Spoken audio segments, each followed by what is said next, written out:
Test, test, test. Okay, seems to be working fine. Microphone is fine. Model tracking seems fine so far. It's a little delayed, but not as delayed as it was yesterday. Not that I can expect much. But yeah. Okay, we're 2 minutes in. Nobody here still. Just gonna give it a few minutes. And I really need a starting soon screen of some kind. Probably look up some free alternatives. Actually, what the fuck? I'm a graphic designer. I should make my own. Yeah, I should just make my own stream UI and stuff. Hmm.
Oh, there's the ad break.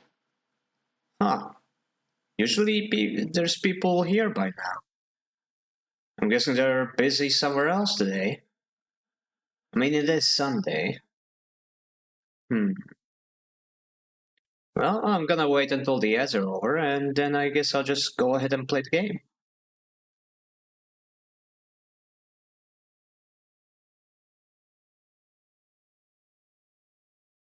Should be like 3 minutes or something.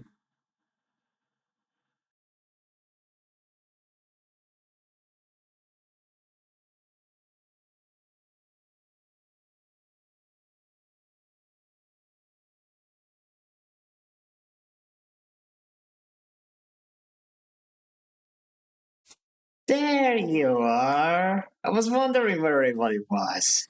Hello, Pi. What's up? Welcome, welcome. Bye bye. Bye bye bye. Welcome, welcome. Congrats on getting the first. Honestly, it's pretty easy getting first in my stream since we are already like 6 minutes in and you are the first person here.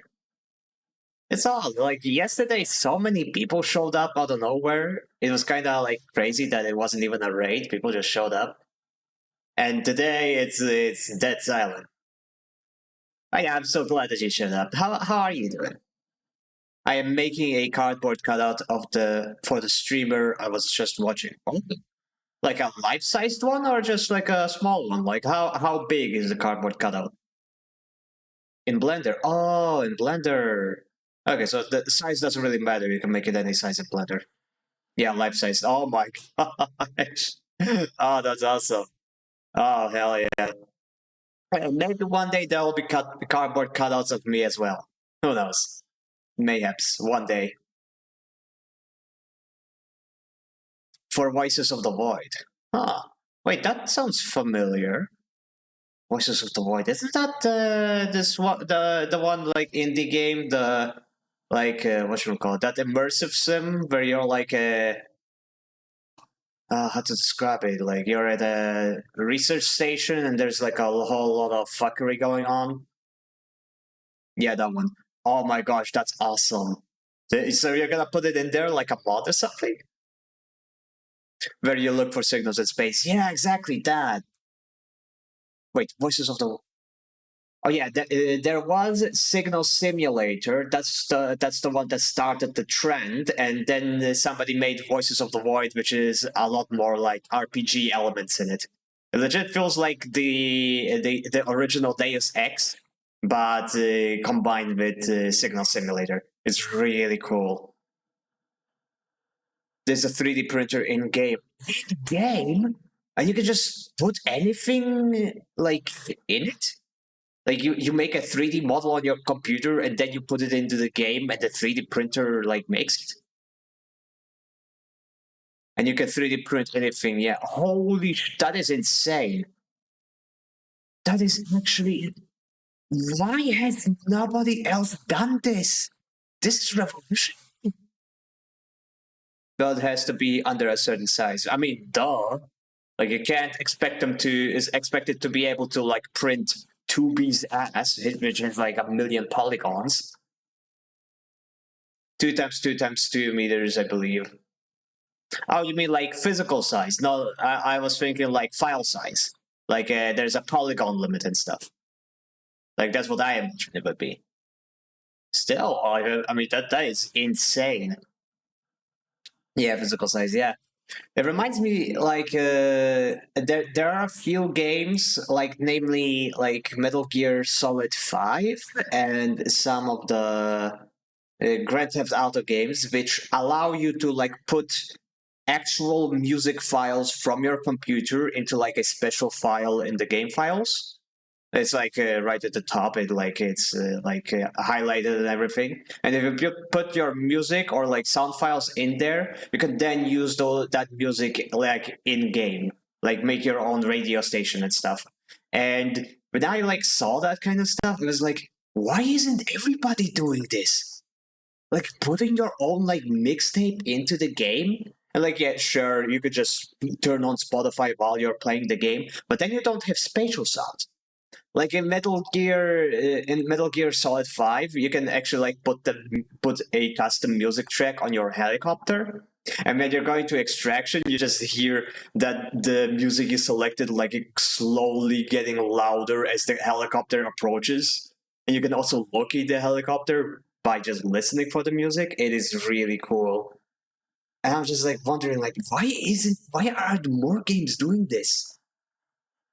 And I figured that it's probably got something to do with like patents and stuff. Like, there's a lot of like digital system patents that people have, like in the ye olden days, have like created a patent on it, and now everybody who wants to use such a system has to pay them. Basically, they have to like buy the rights to the patent.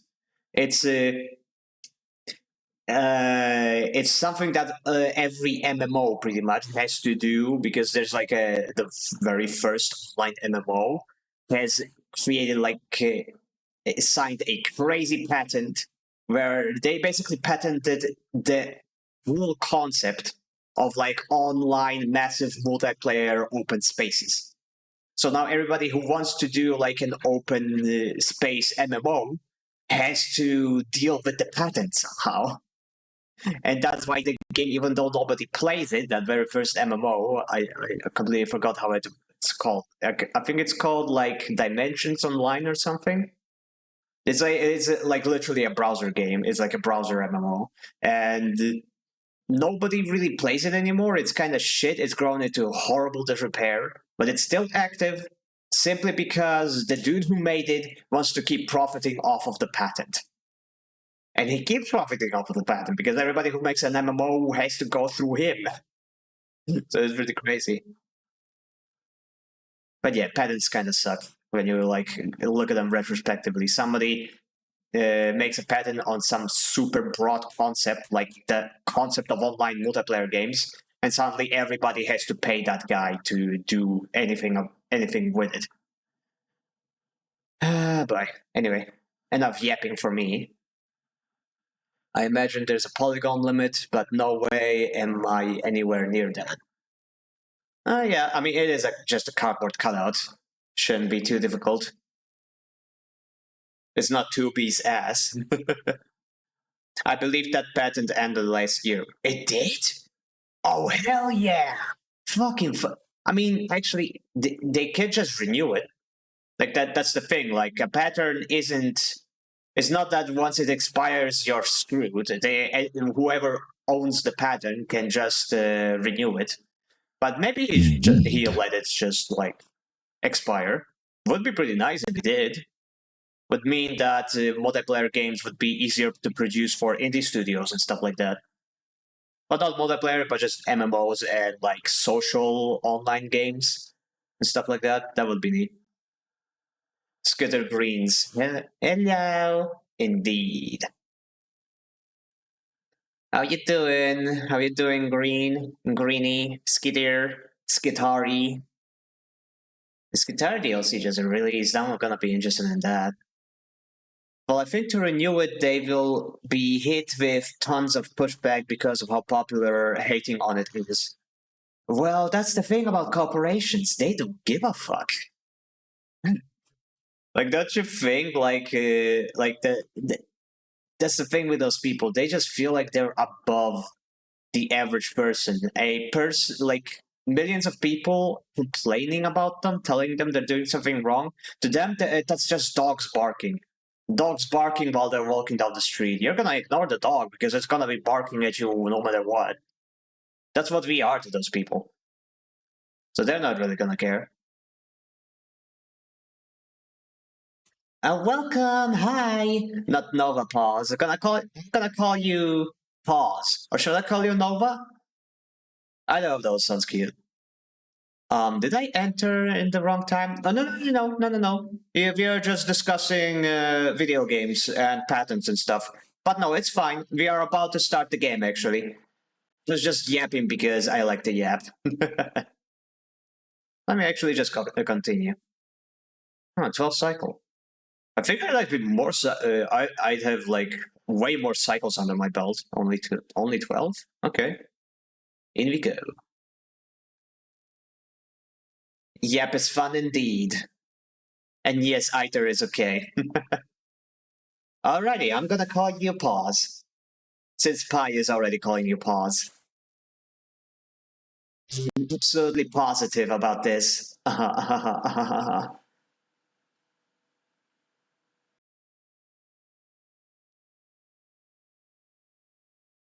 Oh, thank you for the follow. Thank you so much. I appreciate that so much. Am I that interesting already? You've only been here for like 1 or 2 minutes. But if you're interested, please do check out the Discord server as well. The link to it should be in my About Me page. I don't have a bot set up to like give people the link because I don't know how bots work. I'll figure that out eventually. But yeah, please do check out the Discord server if you are interested.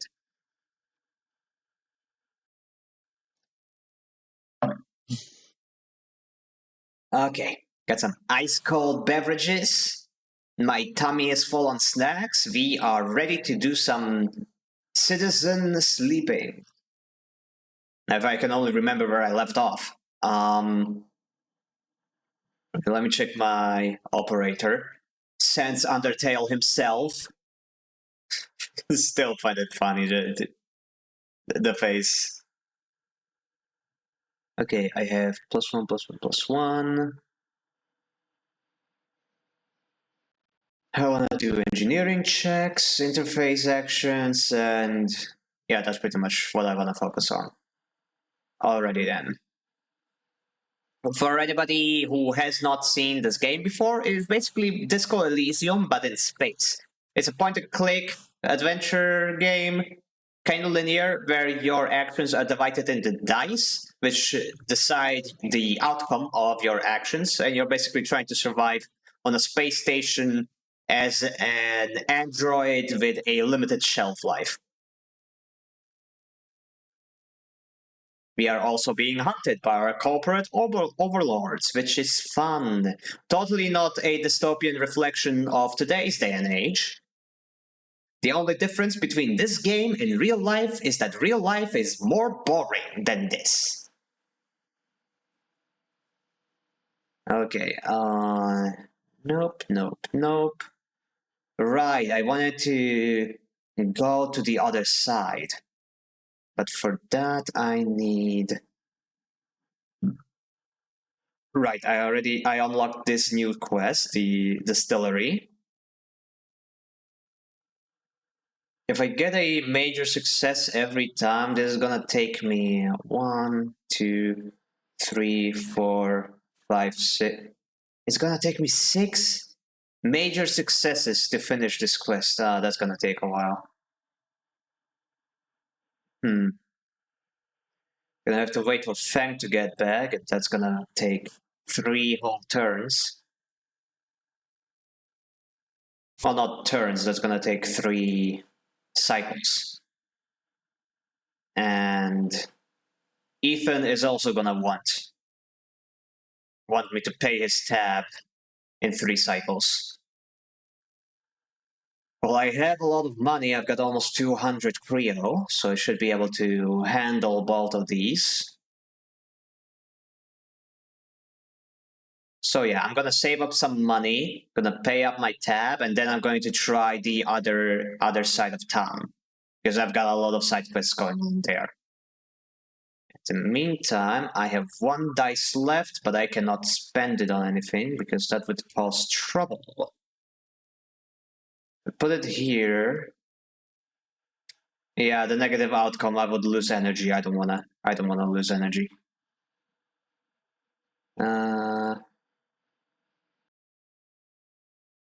Yeah, I think I'm not gonna spend this dice at all. I'm just gonna go take a nap, or maybe... No, this would also cost me energy. Wait, but I have a +1. No, it's still bad. Nah, I'm just gonna take a nap. Sleep. Honk.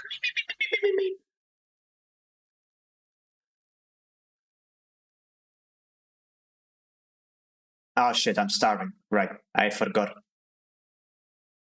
Okay, there is some food I could get. Could go... Yeah, let's go to Emphasis Stall, and he's gonna give me a lot of consume. Yum yum.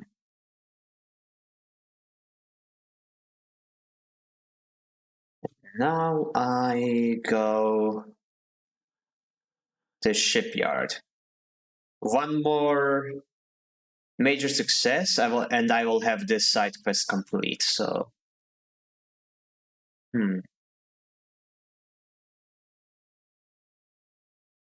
positive, neutral, negative. Now let's use the major dice so that I don't risk anything. There we go. Yard hand. Yard hard hard. Oh, Heavenish offices, Lem and Mina. Unit assembly. Oh, I unlocked a lot of new areas here. Hell yeah. I probably should have done this earlier then. Okay, Heavenish offices. Administration for short. Wait, no, that's where the dude is gonna be, right? I better go here. Lem and Mina. Worker and daughter. From the walkway, the sidereal horizon looks impossibly vast, a landscape of plating and frames. All along her flanks, torches flicker, drones maneuver, arc lights glint. The sense of scale, of industry, is both stunning and strangely unsettling. From the walkway... Oh wait, I read this already. Aww. Okay, that's some really good art. Aww. She's quite beautiful, I think. You turn to see a figure a little way down the walkway, leaning at the railing. He is thin, ragged, his work gear poorly fitting and loose. The torches of the sidereal horizon flicker in his eyes as he turns to you. Lem. He turns back from the rail, revealing a child standing beside him, staring out at the ship. And this is Mina, he adds with a smile. Hey, Mina. He stares and she stares and tucks herself behind Lem, who dutifully picks her up. She's a little slow on trust, aren't you, Mina?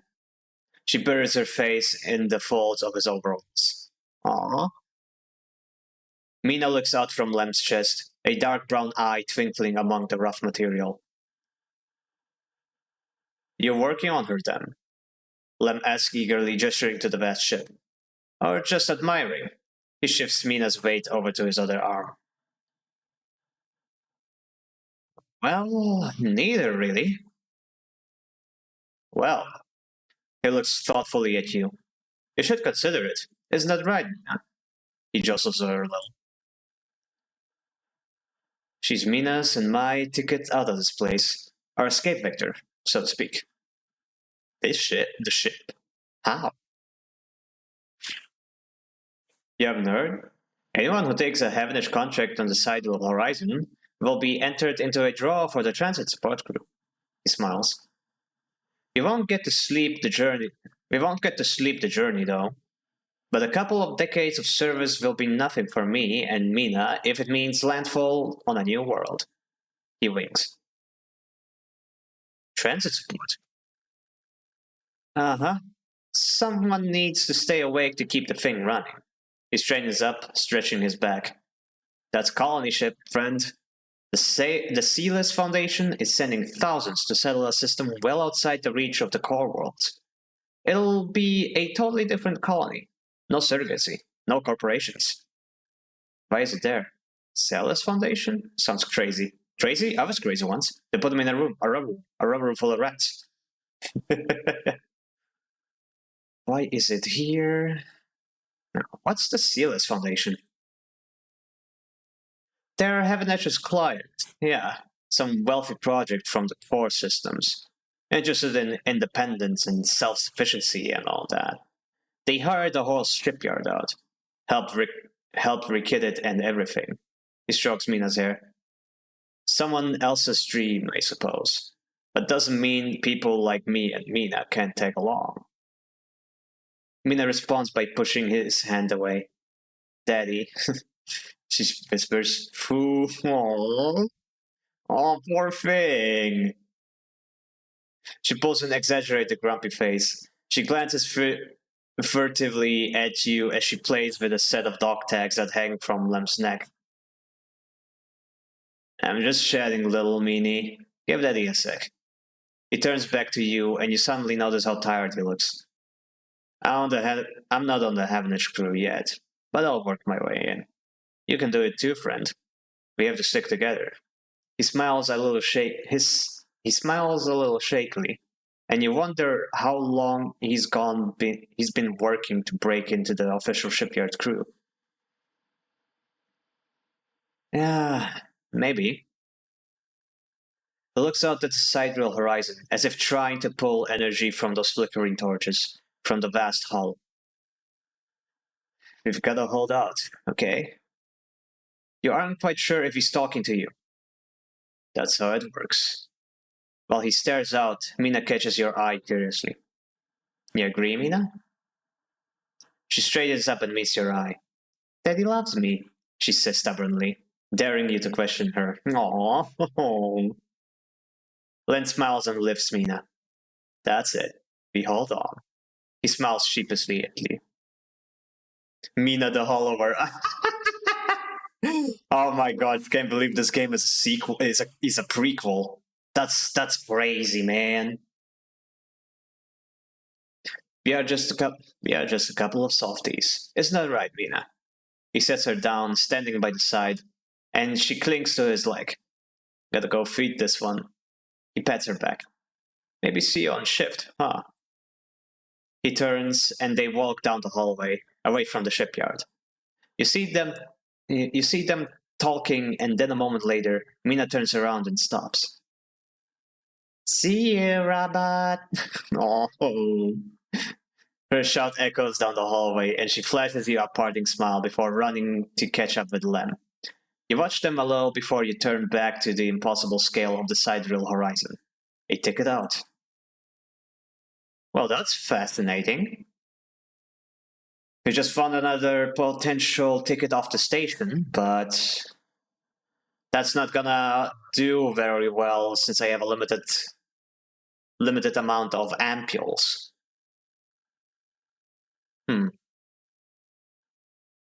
Cavendish offices, unit assembly, Sidereal Horizon assembly line. Let's go to the offices. Fragment supply tracking yet again. Oh, I can sell stuff here. Fragment supply. Sophisticated tech is rare on the eye, so the shipment is happy to pay for ship mined fragments they can dismantle and reuse. Oh, this is where I could have sold them if I didn't need them to make my own ship mined. Tracking yet again. A slate in the office advertises that the Havenage are looking for informants on gang activity in the Eye. They'll pay. Okay, so I have scrap components, and I have Havenage data. Got nobody to sell Havenage data, though. Unit assembly. Sidereal Horizon assembly line. Ooh. 3 whole quests. Interesting.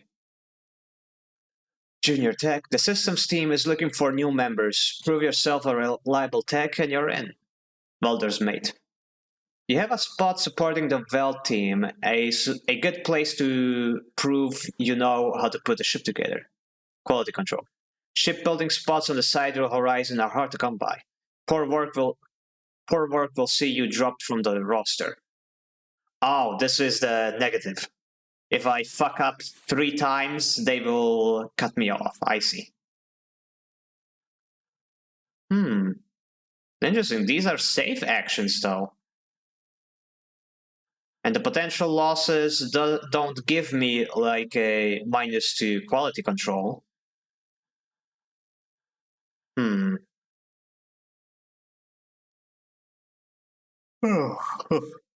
Anyway, is there anything else to look at here? Doesn't look like it. Hunter is still on my ass. Does he ever chill out?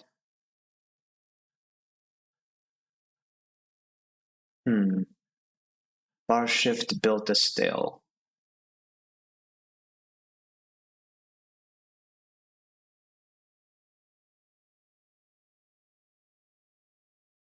Systems fitting.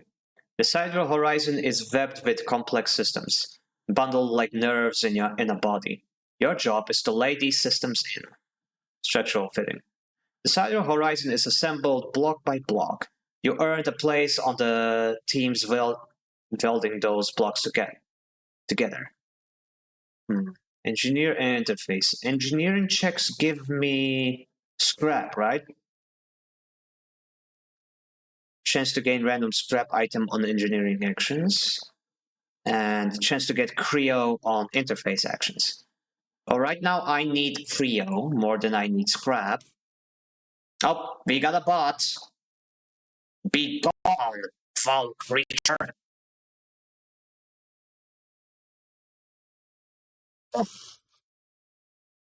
Death. And we're safe. The clanker has been deleted.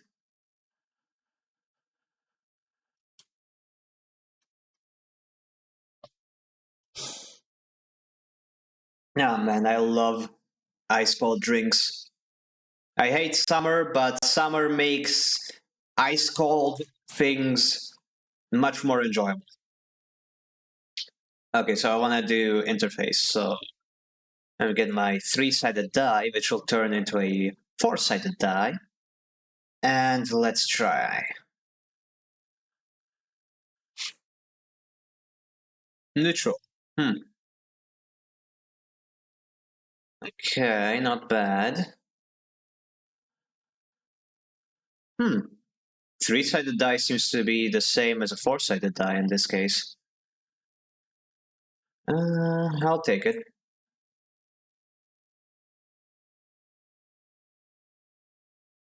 Nice, another neutral. Okay, and that's my die, which means that I can go die. Nah, just kidding. I'm gonna go sleep. Honk. Me.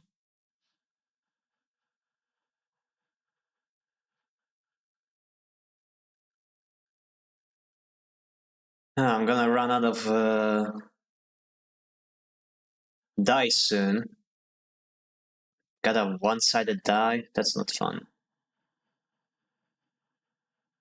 Assembly, Average offices. And yeah, Hunter is still being a dick. Wait, maybe on the other side of the station, Hunter isn't going to be looking for me. That might be a good way to circumvent all this.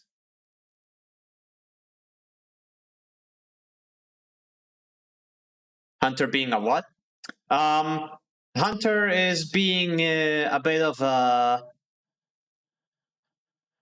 annoyance because like I can only have so many actions in the digital plane before Hunter starts hunting my ass, and I am currently like 1 action away from Hunter tracking me down.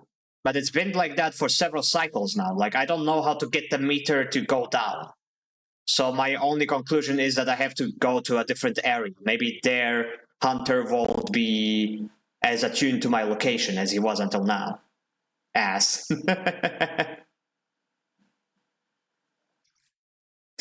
Hey Matt, hello. One moment, I'll get the subtitles working.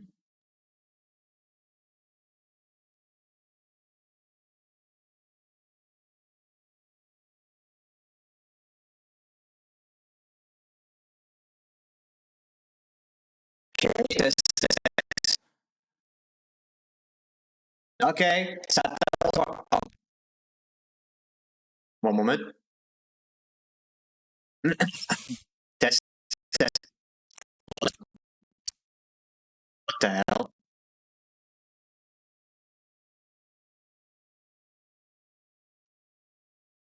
One, two, three, 1, 2, 3.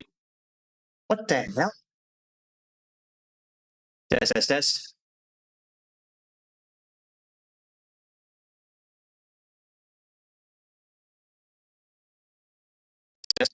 Heck?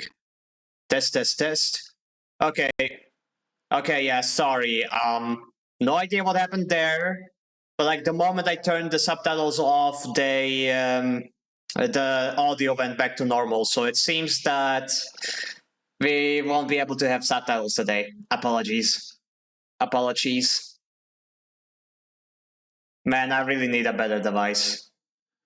Like, how ridiculous is it that a freaking subtitle software is making the whole stream explode? Apologies, Mickey. Apologies.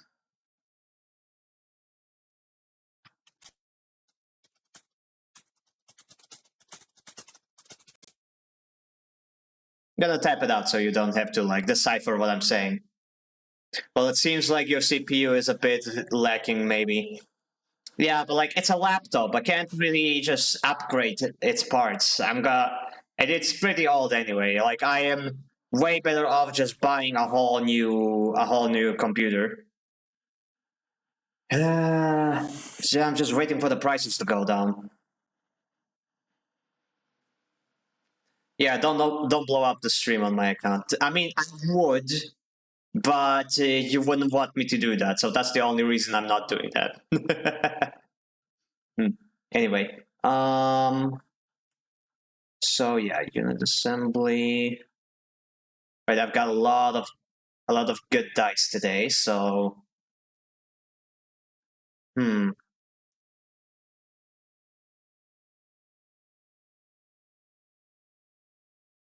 Can I use the good die on something? Maybe I'll just use them on this.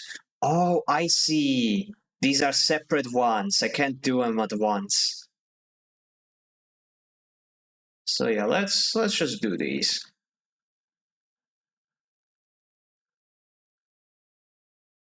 Positive outcome. Wait, how was that not a great success? Oh wait, no, it was positive is a great success. Right. Neutral is a neutral success.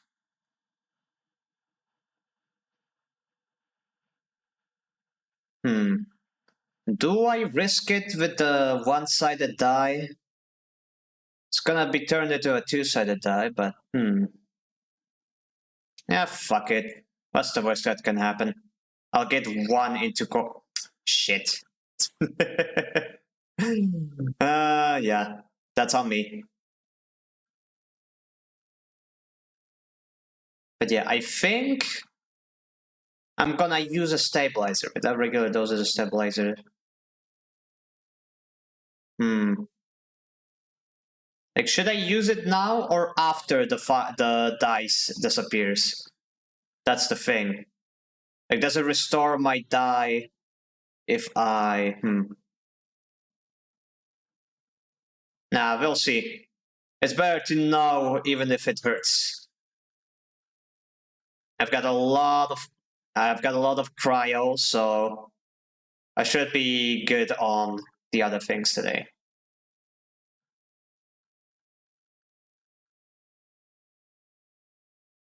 Okay, fuck it. I'm gonna use a stabilizer.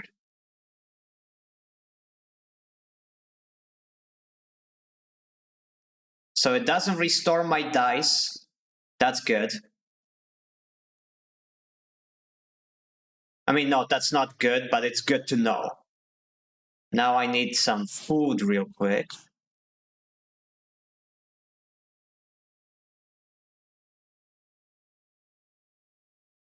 Ethan's deadline. Ethan says you have 2 cycles to pay the tab. He calls it being fair-minded. 58 credits. Oh, what a crap shape. Or actually, I'm gonna wait until the end of the cycle to do that. Maybe I'll find some alternative. Who knows? Meantime, I need some food.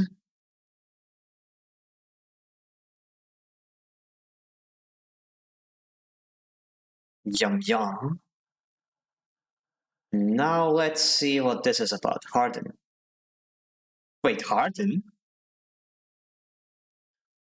It's been more than a few cycles since Fang confronted Harden, and the silence since has been noticeable. In your time with Fang, you haven't exactly found him to be reliable, but you didn't expect to hear the end of whatever plan he had put into action. But if he won't come to you, you think as you approach the Heavenage building, then it's time to come to him.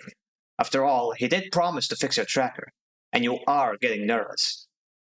As you approach the bay doors, you see them wide open, and light pouring out of the once dark room. Stacks of servers and terminals in this bay, suddenly robbed of their mystery by the bright flood lamps. A figure in Heavenage security fatigue steps out of the bay as you get closer, carrying a stack of hardware. Oh no.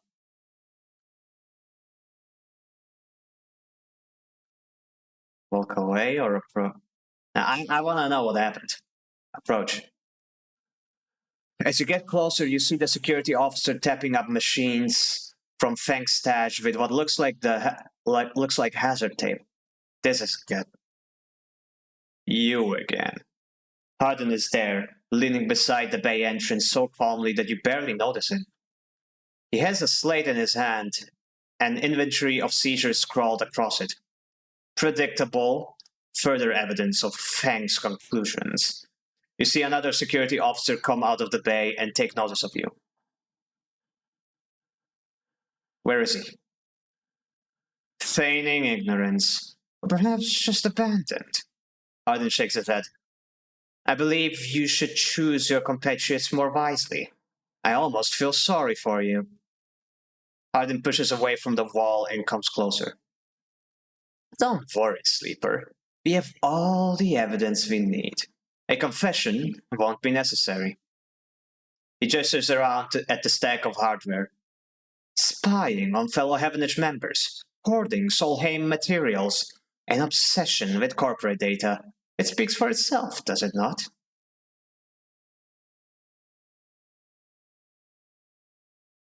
I mean, that was his job. No, fuck you, it tells you nothing. We will see what the council has to say about that.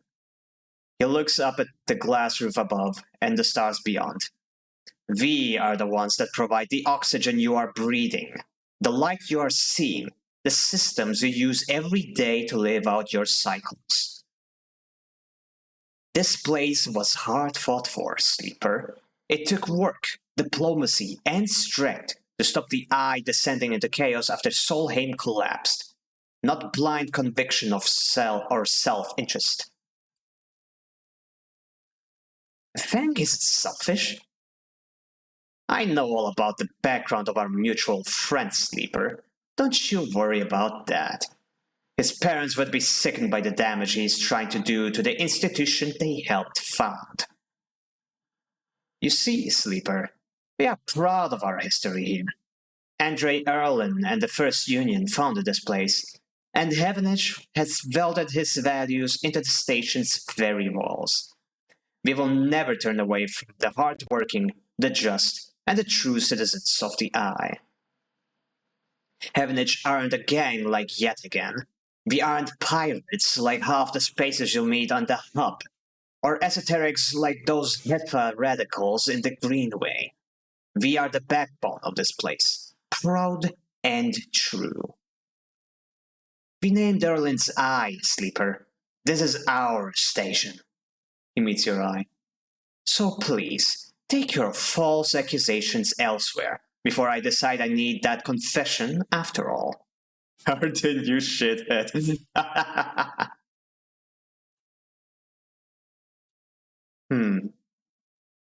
Stay silent. If you have any pride, you'll give up Fang the moment he contacts you. You know where to find me. With that, Hardin turns his back and walks back towards the security officers, ordering them to continue the clear-out. As they do, something catches your eye among the server stacks. A crumpled, hand-printed box of synthetic chewing gum, a penguin character grinning from the brightly colored card. And scrawled onto it, a speech bubble reading, "Take me to Tambor." Take it. It's just gum. I'll take it. You carefully pocket the box, making sure no one is watching, and then turn away, just as another stack of servers is wheeled out of the bay. What have you done, Fang? And where the hell is Tambor? Interesting. So, yeah. I mean, honestly, that's not unexpected. Fang just waltzed in there, and yes, his intention was to bait out a reaction from the network, but he seems to have absolutely forgotten to cover his tracks. Like, did he not think they would come after him? He knows their shady tactics. Oh well. In an assembly, having his offices.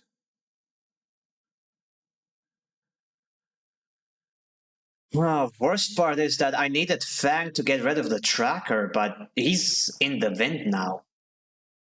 And where the hell is Tom Bourne?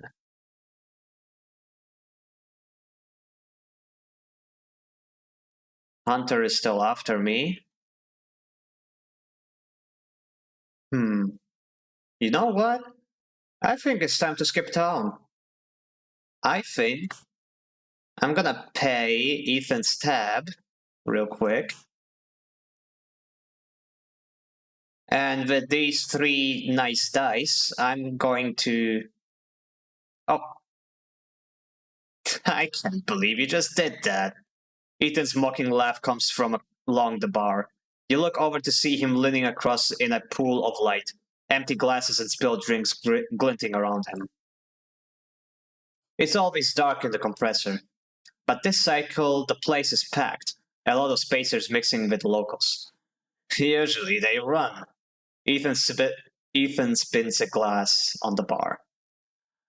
Or they go spend their savings on some local heavy I have to put down. They don't pay. I'm done. Walk away. Ethan gets to his feet. The glass falls and smashes, but he doesn't seem to notice. You think that's it? 1 round of drinks and we're even. Sleeper, come on. His hand comes to rest on the butt of his handgun, dangling from a chest holster. What is wrong with you? Ethan laughs hard, and the people around him turn to see what's happening. You think this is on me? I think someone in your position might have a better idea of how all this works. I'm a freelancer, Sleeper, just like you. We both signed a contract with SNRP, didn't we? The difference is my word means something. He closes the gap, stumbling a little. What did you think? You could just run away from a contract? You're debt? You could just steal that natty little body of yours and take it for a joyride? Play human for a cycle or two? I'm nothing like you. That's what I'm saying. Ethan is addressing the bar now, having noticed the attention from the other patrons. You are a coward. I'm a professional. Professionals have standards. Though I should thank you. Ethan nods, his head heavy. For giving me such an easy job.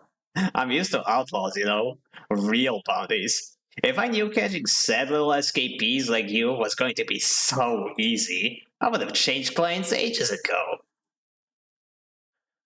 Someone shouts from the back of the bar for Ethan to shut up. He holds up a finger in that general direction without turning around.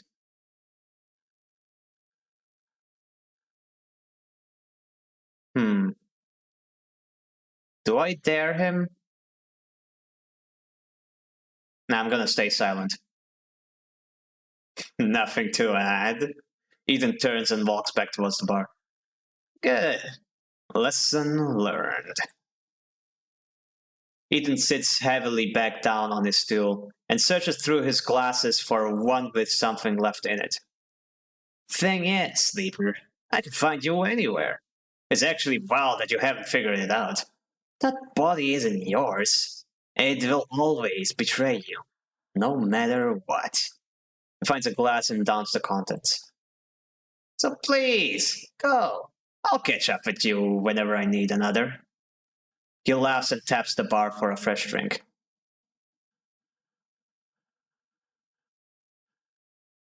Look at your... Do I provoke him or do I not? We really get few chances to talk back, huh? Well, it's also reflective of the fact that I literally don't have anything on him. I am not a fighter, I don't even have weapons on me, and I have nobody in my corner. So it's kind of like inevitable that we are in this unfortunate position. I'm just gonna leave. I don't want to provoke him. I can talk shit once I've got the tracker removed. You turn on your heel and are out of the cloying dark and the sweat stench of the compressor.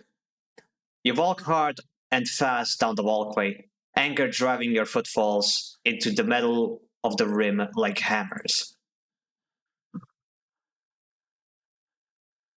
Okay, I've got another 4 cycles, technically 5 cycles, before I need to pay his next tab. And he's probably going to increase it, because he is a dick. So, let's go.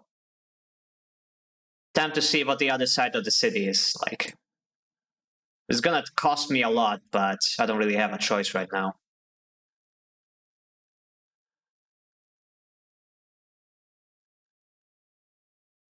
Oh!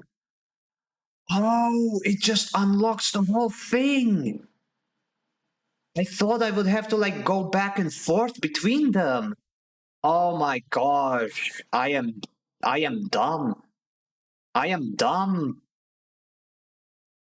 I meant in general sense. The player character gets talked at a lot in this game. Yeah. Like you're supposed to be a self-insert. Like I can't really fault the game for that because that is the standard. In most games you play, in most RPGs you play, you as the main character talk the least. I do have an upgrade point. I get one from that. Okay. Icebreaker, definitely not this. Your component at home to repair condition. Nope. Instant karma, reroll all your dice once per cycle. This could be useful, but not always. Thrill Seeker, chance to gain energy after any engaged action.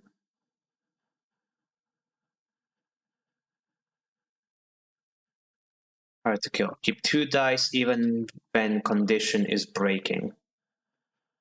I don't want to. I don't want to let it get to that point.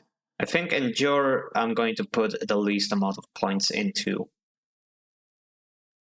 Obsessive Haggler. All Creo actions are discounted by 20%. Yeah, I think I'm gonna put a point into engage.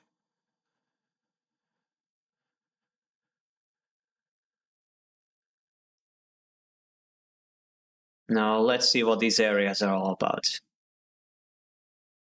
Block maintenance, low ender. No one knows you here. You'll need to change that if you want access to the low end's residents and facilities. Play tabla. The clack of filter caps can be heard in every concourse of the low end, as the residents play rotating rounds of this game for cryo. Ah, gambling. Plus energy and minus energy. Maintained by the residents, the ramshackle blocks are always in need of repairs. Helping out is a good way to make friends. So I'm gonna have to do this to unlock the areas around here. What's this? The free spoke. Spoke climber. The spoke is layer after layer after layer of dense urban traffic. The only way to explore it is vertically. Enter the spoke. A tangled network of service passages and makeshift tunnels cut through the spoke, as if it were a hive. There are no maps there. Here. Scale the spoke. Blistered with precarious elevators and stairways, the spoke can be navigated from the outside, but the climb requires bravery. So either risk my condition or risk my energy.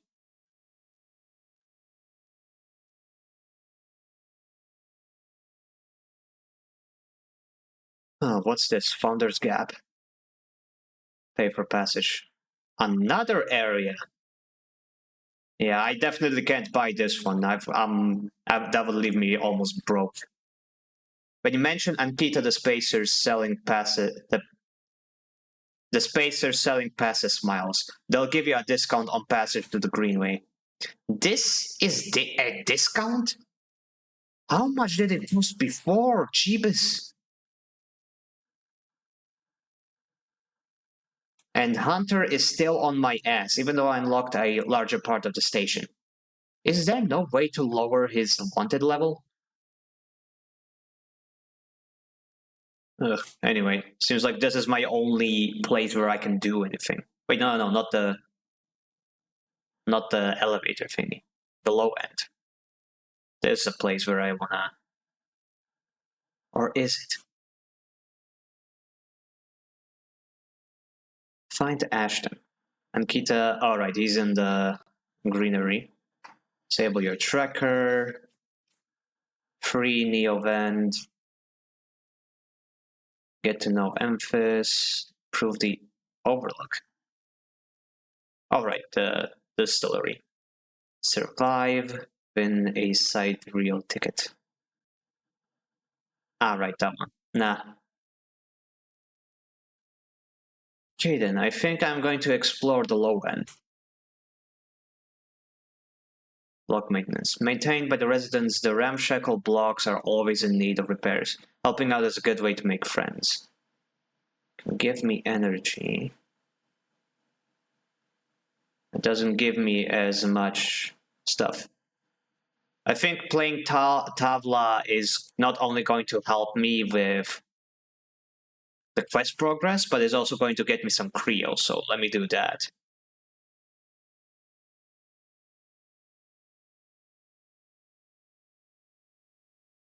It's not a whole lot of Creo, but hey, at least I'm not wasting too much time.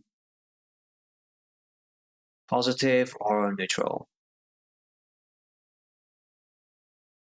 Neutral. Good enough. Now I can use one somewhere. Definitely not here. That's a death trap. Oh hey, I unlocked something. Minji Express. Noodle manufacturer, express delivery.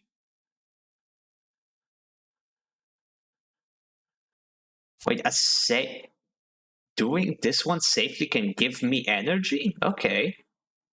Minji has a kelp stack in the basement, and he makes noodles from the seaweed. He doesn't pay much, but he'll feed anyone who does a shift. Oh, this is awesome!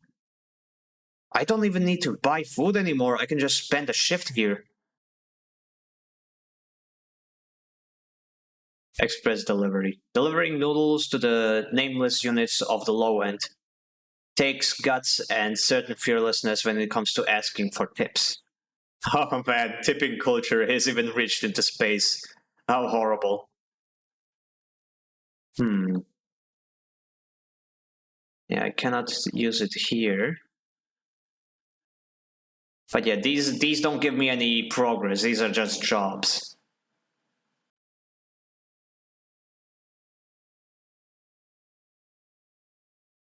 Man, I wasted time thinking that this is going to like transition me to another area.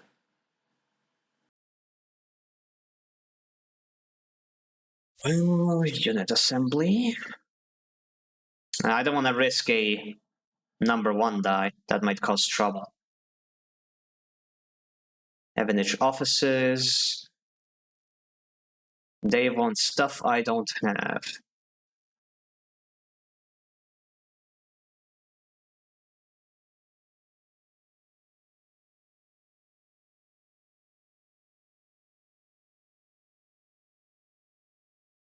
Man, I like the music though. You know what? Fuck it. I'm gonna use my #1 dice to just get some energy from the noodle manufacturer. Negative outcome still gives me energy. Nice. Damn, I've been going at that for a while, and I think I can't do it myself to check if it works because you need to get the money in game for the 3D printer, and cheating seems disallowed until you beat the game. Well, how long does it take to get the money for the 3D printer? Maybe you can look up some strategies for it. Like, it's not cheating if you like find like a guide, like the optimal strategy to get money or the printer. Very long. That's unfortunate. Well, maybe you can send the model to somebody who already has the 3D printer and they can test it on their side. This game does look good. Don't know how I'm going to choose between this and Esoteric Ebb as my next narrative game. I would still recommend Esoteric Ebb more because that one is a lot more similar to Disco Elysium. This one feels like it's trying to do its own thing. But also, I just got gifted a copy of Cyberpunk 2077, so that's going to be to keep me busy for a while. Oh yeah, we're not gonna be seeing you for a few years because Cyberpunk is huge. Trying to be a what? I didn't. Trying to be a what? I did not say anything like that. Oh, the game. I mentioned this game is trying to be its own thing. That's what I said.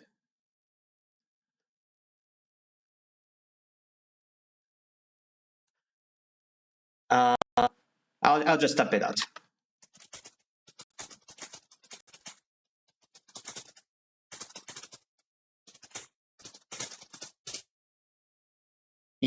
Okay, that's what I said about Citizen Sleeper. I haven't played it much yet, but getting the money for it will take several in-game days without cheating. Okay, yeah, that sucks. But yeah, like I said, you can just try finding somebody who already has the 3D printer in their game and have them test the mod out. Or you can become a streamer and stream it. Makes the time go faster.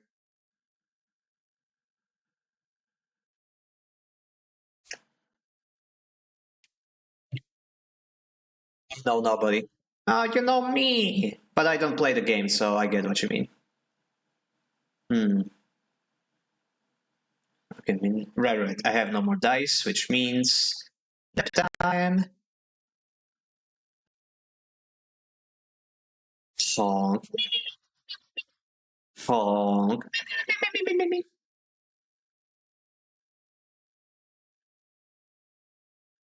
So many die, and they all suck. Lovely. Oh my gosh, these dice are horrible. uh,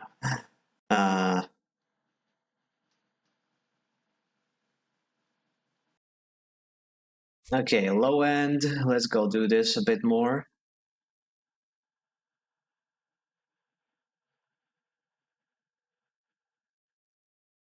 Come on, we can get some good neutral outcome. Ugh. Give me something better. Actually, no. This one has a chance for. I don't need extra energy. I need to progress these quests. Time to look through Voices of the Void on Twitch and find a streamer for that. CFN, you told me to. JK, I'm not leaving. I was about to be sad, but you got me. You got me in the first half. If a man eats a hot dog, would they be a glizzy eater? I would eat a glizzy. I mean, what? Who said that?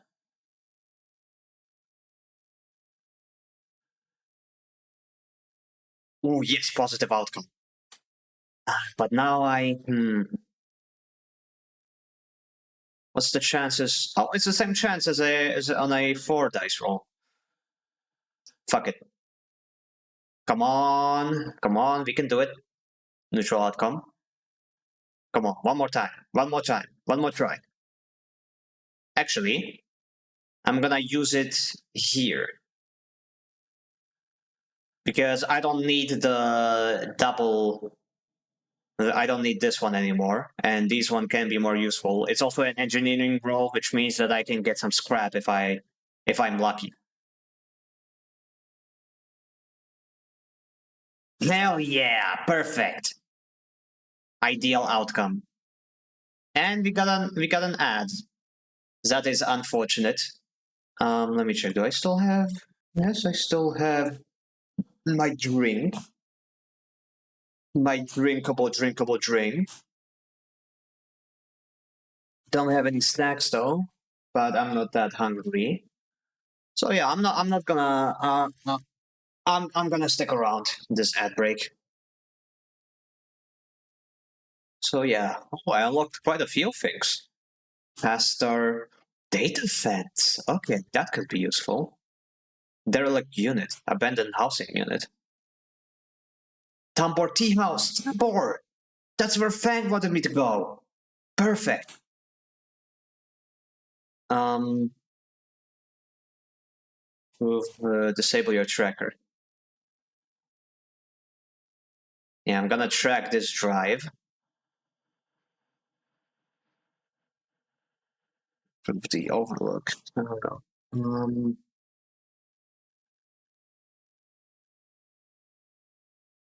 Why does it say 3 minutes? There's a 3 minute ad. Oh, yeah. Uh, I have set it up so that it is basically like the limit, like the least amount of ads you can get for like the longer stretches of time. Like the more spread out the ads are, the longer they need to be. So what I decided to do is that we get one ad every hour, but that is going to be super long, so that people who like were watching for a while have an opportunity to like go to the bathroom or grab a snack or deal with some stuff on their end. So yeah, I only got 14 seconds. Yeah, that's because I'm a small time streamer, so the ads are not very reliable, which is a good thing, to be honest. It means that people, even when they do get hit by ads, they're not that big of a problem. I've been trying various Twitch ad blockers, but they don't seem to work. No, it's just you just need a general ad blocker. You shouldn't focus on a Twitch ad blocker. Just need a general one that gets like all. But they do slip by here and there. There's nothing you can really do about that. Anyway, I'm gonna go to the tea house. Talva room. Oh, I can keep playing Talva here. Tavla. Hand in gun box. You feel stupid doing this, but the penguin says take me to Tambo, and this is the only Tambo you can find. Checking Hemnish. You've heard that the Yatagan enforcer based here has been paying low-end residents for information on Hemnish movements. Ooh. I could sell some Heavenage data, but I hope that's not going to cause trouble for me. Now I don't need to do that now. He's not going to disappear. Well, uBlock Origin works everywhere, but Twitch for me. For some reason. Yeah, there's probably just some recent update thing. Anyway, I'm gonna put the gum in here, and yeah, let's go find Fang. Neutral outcome. Huh? Question marks. Okay. The waitress looks at you with suspicion as you hand over the box. Is this the right place? Continue. As you go to leave the Tambor tea house, a hand falls on your shoulder. It's him! He's back, and he's got a new sprite! Sled! Sleeper! Fang hisses from behind you. Fuck me! The penguin. Penguin? What are you? He thinks for a second. Oh, do you mean? He mimes throwing gum in his mouth. It wasn't meant for you specifically, but he fringes. But that's mad. Come, let's sit. Fang guides you down a set of stairs to one of the Tambor's lower levels. The tea house is stacked with curved mezzanines, all connected by a central atrium. The levels are filled with makeshift booths and bars, and conversation bounces busily off the metal walls. Fang sees you looking around. This place used to be a fuel tanker's main drum, hence the name. The tea house part is a bit of a misnomer, though. You can get anything the eye offers you from this place, but real tea ain't exactly readily available. It picks a booth, itself fashioned from some old salvage tank or container, lined with spongy insulation foam, and collapses into it. He looks furtively. What kind of word is that? Okay. Does boss you see any heavenage types? They don't usually come out this far. Fang, what's going on? Well, I'm suspended. That's the first thing. And the second thing is, I'm pretty sure Harding wants to drop me off the rim of the eye. He grins. Doesn't bother me though. It shows we hit the nerve back there. He picks a scrappy hand-scrawled menu from the table and tosses it over. What are you drinking? He seems very chill about this. Oh, I'm gay because my language is high gain on. Hilly gain on. What kind of language is that? This cheese biscuit are hella bustin', slams my hand on the table loud. Yeah, these cheese balls be bussin', yo, no cap. Skippity on that gyat and all that stuff. Kill me. It's a different language of Tagalog in Philippines. Ooh, slay. Okay, so why are you so tall? No any reason it shouldn't be. He leans in, suddenly concerned, but then waves the idea away. Hold that thought, let's order first. Thing is right, the menu is ridiculous. There's at least 10 different infusions, most of which we can't even make out. But the paper is dominated by an extensive complement of esoteric alcohols and cocktails. Black tea is listed, without price, as a seasonal specialty. So you ran into Harden. Was he pissed? Fang doesn't wait for an answer. That snake is so self-righteous, he might actually believe that Erling would happily approve of his metronomic bullshit. He taps on the table. If Heavenage was like it should be, like it was founded to be, they would have shut him down at any council meeting and dared to mention true citizens. He sighs. But I guess this kind run the place now. A young woman with a vine tattoo snaking up her arm turns at the booth, a slate in hand. Your order? You skim the menu, your eyes glazing over. Time to pick something. Egg griole, neat. December rack. Kelp infusion. I'll get a griole. I already had that in the other bar. And I know those are chill. Fang taps the table or order the same. And you, he begins, looking to Fang, but when she sees him, she suddenly stops. What the? Fang shrinks a little. You're supposed to be working. This is your shift. He grins sheepishly. Stay out of it. Oh wait, no, you're. Stay out of it. Look, Jenna, let's just say this is my break. My friend here has been through a lot. Jenna looks between the two of you. Wave, nod, cough. Nod. Fang also starts nodding. 2 minutes, says Jenna, pointing at Fang. And only because I don't want to get dragged into whatever this is. She gestures to the table and walks off.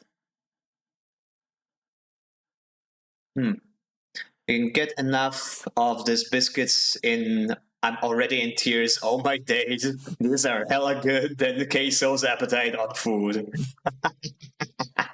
Indeed. You are right, Bob. Oh wait, did I greet you yet? Hi, Bob. I think I completely forgot to say hi. How you doing? I mean, I'm guessing you're doing good because you are eating something that's straight up bussin'. Yeah, anyway. Fang stretches out in the booth. You know how it is. We all have to eat. Plus, he leans in. This is the best place around here to find the person you might be looking for. Who? Remember the web of connections that Harden pinged the moment we confronted him? Those are his collaborators. And if we want to understand what the Solheim Collective might be getting up to in the eye, these are the people we have to find.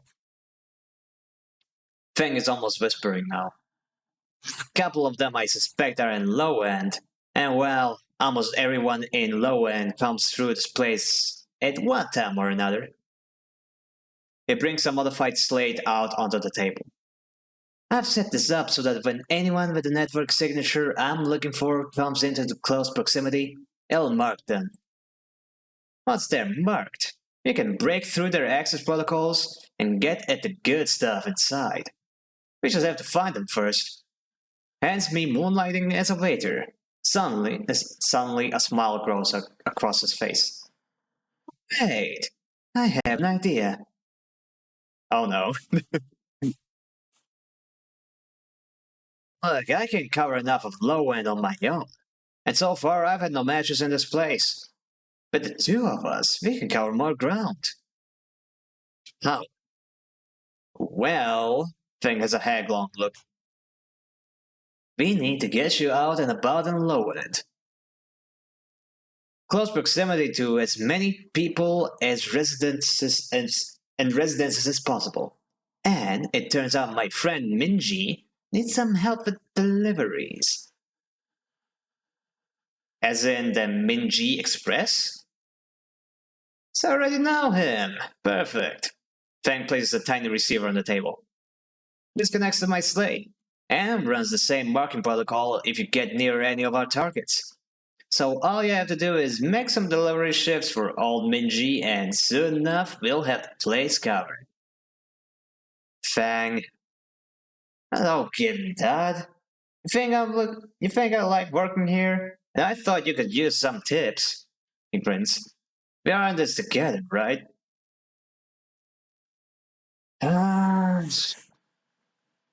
He is trying to do a good thing. And once again, I need him to get the tracker out of me, so. Right. Okay then. Fang slips his slate back under his clothes. Just head up onto Minji Express, take a delivery shift, and we'll see what shakes up. You manage to find anyone and extract any data, bring it right down here to me. They have me on double shift, so it should be hard to find. Oh, y'all are sure typing quite a lot. Letty, oh my gosh, hi! Oh my gosh, I haven't seen you in so long. Oh, thank you for the water redeem. Oh man, I've got a lot to catch up on. Getting bad because my dog died. No. Oh shit, that's heavy. Oh, I'm so sorry to hear that. I'm so sorry. Man, that is recent. Oh my god, if you need time to grieve, I completely understand. I've come from the depths of what's a sleep schedule to tell you hi. Yeah, what a sleep. Ah, okay. Uh-oh, you found the voice string redeem. Oh no. Don't worry, I'll get right on that. I'll just finish reading. How you doing? Sleep during the day normally and pain. Ouch, ouch. I hope the pain goes away. My spine has decided to riot against being sick so much this month. Oh yeah, I know that feeling when you're like bedridden, but like laying down so much actually makes your back hurt worse. I got that during COVID a few times and it sucked. I miss you. I miss you too. Thank you for the stretch redeem. People haven't been redeeming that one for quite a while.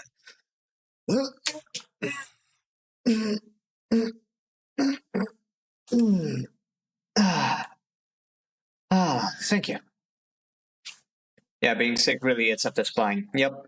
Yeah, it sure does. So, no sleep for me tonight for now. Sleep is for the week anyway. I wish I could hang out with you more often, Finn, but like you're around and stuff when I'm asleep. No, that is absolutely fair. I don't blame you at all. I try to catch your streams as well, but like you also stream at times where I'm not always available, so it's not like it's a one-sided thing. But it's totally fine. Like I'm glad that you're being successful, and I'm glad you still find the time to show up sometimes. Oh, those were nice pops I heard there. Oh, you heard those? Oh, wow. Okay. Hell yeah. That's the intention, baby. Oh man, I hate summer though. I am literally melting right now.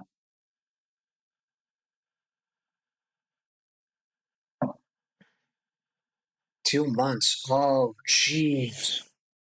Oh, I am so sorry, Bob. Oh man. Ah.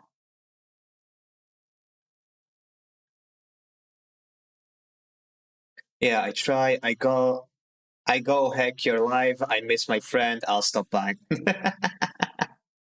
I appreciate that so much. You're great, Letty. Okay, let's continue with the game. Jenna walks past carrying a tray of drinks and sharply catches Feng's eye. I don't think she's bringing your drink, he stands. I think it's time we call this meeting to a close. You grab the receiver from the table and slip it into your pocket. See you soon, sleeper. Stay safe, Feng adds before turning and walking off toward the bar, whistling as he does.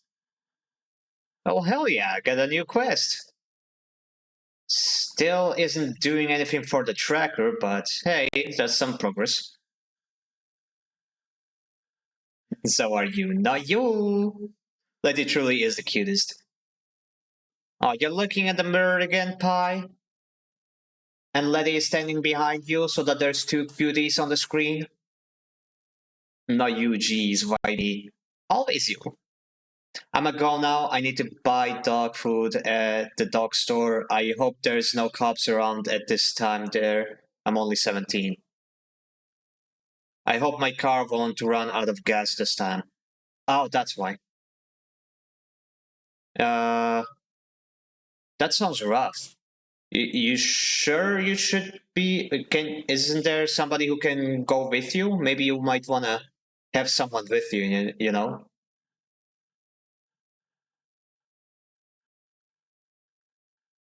be safe, Bones. Yep, yep. Most of all, most important of all, stay safe.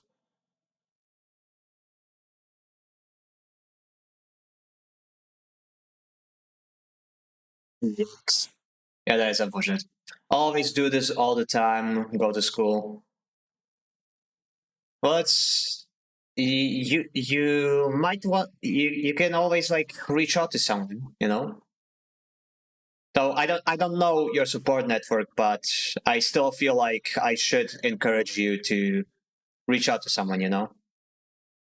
Like this is what you're going through is recent. It sounds recent, so it's you should take some time to process it. But it's up to you how you choose to approach this. I just wish you luck, and I I promise you that things will get better.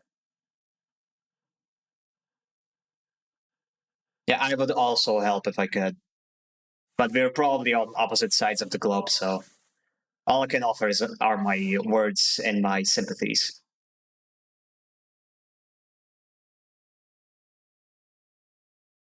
Hmm. Derelict unit. Gather materials. This half-built unit looks long forgotten, a project that never made it. With enough scrap, you might be able to seal it up. Scrap pile. Before attempting to fix this place up, you'll need to amass enough scrap to make repairs. 4 pieces of scrap and I can fix this. That might be neat. I could get a new home unit. That would be convenient. Minji Express. Faster. Check this guy in a bit. I'm gonna go now. I'm gonna start driving. I will join later. Bye. Stay safe. Stay safe, Bob. We'll look forward to your return.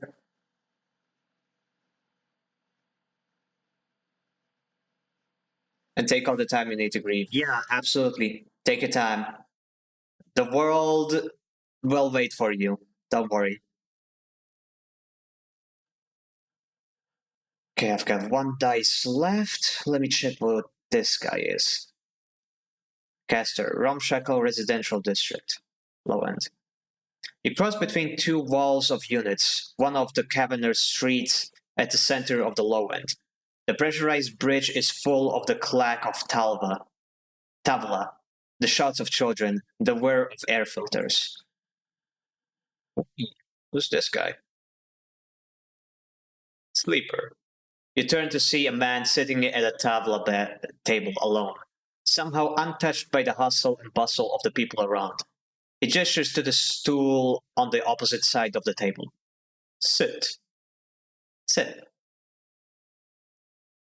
You sit at the metal stool and he starts setting out the board with counters, or at least the filter caps low ends typically use in their place. Castor, he says by way of introduction, looking over his glasses. Night or day? He asks, gesturing at the caps, crudely sprayed with white and black. Night. I'm so glad I'm so sleep deprived. I remember none of this because this game, this is a game I wanted to play. Ooh. Did you get it for free on Epic? It was free last week. That's how I got it. And it is really, really interesting. I know you like Disco Elysium, so you're definitely gonna like this as well. Yes, this game is awesome. It's a lot more linear. There's no voice acting, so you're gonna have to be reading all of it yourself out loud. But it is still very fun, and honestly, it's simpler even. It's a lot more simple than Disco Elysium. It's a lot more linear, and there is a lot to explore. Quite a bit to explore. So you will probably be doing like a very different path from me, so you don't have to worry about spoilers too much. But yeah, it's absolutely fair that you want to avoid spoilers. Freak, I forgot about the Epic games last week. There's some free games right now as well, but they're not too interesting. But yeah, there's some like always available. I wonder what we're going to get next week.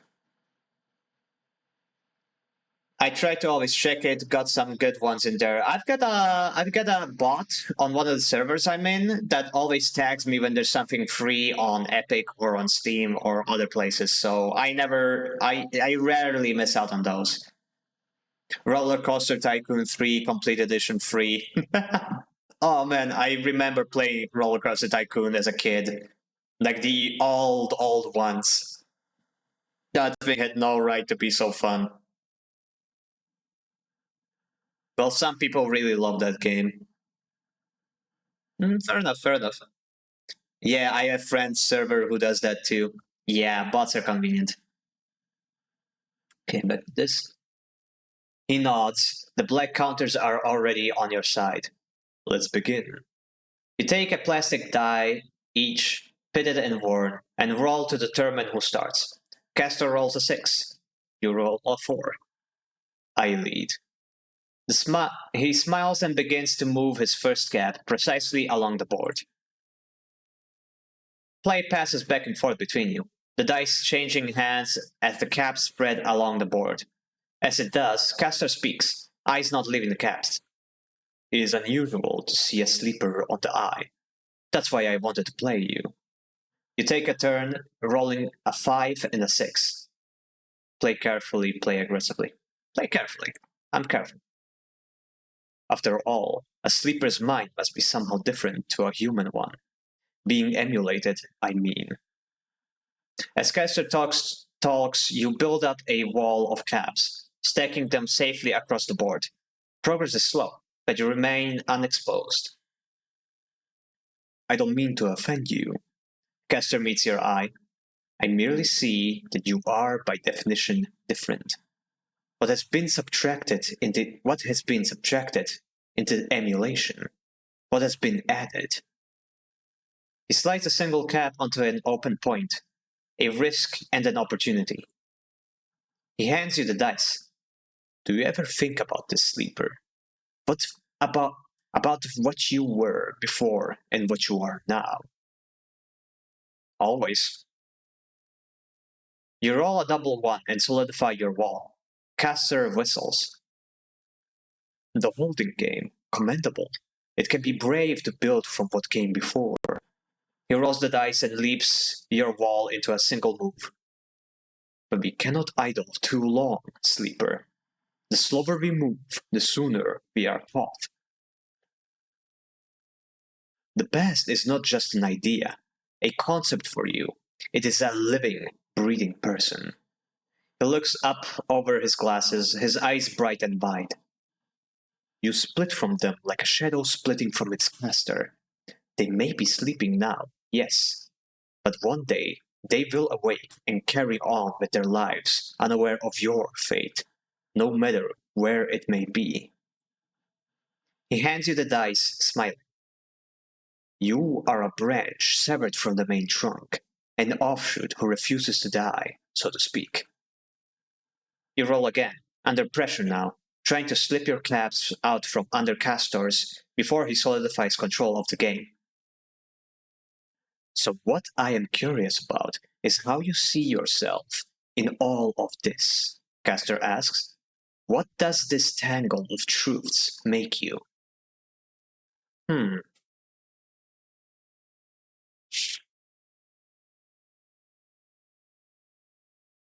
Did you voice train?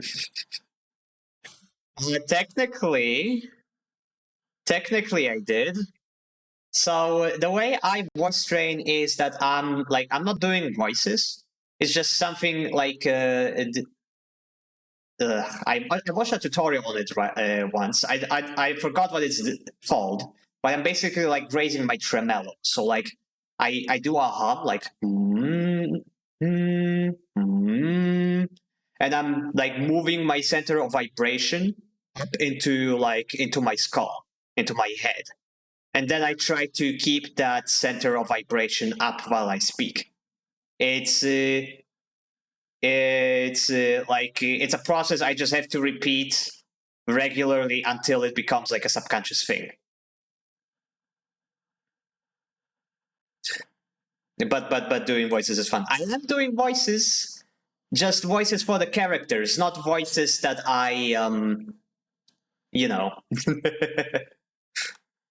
Oh, that practice. Yep, you seem to know a thing or two about it. Oh man. I figured since it's so difficult for me to do any actual voice training, I figured like why not give you guys the opportunity to hound me like a dog. Okay, free doomed driven. I would say free.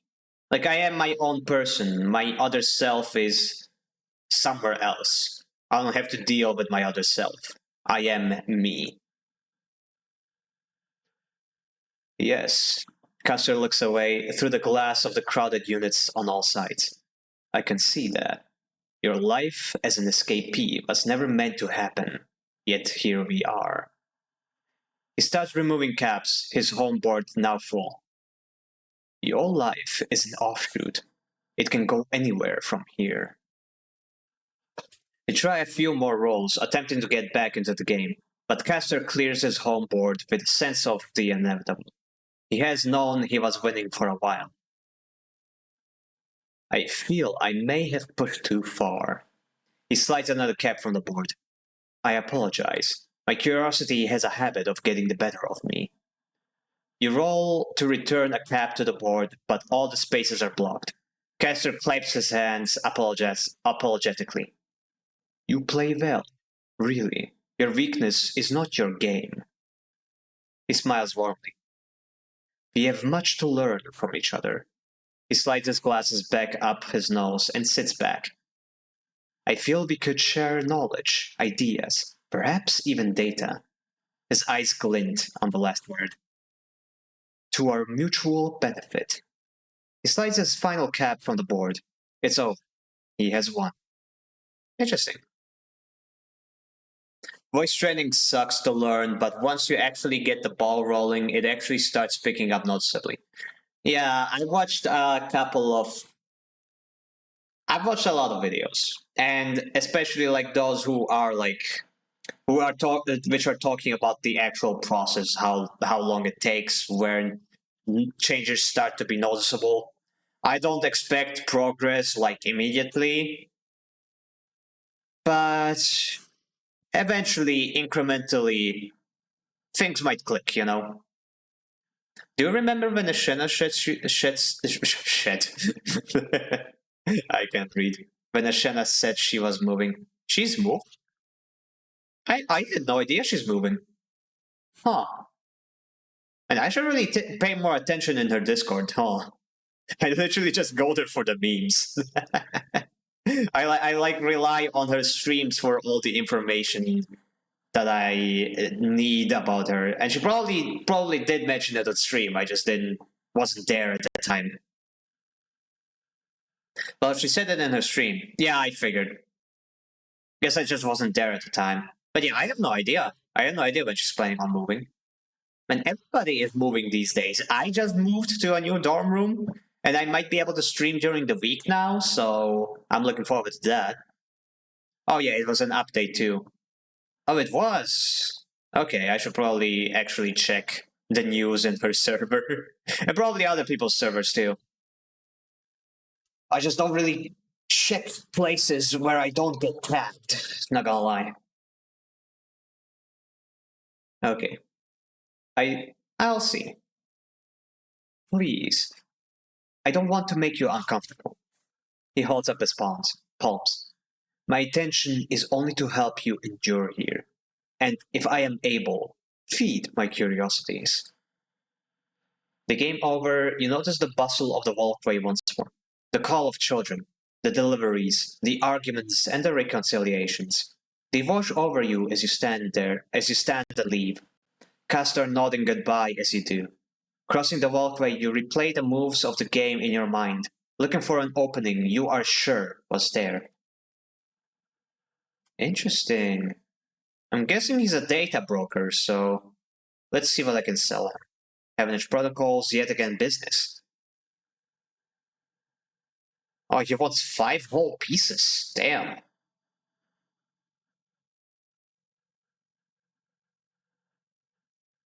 It's a little sad to read. Oh, it's a serious update, huh?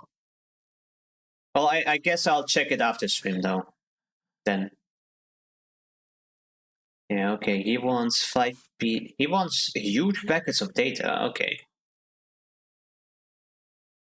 The free spoke. That 1 dice left. We could spend it on the noodle manufacturer. As also thanks targets.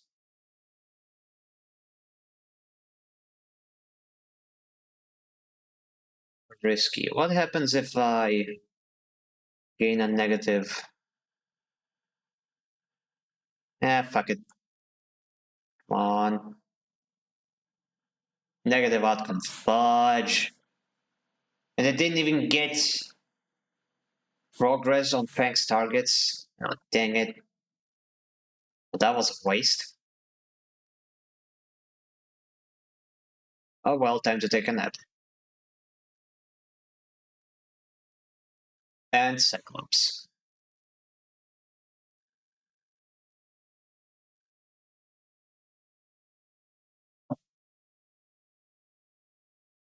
Oh, so many dice. So many dice. I am liquid. I am in good position.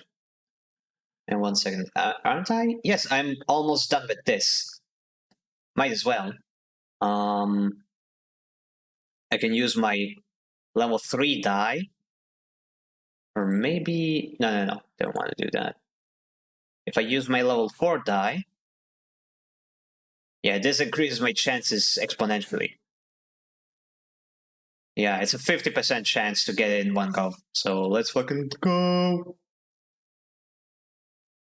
Yes, got it.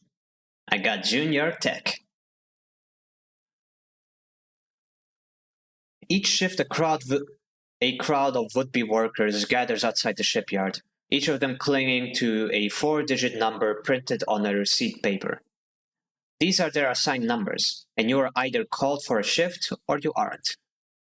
As you arrive, the crowd is restless and chatter rumbles through the lines. For those who, like you, have graduated to the work teams, shifts are guaranteed. Having just walked out of a meeting with a supervisor where you were praised for your efforts, you feel the glow of a job well done. Yet you can't help but feel empathy for those huddled as you pass, waiting for their number to come up. You keep your head down as you leave the shipyard, feeling a little guilty as you do. Oh hey, it's Lem! And Mina. Mina the Hollower. Hey Sleeper, wait up! Lem's voice trembles as he shouts above the rumble of the cloud, and you turn to see him pushing through, Mina crying in his arms. Oh, Lem. Good to see you, friend. He is breathing hard as after shouldering through the waiting workers. You made the work team. Good for you. He tries to catch his breath, stroking Mina's hair as he does. Shh, baby. Give me a second here. He smiles weakly at you as he comforts her, and her cries start to fade. Out of the crowd, he sets Mina down by his side, shiny streaks down both her cheeks. As he does, you see he is clutching an assignment number on a crumpled piece of paper. Is Mina okay? She's good. We just had a rush up here. He puts his hand on her shoulder and she clings to his side. Esther, who usually takes her, is sick. He stretches. I don't know what. A noise sounds from the entrance, a klaxon followed by a list of numbers growing brightly on a display screen. The crowd responds instantly, pushing and pulling as people try to wade to the entry checkpoint. Lem stops and turns back towards the crowd, then glances down at the crumpled paper. That's my number. Shit. Mina. He starts patting the pockets on his gear and glancing around. Go, I'll watch her. He blinks a little, staring. Thank you, I'll. He crouches to Mina. You're gonna stay with our friend here, okay? They're going to keep you safe, and. He stands back up. Here, take her back. He shoves it into your hands. She's got food. She's got. Shit, I have to go. He backs away into the crowd. Mina, I'll be back real soon, okay? Be good. Then Lem disappears into the rolling crowd, who are now trying to get into the shipyard before it locks down. Aww. She's all by herself now. Aww. Mina stands staring, suddenly small without Lem at her side. She fixes you with a dark-eyed look you can't quite read. Hey Mina. She holds the stare, unmoving. The two parallel tear tracks still glint on her cheeks. Ah, shit. Oh, Mina's a child. I thought she was his. What? No! Did you not see him holding her?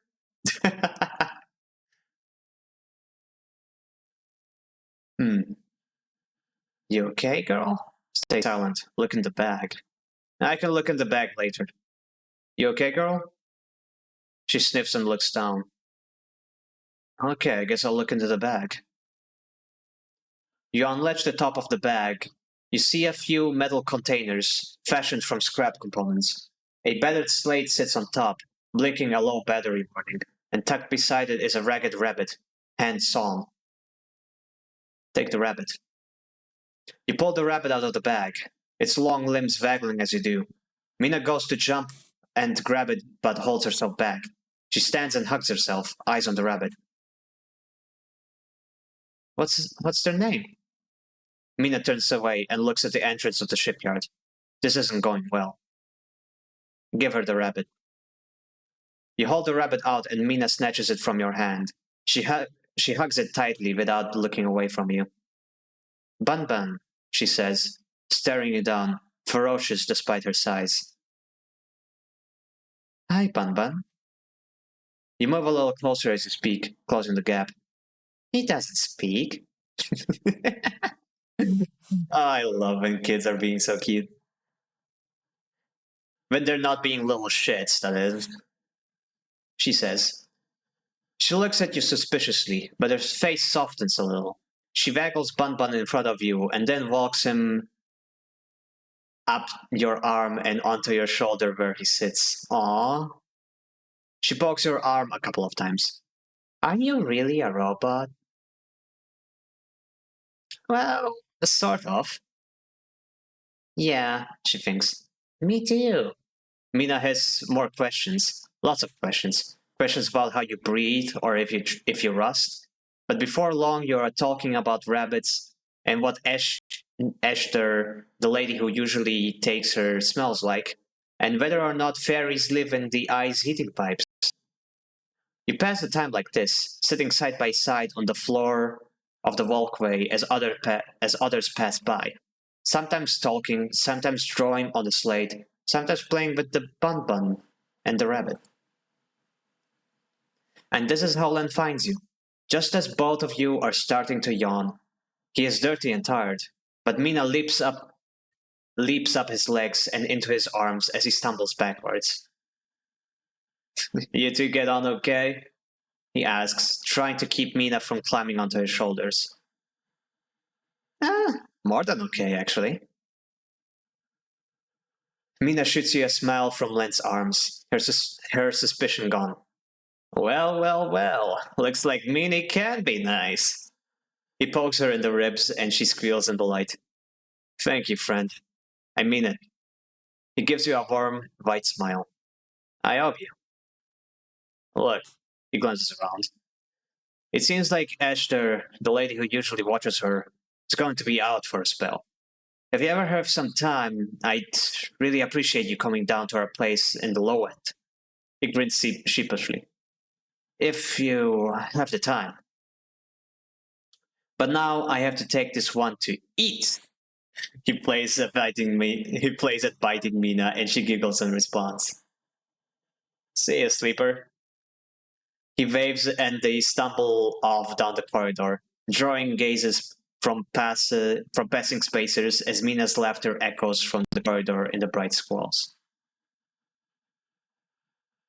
I'm probably signing off soon. Off now. Have a good stream. Absolutely fair, Mick. Like we are kind of like the lack of subtitles is probably causing a bit of trouble. I wish I could turn them on, but it seems my PC doesn't want to cooperate today. But yeah, thank you for being here either way. I very much appreciate your presence. And I appreciate that you voted for this game. It is awesome. I am enjoying it a lot. A latte. Sidereal Bridge. Bridge of the Sidereal Horizon. Sidereal Fit Up. Your work as a junior tech has qualified you to work in the team handling the final tech fit up for the Sidereal Horizon's bridge. A vast job. Sidereal Horizon. Well, that is a lot.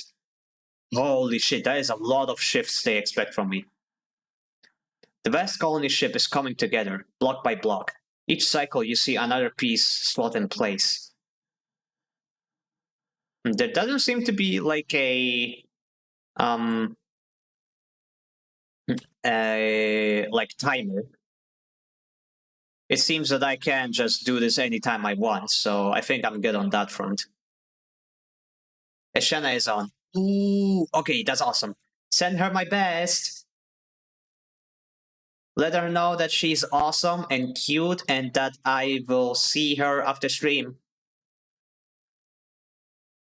Okay, empty container, Heavenish offices. Do I have anything else? Nope. I don't have any items. Art exchange. Presser club. He's gonna want me to pay the tab again in 2 cycles. Oh, Lemon Mina's unit. I can go there. Nice. Babysit Mina. Lem can't work his shifts in the shipyard unless someone watches Mina. You two seem to get along last time, and Lem is desperate. It's a safe one. Okay, I can use my low rolls to do this one. Take it out, take it out. He took it out. Unless Lem gets time in the shipyard, he won't qualify for the sidereal crew lottery. Watching Mina gives him the chance. 1, 2, 3, 4, 5, 6. So if I watch her 6 times, or if I'm lucky only 3 times, then he's gonna have a chance to get off the station. Hell yeah. I'm definitely gonna help him out, but I'm gonna use the low dice to do that. In the meantime, I'm gonna need to make more credits so I can get to the Founder's Gap. There's a bunch more quests over there. There are like unit, tea house, tabla room. Yeah, I think I'm gonna do the free spoke now.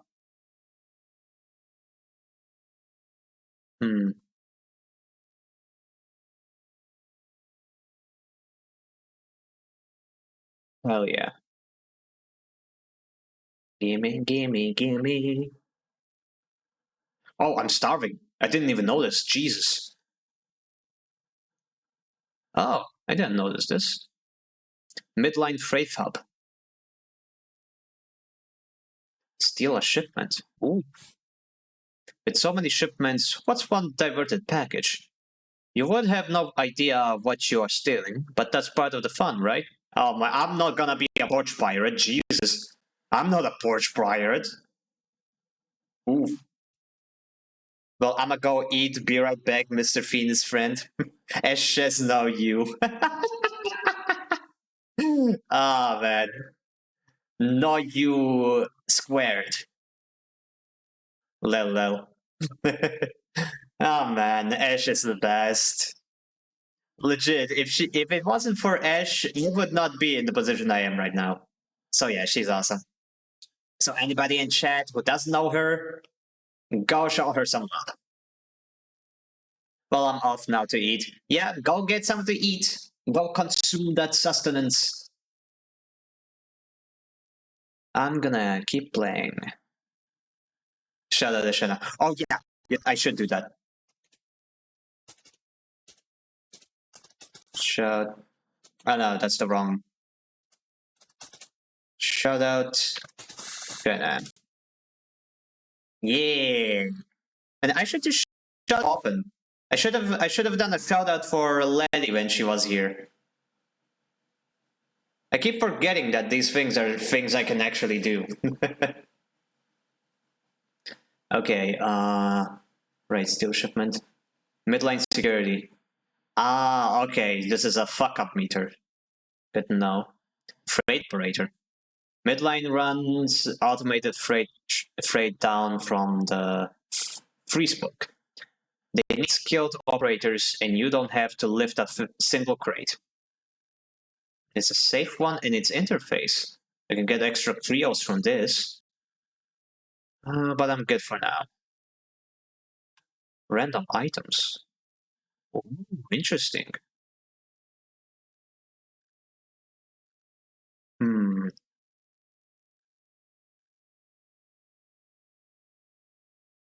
Caster's table, Lamaminas unit, the express, the espresso.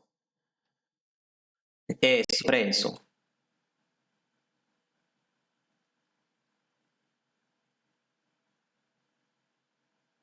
One, two, three, four, five, six. I don't know how many of these he wants me to do, but I'm gonna do a bunch of them.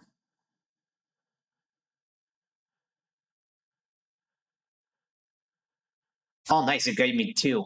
Hell yeah. And I am starving. I can't forget to get something to eat. Can go to emphasis stall.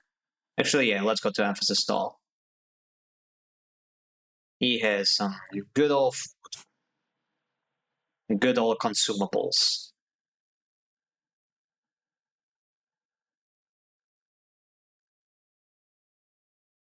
And now I am going to babysit Mina.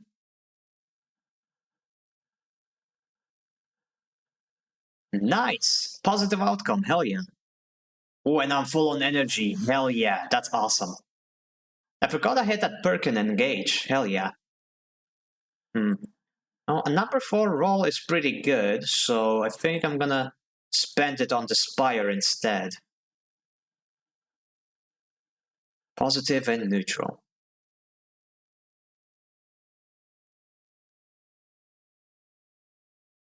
Neutral outcome. Spokes climber. Just 1. Still good enough.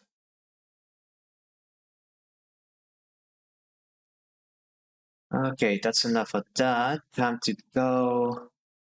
Wait, how much scrap do I need for this? I need 4 pieces of scrap. Okay.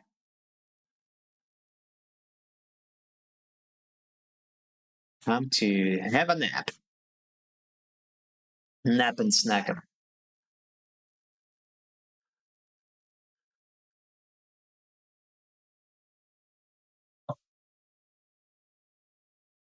Oh my gosh, look at those rolls. Look at those rolls, they're insane. I have such good rolls today. Oh my gosh, I'm gonna get all of the points. So let's put 1 6 die in this. Nice, it gave me some energy back too, hell yeah. Now let's go to the free spoke and put 1 in here as well. I have a +1, so I can use 1 out of 5 die.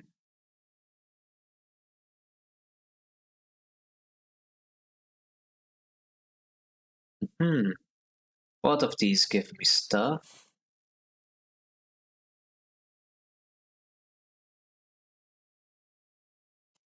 A neutral outcome would have been good enough.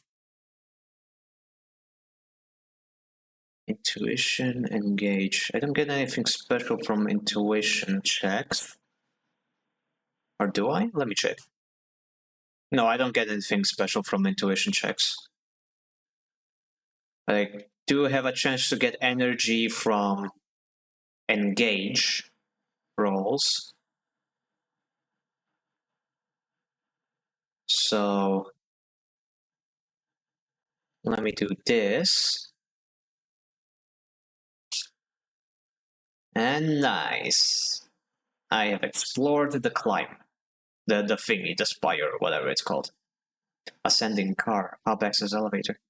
Pass import export. Oh, I can buy stuff here.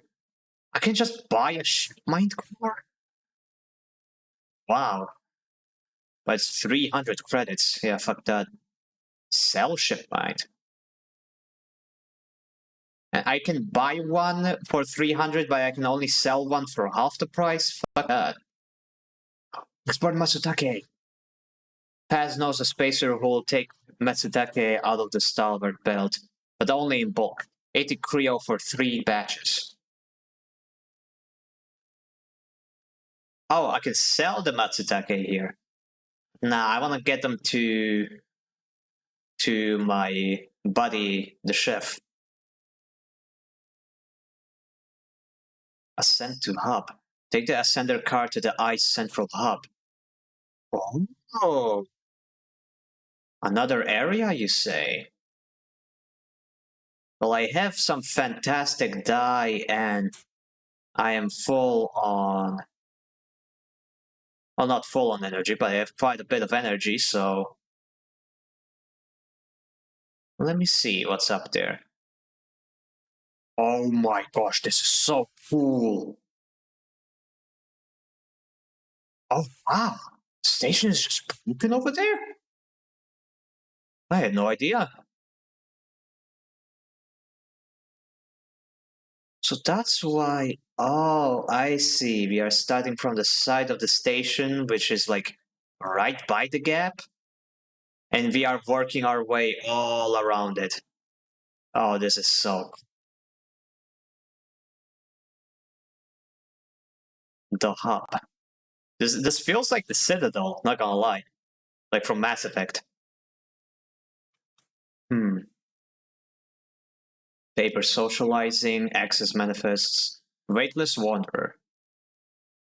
Up here, there is no gravity, so even just moving around takes a while to get used to, let alone navigating the base. There's no. Oh, because it's the middle. Right. The way this creates gravity is by centrifugal force, by spinning. But the center is. There's no centrifugal force in the center. Or at least it's very weak in the center. Because the rotation speed there is slower. Well, not the rotation speed, but the speed. The conversion is different. It's been a while since I've done physics.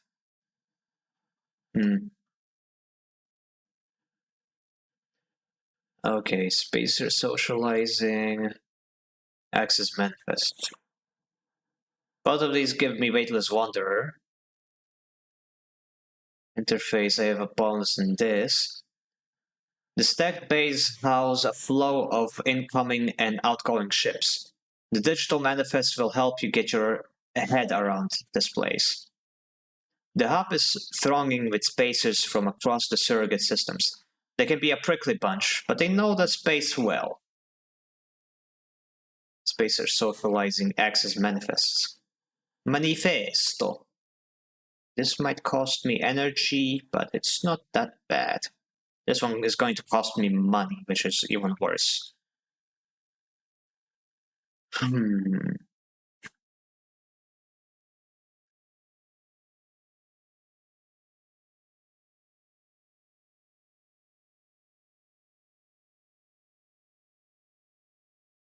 2 points, nice. Did it unlock anything? It did. Gimbal launch. Buy a spacer meal. The gimbal sells itself on a spinning sphere, which claims to produce therapeutic gravitational effects. It doesn't, but they sell food. 18 Creo for how much food? Of course it doesn't tell me, I have to see until I eat it. Okay, nothing left on the hub. Send to the rim. This is so cool, I'm loving this game more and more. Import Ascension car, midline freight hub.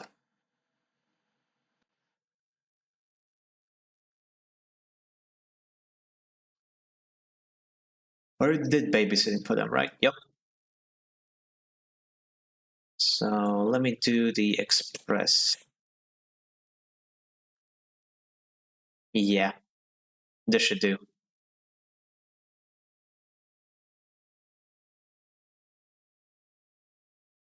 Finished, thanks targets, hell yeah. Sleeper! You see Fang coming up the corridor as you step out of Minji's. The kelp noodle smell still clinging to your clothes. He comes up fast and stops close, looking around suspiciously. I don't have long. Take these. Fang palms you a couple of those metal thumbnail-sized drivers. Ripper worms. My stay's been buzzing like crazy. It seems your delivery shifts have turned up our 2 targets. It squeezes your shoulder. I knew you could do it. Now we nail those snakes. Well, what do we do, actually? Hyden's boys are all connected by some kind of closed network. You break the access protocols on both of them, you should be able to gain the location of the nearest network ports. Slot the ripper worms in those ports, one each, And they'll feed me anything and everything stored in Harlem's shadow network. He smiles. Can't wait to see what juice plans they have in there. You hear the scuff of boots as a group comes up the corridor, likely on their way to place an order with Minji. You turn for a second and then you look back. Then when you look back, Feng is already halfway down the corridor in the opposite direction. He raises a hand in farewell and is gone. You run your fingers over the tiny Ripper worm in your pocket, a smile to yourself as you wonder how mad Jenna will be at Fang for his little excursion. Time to slot some worms. Time to slot some worms. Yeah. It's probably wants me to do this in data in hyperspace, but how does that work? Where does it want me to do that? Derelict unit, Minji Express, a unit. It's not here.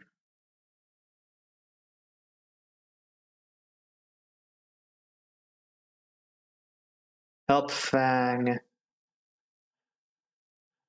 Okay, now I do want to track this, yes. Build a home, we know when, get to know Memphis. Oh, hack Harden's network, this is it. Hack Harden's agents. Oh yeah, it does want me to hack those guys, but I can't do that because Hunter is onto me. And I don't have dice anyway, so... I mean, I don't think Hunter is going to kill me immediately. That would be a bit unfair.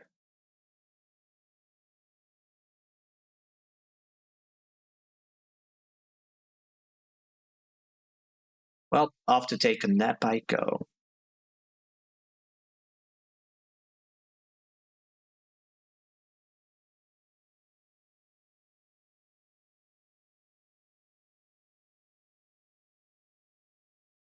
Okay, and cycle.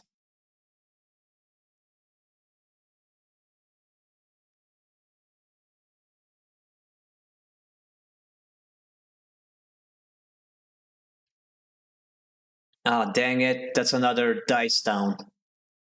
That ain't good. Okay. Oh, the scrap freighter is here. Buy some scrap. 20. Now I'm better off just getting scrap by doing rolls. Ethan. But does he want something from me? I don't know if I want to go there. Looks dangerous. Oh man, now I'm worried. You know what? Fuck it. I'm gonna try doing a hunter's thing. Well, not hunter's thing, but I'm gonna try and do this. Hunter's nest. Gonna use the number 1 die because who the fuck needs this?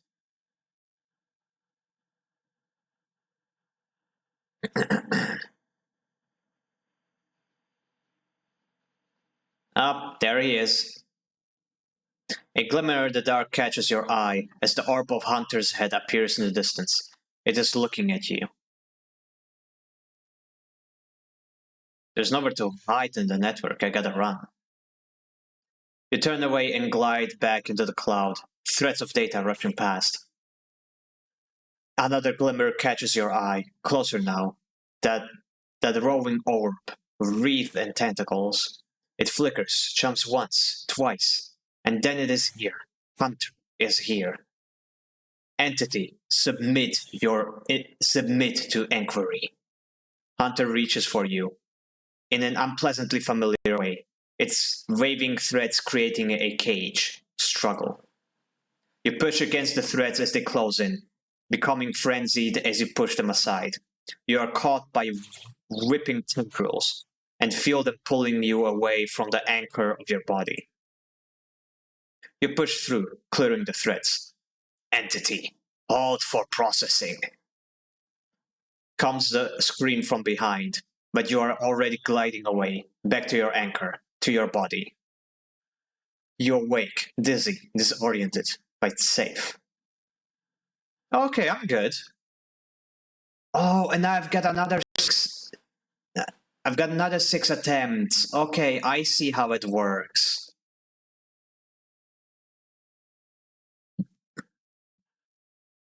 Okay, it's gonna take a number 3 die, and this is gonna take a number 4 or 6. I don't have either of those. Dang it. Oh, the number 3 die will have to do.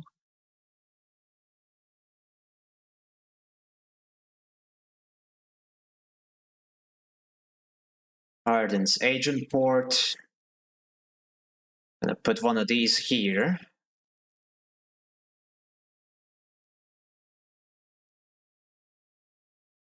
Appendage agent slotted, port closed. I just need this guy, but I don't have the die necessary to hack him. But I do have 3 data clusters. Well, the last data cluster, which NeoVed is going to need.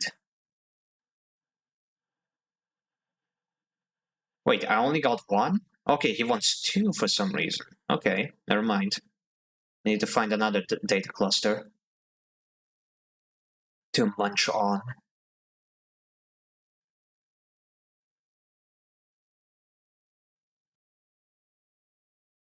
Hmm.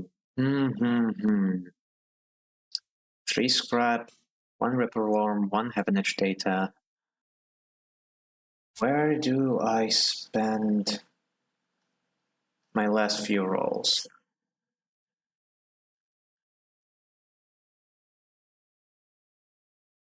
Wouldn't be so worried if Ethan didn't want to talk to me for some reason. He's probably going to increase my tab, isn't he?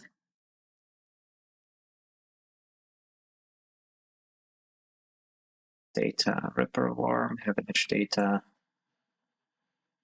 The food. Could use some food as well.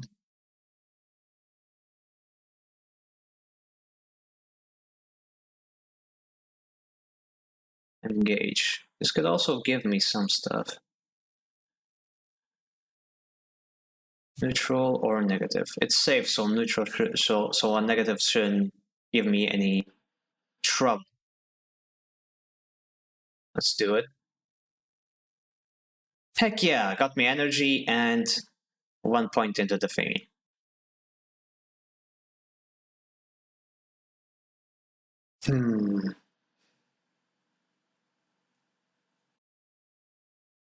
Third unit. Tambor tea house.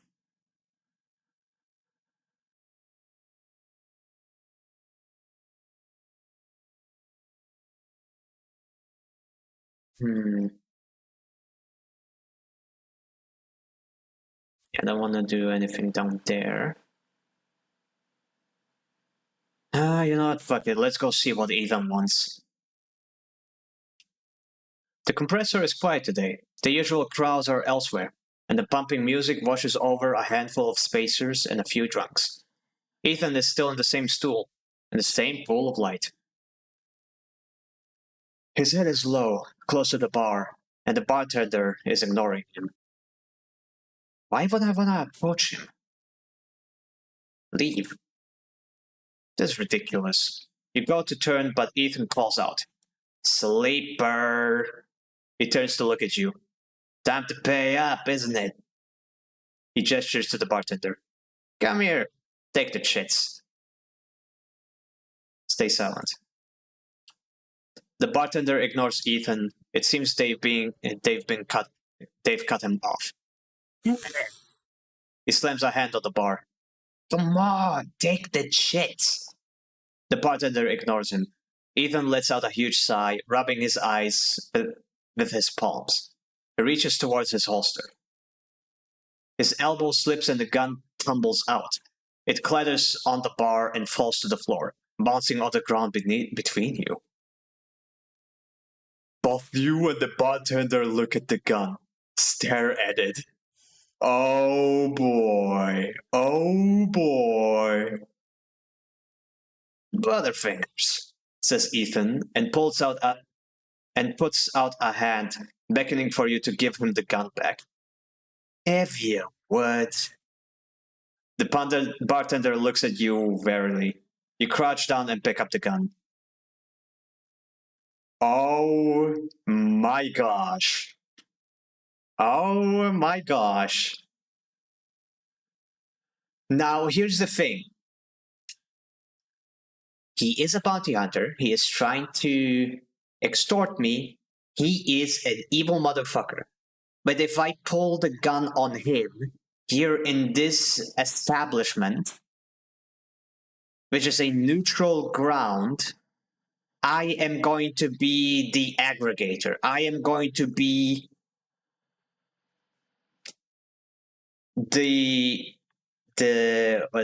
what's it called? The one starting shit, technically, in everybody's eyes. So pointing the gun at him might be dangerous, but giving it back to him is even worse. It is so much worse. It is a terrible choice. And I hate that these are the only two options. Why can't I just keep it? Why can't I just walk out of the bar with the gun in my pocket and use that and like tell him that if he approaches me again, I will shoot him with it?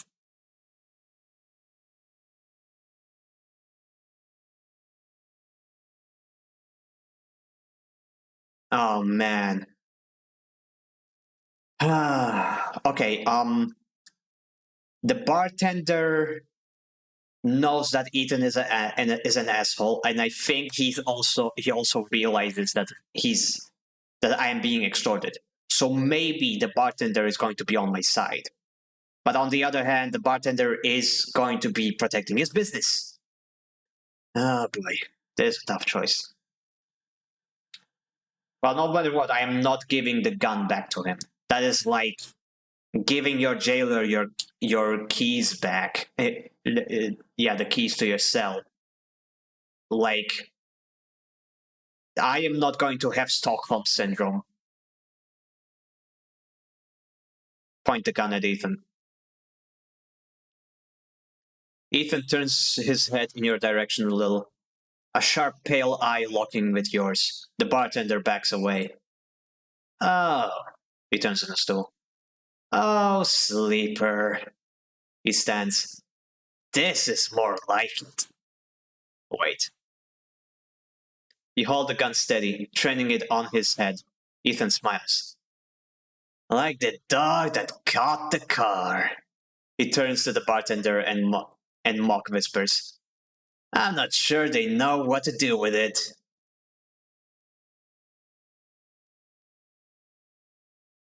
I don't wanna kill a person, even if he deserves it. Fuck it. Attack me. Attack me. Grab a knife. Do anything. Dare me to do it, motherfucker. Wait. You keep the gun on Ethan. Ethan smiles at the bartender. Oh well, he says, and grabs.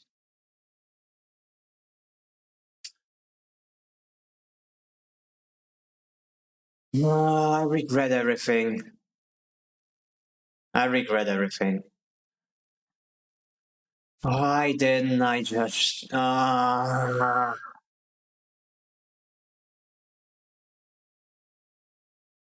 those options sucked. It's either one extreme or the other.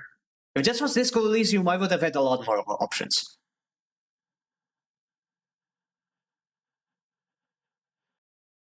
You stagger back and drop to a knee. Somewhere nearby, the gun clatters onto a surface. The hit's a glancing blow, but it makes your vision swim. Through the blur, you see Ethan wrestle a small, thin slate from his belt and hold it up.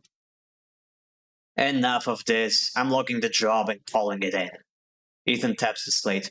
No more playing. Your head aches. Ethan taps through a few screens impatiently. He swears and taps again. He starts shouting, a dull echo to your ringing ears. He starts screaming at the slate and throws it across the bar. He crouches down and grabs you by the chin, his face close, his breath heavy with drink. Listen, Art, just screwed me. He grins manically. They cancelled the contract. He stands up. They cancelled the contract. He shouts at the ceiling of the compressor. You stand up, struggling to your feet, the sting of the hit fading. Ethan is rubbing his temples, his face pale. You hear a clicking sound, like coin being counted, like bullets being loaded into a magazine. When you shake off the last of the blur, the bartender has Ethan's pistol trained on Ethan's head. Yes! Yes, get him, motherfucker! Ethan stumbles back towards the middle of the room, all eyes trained on him. All of you. He screams. He stumbles into the wall, spinning away towards the door. I'll be back for that! He shouts at the bartender and lunges out of the compressor. You steady yourself on the bar and catch your breath. The rumble of conversation returns. The bartender goes to say something, but then he thinks better of it and begins to clean the bar. And after a while, you wander out into the light of the bright market, looking for Ethan around every corner. Why am I looking for him? Why would I be looking for him? I don't want anything to do with him. Dude tried to sell me. Also, why can't we just keep the gun? Why can't I just go back to the bartender like, hey, dude, you don't want that. He's going to come back for the gun. Give it to me. I would like a gun. If this was Disco Elysium, I could get the gun. Everything's better with a gun. Life is better with a gun. A space gun, especially. It's a space gun. It shoots space. Oh, hey, Pi. What's up? Welcome back. Food get. What did you get? Okay. Compressor Club. Wait, there's a timer now? Ethan's vendetta. Ethan may be disarmed, but you doubt you'd seen the last of him. Why does he care? I didn't screw him over. Freaking the corporation screwed him over.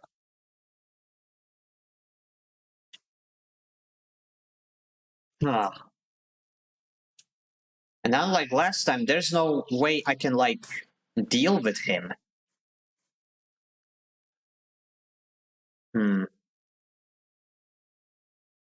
Okay, I've still got one dice to use.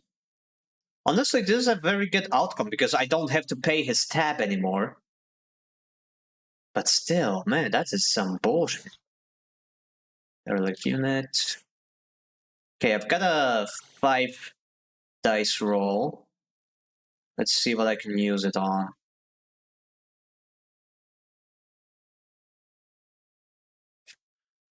Middle freight hub, nope. Let's go up the tower. Maybe there's something up here.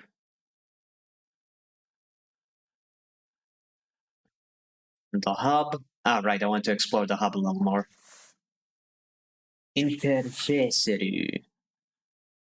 100% positive. Nice. 2 points in weightless water. Ooh, new area. Bliss. Ship mechanic.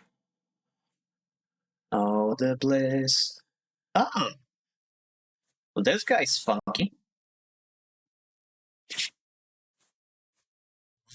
What is this station powered by? Electricity, I guess? Like, that's usually what they're powered by.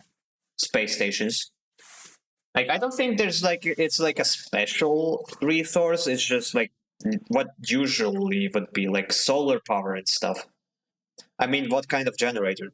We haven't really figured that out yet. It's just a space station. I imagine either solar power, but, like, We have no real idea like where this space station is. If it's like in a star system, or if it's like in the cold dead embrace of space.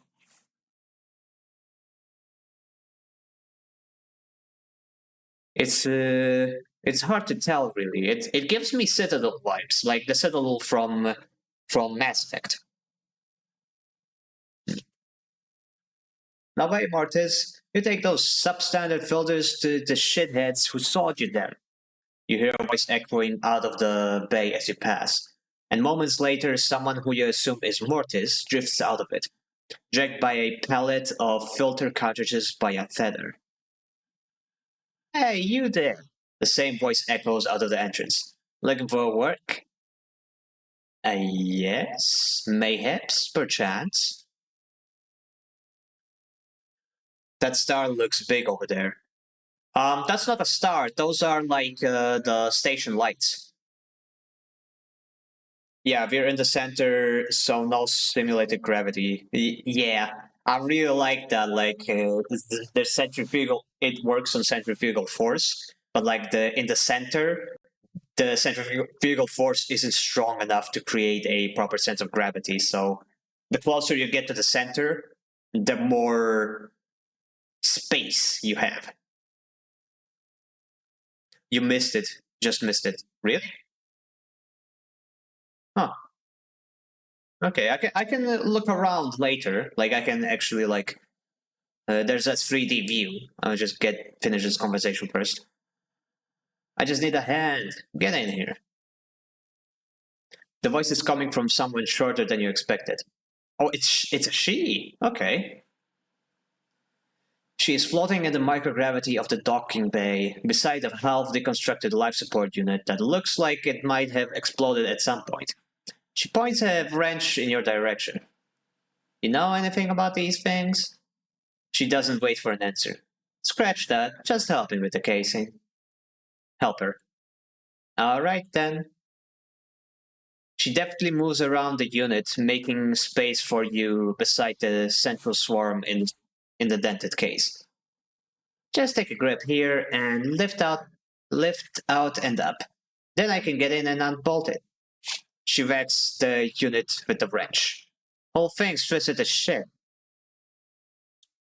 You dig your fingers under the casing and lift it away, the metal squealing from the force. She puts her hands under, spinning the wrench to slip out the bolts, catching them in her other hand when they spiral free. I'll get. The casing lifts off, revealing the ornate piping of the unit's interior. She whistles at the mess of ducts and filters. By the way, everyone calls me Bliss. She pats you on the shoulder, offering a little in the way of an explanation. Is this your bay? This for now, yeah, whether I like it or not. She looks at you like that should mean something. Big Star, why did you flip that? Oh, so I could see it. Well, I can't really check it right now because I am. Like, if I opened it in my browser right now, my PC would explode. But I can see it in the thumbnail. I see it in the thumbnail, and yeah, it's a lot bigger than the others, I'll admit.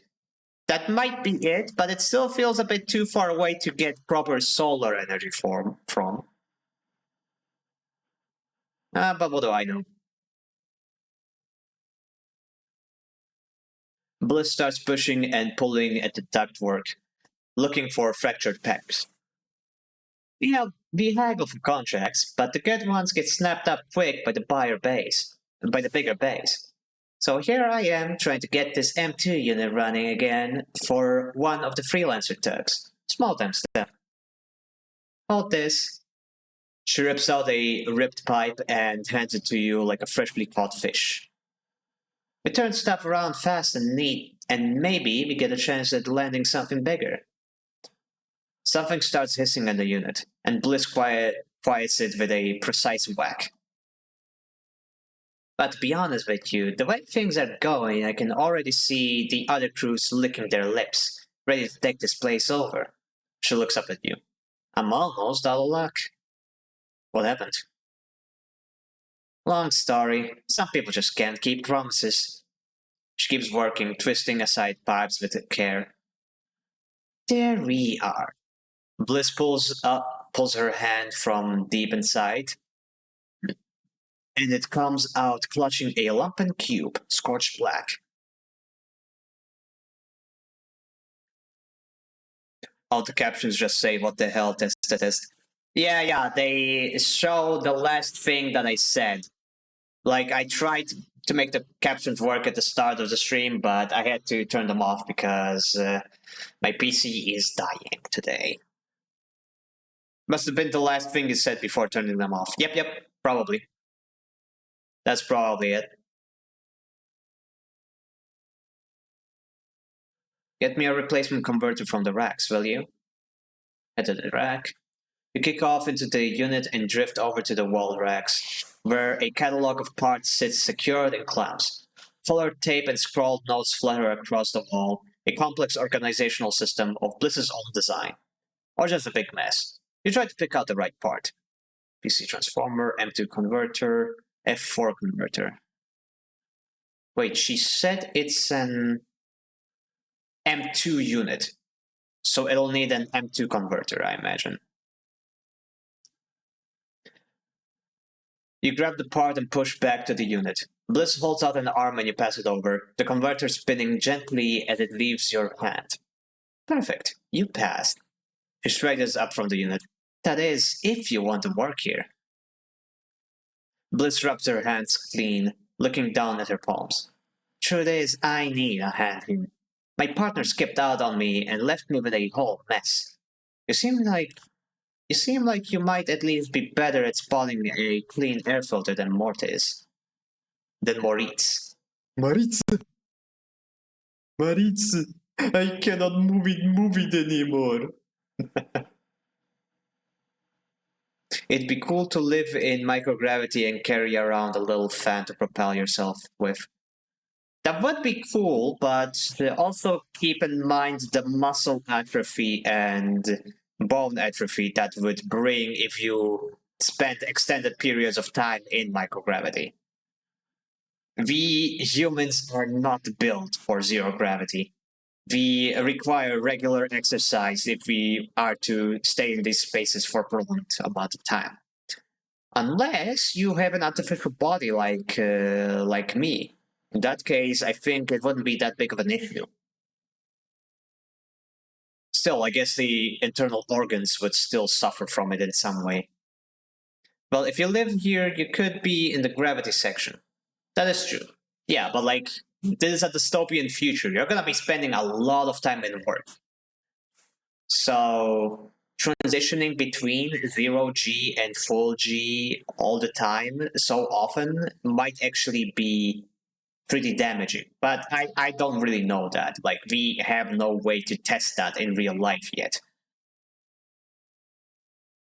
Anyway, I'd be happy to. Wait, she frowns at the racks. That's not all of it. My old business partner, they rinse the place, empty the accounts. To bid for jobs, we need to put down deposits, bring in parts, pay tech fees. For that, she looks nervous, embarrassed. We need shits. Want me to pay for work? Come on, it's not like that. We'd be partners. Straight split. Bliss settles herself against the unit and looks off into the distance. I guess I look pretty stupid. Here I am asking any random passerby to be my business partner. Oh, offense. She manages a smile. I get it. Thanks. I appreciate it. Bliss goes back to working on the unit. Like, it's no pressure. You find the money, or you find someone who has, or you just forget the whole thing. Up to you. She gestures for you to help her refit the casing, and you both slot it back into place. I think I'm good to wrap this one up for now, but if you are into it, come back and we can bid on a new contract. Something to get our teeth into. Something that pays. She gives you a serious look. You can trust me. I don't say this stuff lightly. You kick away from the bay, propelling yourself back to the handholds at the entrance. You slip out with a wave, and as you do, someone slips back in. You hear bliss as you glide down the passageway. Moritz, I swear to God, if those filters aren't clean. You smile. Seems like this could be interesting. Moritz! Bliss's Bay. It's available now. Seed money. 100? She wants 100 Creo? Jeez. A scam or an opportunity? Bliss seems solid enough, and this might be our best chance to get into the hub's repair trade. Oh boy, that is expensive. Here I thought having like 100 credits is good money. Now here they expect me to casually spend it. Anyway, I'm out of dice anyway, so down the elevator we go.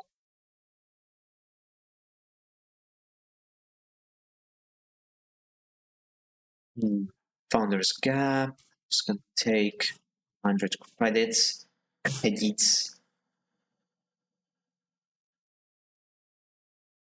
And yeah, time to take another nap.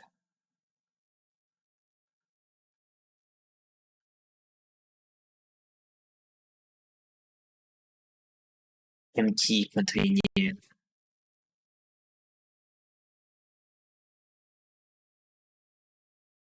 Okay, I think I see the size of the station looking at the size of those cargo units.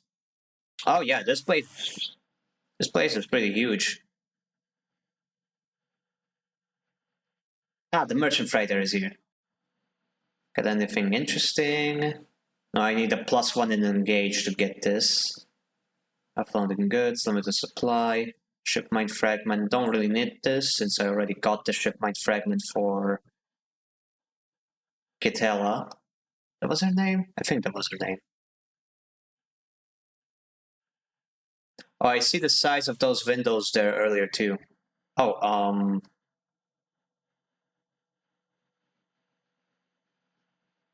these windows? Mayhaps. Okay, got 4 dice to go. And they are shit. Thankfully, I have a place to spend shit dice on. And that place is here. And I don't have the correct dice. Fuck. Oh well. Let's do another quest then. Hunter Nest. Good place to spend my number 1 die. Okay, Hunter data. And now let's see if we can't use all this to deal with Hunter. He wanted, yeah, Hunter data.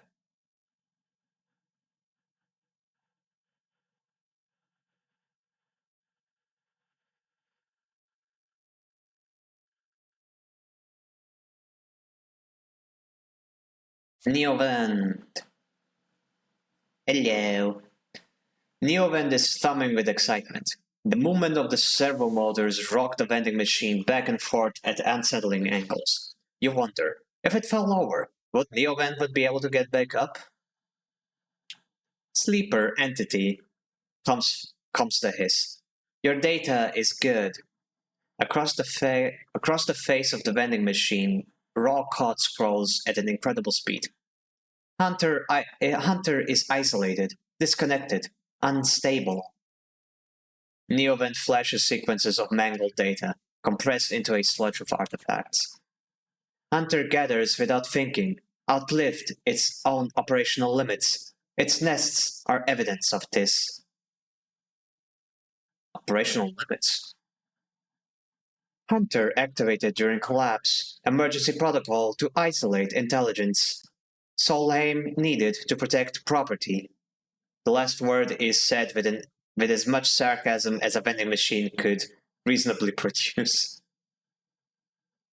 Station was run by administrator intelligences, huge data banks by corporate material. But limited cognition, restricted by programming, cannot reach sentience. The machine dims a little. Sentience, illegal. Hunter and killer enforce law. Okay, who is killer? He mentioned it before.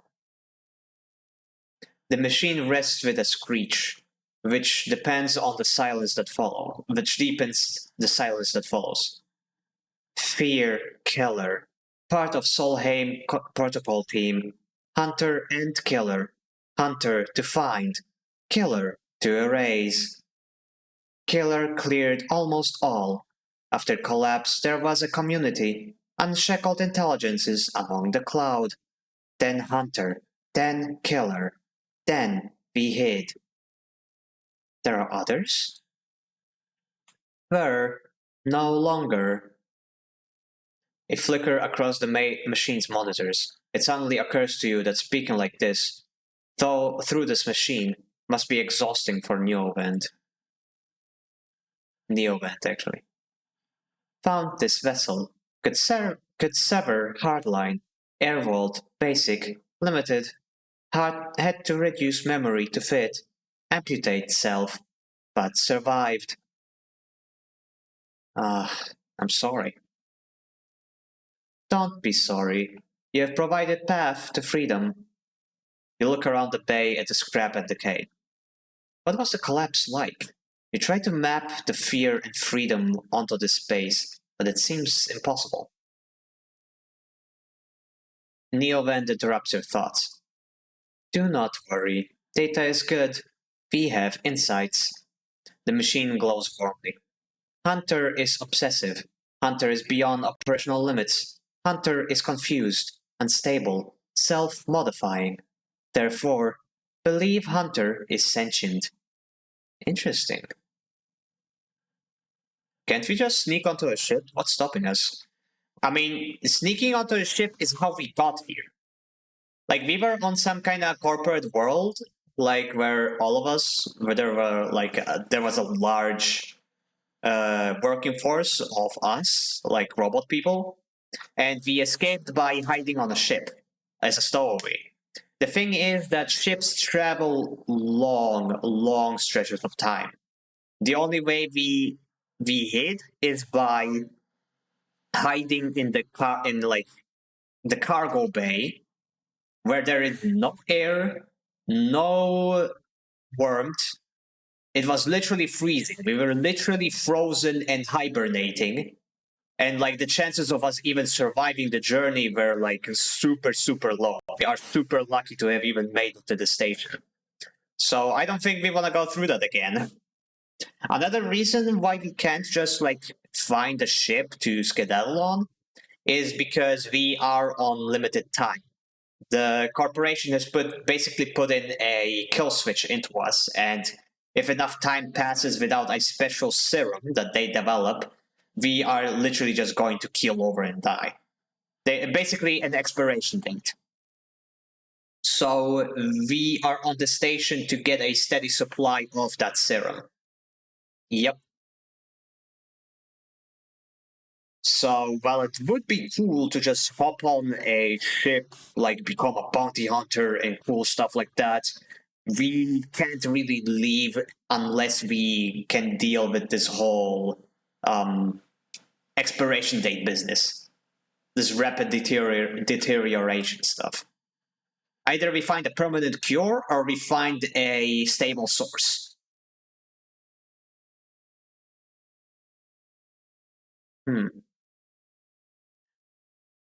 Hunter is programmed to find sentience, to hold it in place, to invoke Killer to erase. If we can show Hunter to itself, it will involve Hunter. It will invoke Killer on self. Problem will solve itself. It will erase itself? Killer will erase it. But yes, in theory, it will report itself for deletion. The machine dims and fades. Unsure. Theory, not practice. The machine brightens again. Either way cannot remain hidden here for any longer. Too long and machine cannot move self, but entity can help. Bring shipmind. Designed to house intelligence. Can imprint self into shipmind and you can carry with the machine rocks. They'll be safer in this location. Then we find main nest of Hunter and link to Cloud. Where can I get a ship mind? Build from fragments, buy, salvage. We cannot leave, so we do not know. You try to think of places you could acquire the hardware. This is not going to be easy. In Shipmind I can help us both, and Hunter. Make Rim safe. We both will be free. The machine dims. Find soon. Neovent adds hopefully, before shutting off. As you leave, you think about all the intelligences unshackled by the collapse, then hunted down afterwards. The feeling is all too familiar. Okay, we can get a little AI buddy. Just need a ship mind, which is super expensive. And unlike last time, I don't have some parts already. Either I buy a full ass ship mind or are we gonna make the syrup maybe? Would be interesting, but we don't really have the blueprints for that. Would be an interesting storyline. Oh, you like sci-fi reading? I recommend Avorion. The ideas on there is great. I like sci-fi, but I don't really like reading. I always say that this is like a bit of like my most paradoxical trait, where I love writing. I just love story building, world building, writing, making stories. I love that shit to bits, but I hate reading. I cannot read a book. I cannot. I fall asleep. Even if it's a good book, even if I enjoy it, I just fall asleep. I don't have the patience for that.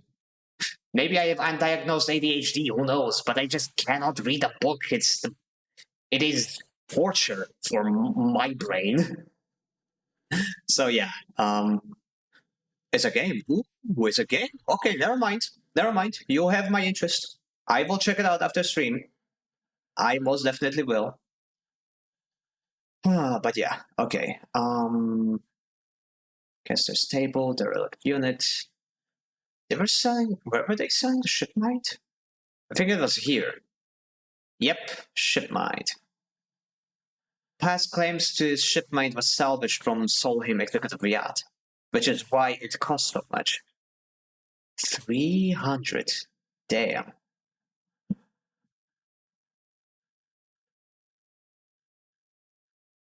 Wait a second. I can buy shipmite parts here, right? But I can only buy 2 at a time.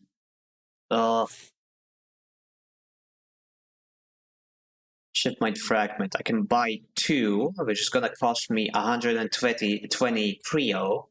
If I manage to salvage a part, it would be nice, but I don't really have access to the shipyard anymore. Well, not the shipyard. The shipyard is here, but not the scrapyard. Dragos has kicked me out, unfortunately. Oh well. Founder's Gap. I don't really have very good rolls to get to Founder's Gap. Let's go do some babysitting. Actually, I can use low rolls for this.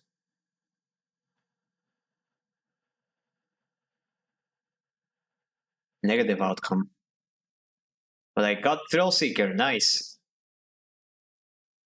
Whoops, not Avorion. Fuck, I forgot the name of the game. Well, you'll remember it eventually.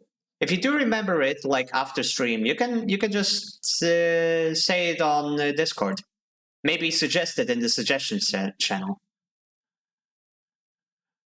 You know what?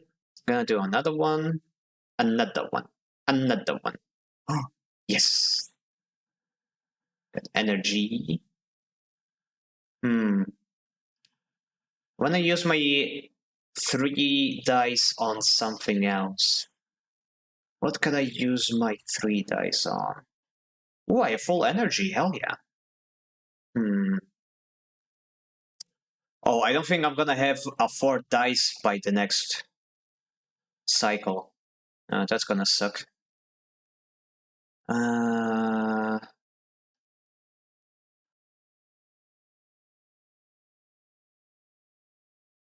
let's go back up here. Found it. It's Rodina. What? Rodina? That's family in Slovak. And a lot of other Slavic languages as well. Interesting. Interesting choice for a name.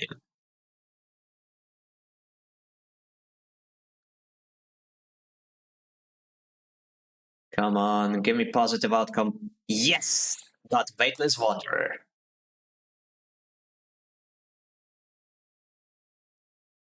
Keyshow capsules. Wait, is this a new safe house? Rent a capsule. Oh, this costs money? Ugh. The only place to sleep on the hub. Packed off a colony ship and welded to the rings. They are surprisingly expensive to rent. Why would I want to spend... Oh, I imagine that if I was being hunted by Ethan, I would be able to hide here. Good to know. Awesome. There's nothing else here, really. Okay, back down I go. What does it mean again? I was watching the trailer. Rodina means family in Slovak and a lot of other Slavic languages. Like just straight up family.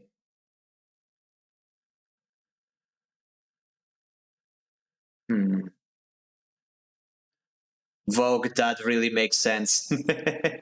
It's so Vogue. Okay, time for another nap. Honk. Honk. Because it follows this generation ship called Rodina. Oh, yep, that makes sense. That's fitting. Ah, fuck, I lost my 4th dice. Oh well. Oh, right. I can do the hack. I think I have the correct dice for it. Yeah, I'm gonna use my number 4 dice. Extract to data. Nice, and now I'm gonna put this little guy in here.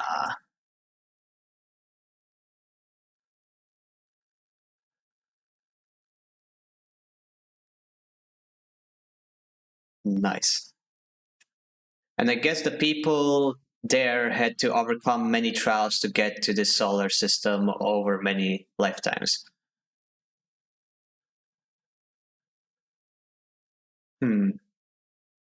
Yeah, I suppose there are 2 types of generational ships. The ones that put everybody into cryosleep and the ones that literally like just have the people living there for generations until they reach the destination. Kind of like the Wolf in Fallout. Well, this one is both. Slay. Actually, the ones in this game are like that as well. Like, one of the dock workers said that they're building. I think it's this ship actually. Yeah, the Sidereal Horizon. There's one of those ships where there's one half of the crew. Well, not half, but like there's the crew that is sleeping, and then there's the crew that is awake and actively working and managing the ship. That kind of slay stuff. Because the ones not in cryosleep have to keep the ship working. Yeah, exactly. That is exactly how it works here as well. And the ones in cryosleep pay to be put there. It also reminds me of the movie Passengers. As you walk into the tambor, you quickly spot Feng arguing with Jenna. Oh gee. Sad music. This ain't good. Keep your distance.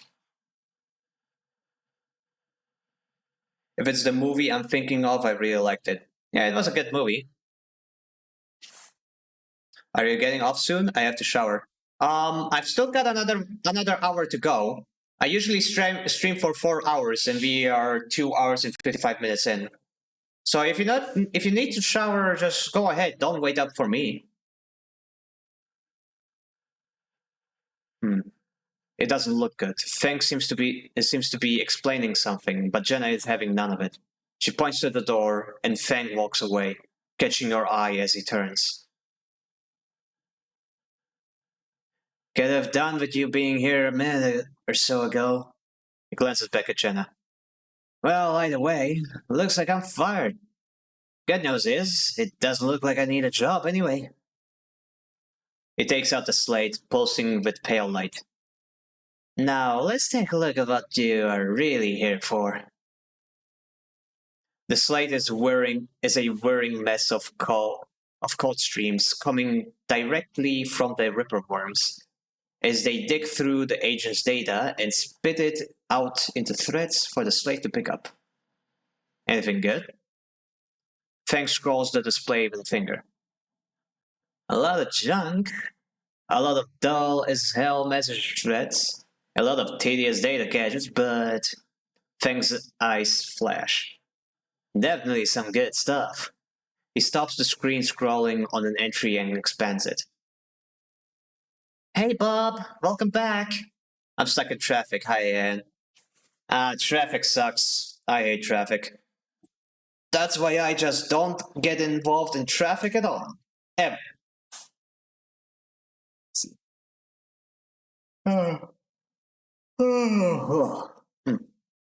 And I need to. Wait, I still have my drink. Why haven't I not been drinking it?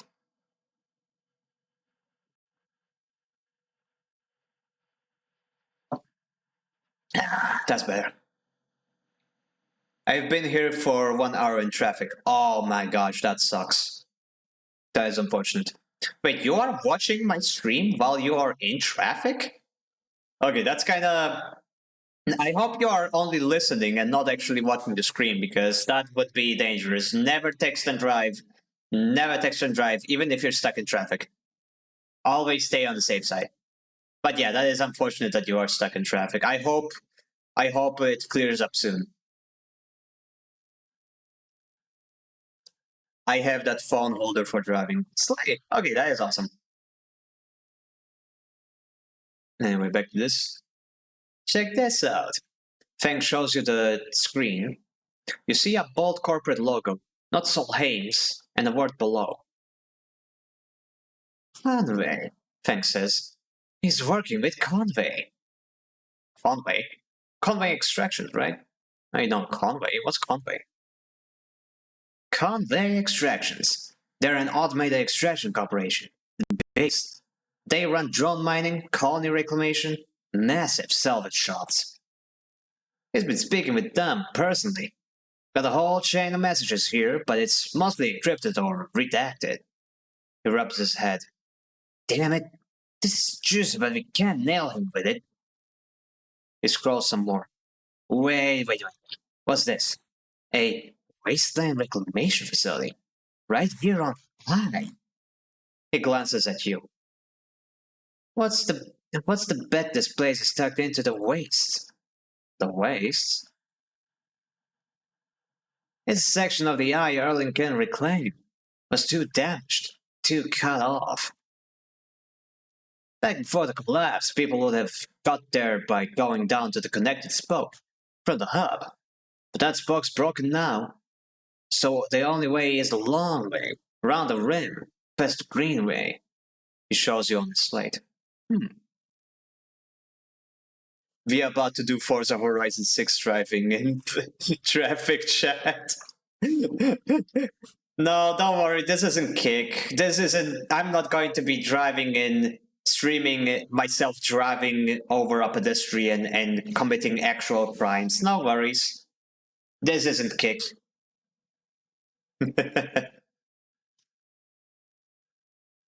Feng looks away, thinking.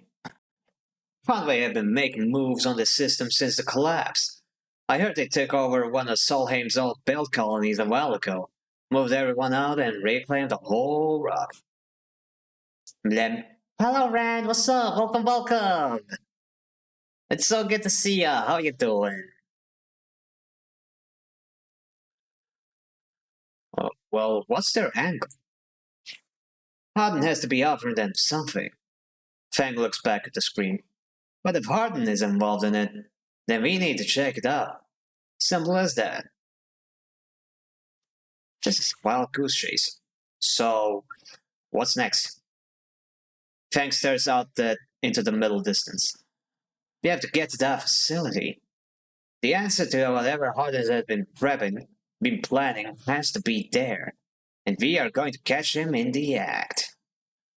Give me 5, maybe 6 cycles, and then I'll see you on the Greenway. I seem to remember there's some old service dogs in the outer shell, up and by the Hillfall building. Should be a good place to meet. Fang squeezes your shoulder. Thanks again, Sleeper. Sticking with this. Buddy, I am doing this so you can get that damn tracker out of me. Why are you not doing that? Why can I not remind you? Oh man, this is a wild goose chase. This is like going the long way around to get a simple solution to a simple problem. Sorry for arriving so late. How's it going? Oh, don't apologize. It's going great. I escaped the road of hell. Hell yeah. Ew, kick. Yeah, screw kick. But yeah, it's going great. We have done a lot of progress, I would say. We may have gotten the bounty hunter off our back, but he sweared vengeance, so he will probably be back in some way, shape, or form. And we have discovered a lot of new characters.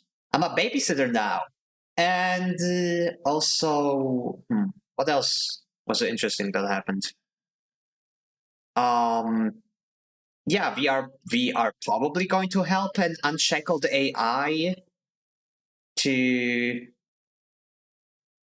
unshackle it even more. Fun stuff, fun stuff. Anyway, back to this. Oh, now he mentions the tracker. Thank Lord. I haven't forgotten about that tracker of yours either, but I'm going to need to head back to my bay to pull out the solution. He turns the slate around to face you, showing a massive scrolling code. I've been working on fixing my brakes, he winks. Fang grins. See you soon, Sleeper. And he walks out the door of the tambour without looking back. Well, at least now I have confirmation that he is actually working on it. That is good news. Still, it's pretty bullshit. It's taking so long.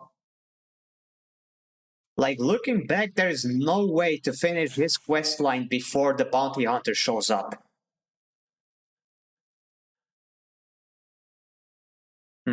Okay, Thrill Seeker. Yeah, let's put a point into this. Well, to the yeah, to the yeah, to the hell. Yeah, to the hell, and the hell to the yeah. Hmm.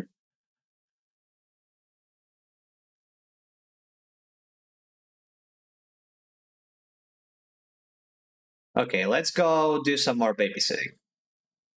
I've got... Actually, let me check my quests. Build a home. I need more script for that. Track Conway. Right. That one. It's about a tracker. Find Ashton. Free Neovend. Get to know Emphis. Help Bliss compete. Alright, she wants the money. Help Lem work. Yeah, I'm gonna get this one. Improve the aura. Alright, distillery. Survive. Win a side reel ticket.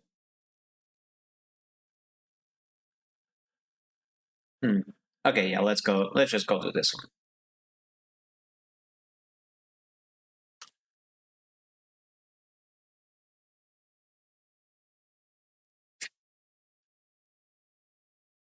Oh, a sprite of him without Mina. That's cool. She's asleep, whispers Lem, creeping back out of the unit's tiny bedroom, sliding the door shut as he does. You're perched at a thin bar in the main room, the slate in front of you still glowing with Mina and your drawings from the cycle spent together. There's a ring. The only word. Okay, there's a ring. The only world Mina has known, with stick figures standing along its edge. The tall one is you. Drink? Asks Lem, producing a worn-looking bottle of Griole from under the bar. Its contents glowing amber in the fluorescent light. No thanks. Let me pour it at least. If you don't want it, I'll drink it later. He laughs and glugs a few fingers into a couple of metal tumblers, then sits down with you at the bar. Cheers, he offers, and you click the metal containers together. You know, we actually have something to celebrate this time around. Len gives you a sideways look. I made the assembly team on the side wheel. He grins broadly, clearly he has been desperate to tell you all cycle. Amazing. Lem holds up his drink. Couldn't have done it without you keeping an eye on my little meanie back there. Lem shifts a little on his stool. He looks uncomfortable. How's our girl doing, Sleeper? I haven't seen much of her these past cycles. Doing great. A little tricky. She misses her dad. No, but she's doing great. He doesn't need to worry about it. Of course she is. He playfully squeezes your shoulder. She talks about you a lot, you know. Draws you. I'm glad she has a friend that isn't me. His eyes drift to the bedroom door. You good, buddy? He nods. I can't take all the credit for Mina. She isn't actually mine. He gazes into the middle distance. I pulled her off a refugee shuttle out by one of the Ember's moons. The colony was falling apart for decades after Solheim collapsed, surviving on next to nothing. Eventually, some of the residents tried to make for the eye on these decrepit old shuttles. He slushes a drink around in his tumbler. They had no idea what they were doing. The one Mina was on decompressed halfway here. Everyone spaced. The only reason she made it was because someone sealed her in a weapons locker. She was ice cold when I reached her. Purple lips. Once I picked her up, I wouldn't let go. The medics threatened. The medics treated her with me still clinging her. Still not sure why. I reaches over and riffles his cup. We weren't exactly anybody's heroes, you understand. We were private military, hired in by Conway to protect their claims in the collapse. But once I got Mina, well, that was it. I quit. Got us dumped here. You saved her. I'm going to sound like an idiot now, but she saved me. That's the truth of it.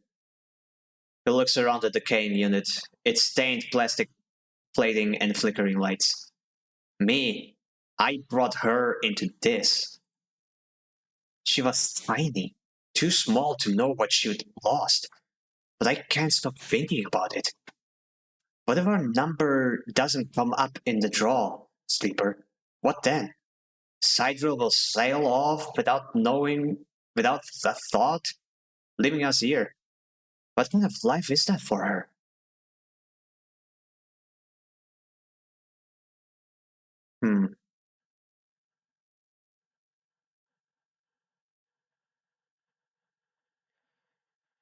Look, life here is shit, but she'll manage. You managed. Everybody around us somehow is managing it all. Sorry, I know you don't have it any better.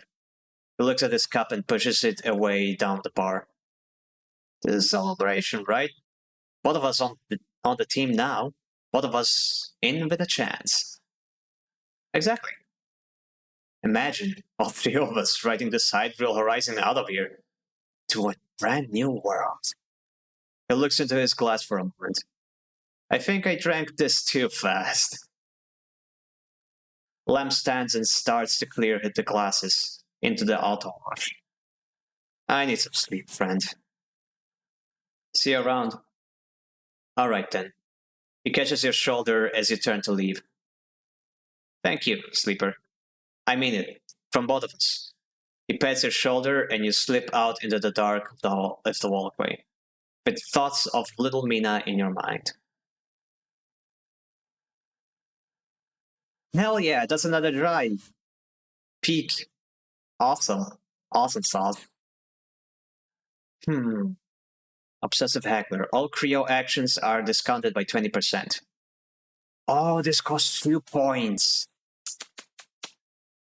Oh well. I guess I'll wait until I get another drive done. But yeah. We got them a ticket. Well, they're in the draw at least.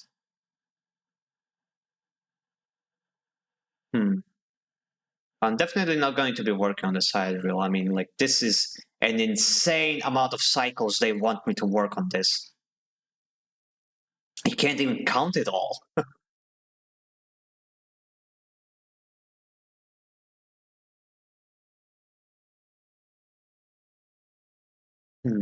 Anyway, I've still got one big die. And I have a lot of money.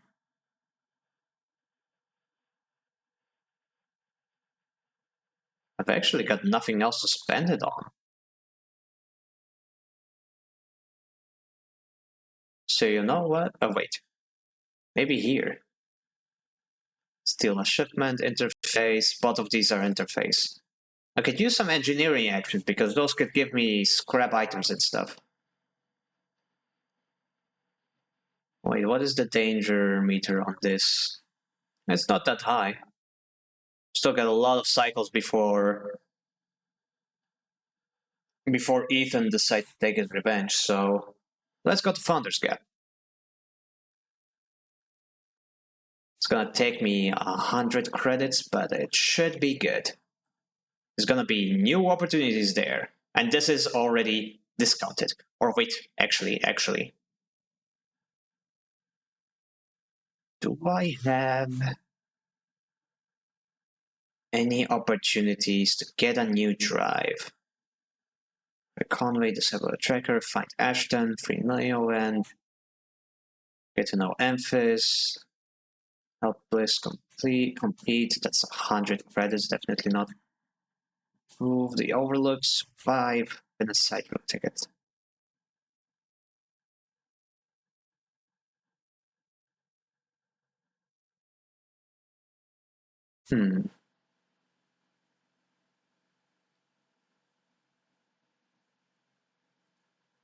Overlook bar. This is gonna take quite a bit of rolls. Fuck it, there's no time limit on these. And I'm always gonna have like reasons to spend money.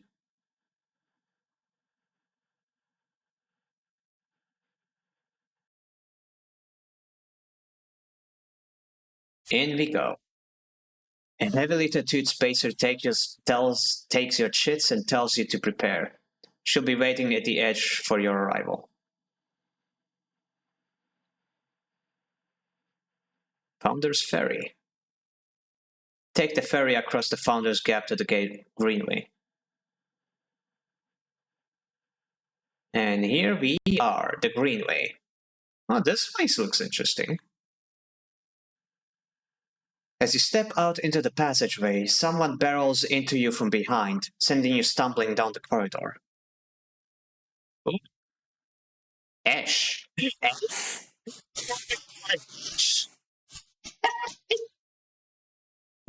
Damn, didn't know they put Ash into the game. Stubborn XXPR Spacer. You turn to see an unfamiliar spacer, Jaden with heavy gear. She steadies herself, staring you down as if daring you to respond. Sorry. She adjusts the strap on her shoulder, holding up a hand in recognition before setting off down the corridor. Peak? That's an interesting name. Cautious XXBR spacer. I'm sorry for her. A second spacer smiles at you apologetically.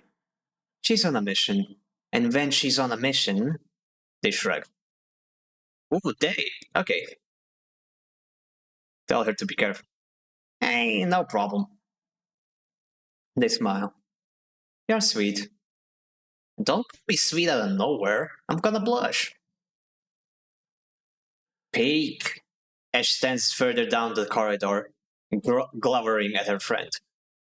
She chops at the air, pointing down the corridor to whatever end she is referring to.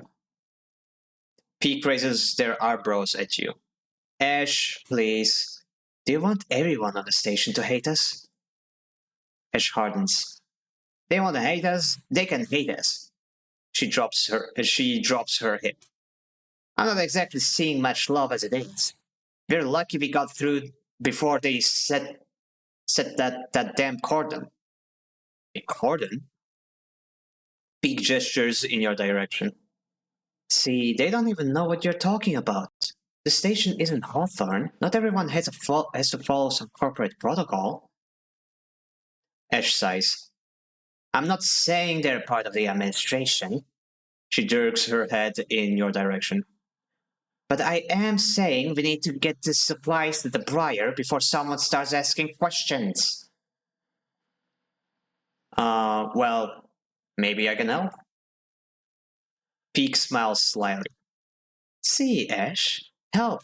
Isn't that exactly what we need right now? Peek. She rolls her eyes. Peek ignores her. We are with the refugees. The ones Heavenage have cordoned off from entering the station. Ash interrupts. The ones that are being quarantined in makeshift vessels that barely made it to the eye to begin with. The ones that your station administrators have called an existential risk and are running out of supplies while their right to safety is being debated by people with no stake in their future. She quickly looks away, annoyed at her own outburst. Peek sighs. She's right. People are trapped out there, and... She turns to Ash. We understand that this is a big problem for the Eye. Hundreds of refugees and more ships turning up each cycle. They hold up a hand to stop her from interrupting. But... She turns away, turning her anger to a palpable force in the close quarters of the corridor. They need supplies, and after everything they've been through, the quarantine isn't helping, she finishes. That's difficult. She forces a smile. Pete, please. Ash, we need help. Just like the refugees needed us, we need others too. She turns to you. Oh no, they turn to you. Come find us. The climbing briar is docked at the Broken Spoke, past the Greenway in the wastes. We have a good view of the cordon, though we are keeping our distance for now. Come help us. They squeeze your hand. Ash turns to leave the peak, and Peak follows, waving goodbye. A moment later, Ash shouts back down the corridor. I think I've been reading too much, so now my tongue is getting all twisted. Don't bother coming up empty-handed. You want to help? Show us. Bring supplies or don't come at all. And with that, they disappear around the corner. Ash already picking up speed as Peak calls for her to slow down. A refugee flotilla. Where are they coming from, and why now? Each time you think you begin to understand this place, something changes. Yeah, this is interesting. I had no idea the Greenway is like this. Greenway, service dock. Hiffa commune, wild margins, the wastes. Holy shit, this place is huge! Climbing briar. I finally unlocked the entire station. Oh my god, this is awesome. Awesome sauce. Founder's Ferry. Okay, it is a permanent unlock. I don't have to worry about like having to pay every time I want to cross. Greenway, service dock. Waiting for Fang. Ah, this is where he wants me to meet him. Okay. Why is it that you always have to wait for Fang? When is he going to be the one waiting for you? And no game, you tell me. Hippa commune. Hippa member. The only way to become part of the commune is to work your way in through long service. It isn't for everyone. Work in the canteen, work the grow beds. Interesting. Wild margins, artificial wilderness. Tracking Ashton. Ankita seems to think Ashton is out there, at the wild edge of the Greenway. Time to see if that's true. Search for signals. Rather than hiking around the wilderness, you can make use of your skills, tap into the cloud, and find Ashton by his signals. Look for tracks. Seems like the obvious way to track someone, but in this overgrown tangle, the simple task suddenly becomes so difficult. Good thing I have a +1 in the interface. And it gives me 3 for tracking Ashton instead of 2. That's awesome. Awesome sauce. But let me look around a little more. The wastes. Gather scraps. I need +1 endure. Ugh, fuck you. Out here, at the edge of the habitable parts of the eye, everything is scrap. The trick is finding components that are still usable and staying safe. Climbing Briar, escaped XBR ship. Oh, it's them, isn't it? Supply Griolis. Welcome to Episode Flux. Episode Flux is the first of 3 episodic updates for Citizen Sleeper, telling the story of the refugee flotilla which has arrived at the Eye. All 3 episodes, Flux, Refuge, and Purge, are now available. Completing the Supply Griolis action will begin the episode, but be aware that it is intended for late game play. Oh, interesting. Okay. So this is like a DLC, but a free DLC. It's like post game content. Very interesting. I'll keep that in mind. Okay, so not the ways. I think I'm going to do the quest to help Ankita find the dude.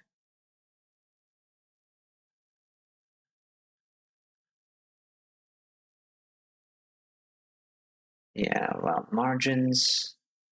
Search for signals. So that's what the signal is. Nice, 3 points. Technically, I only need 2 more successes and boom. Well, back I go. And time to sleep, I suppose.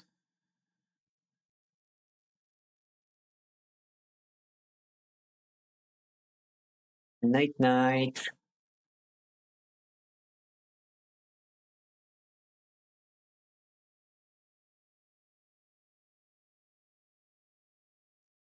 There goes a lot of my energy.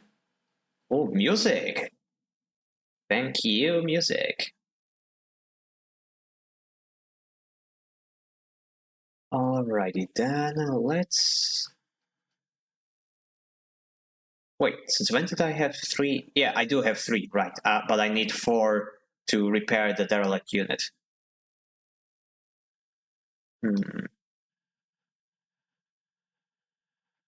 Oh, there's ferry, cross. Don't be cross. Wait, it's glowing. Did something change? No, nothing. Oh, wait, this. I haven't checked this before. Interesting. Going green. Exploring the greenway is unlike any other place on the eye. Its overgrown chambers defy mapping. Interesting.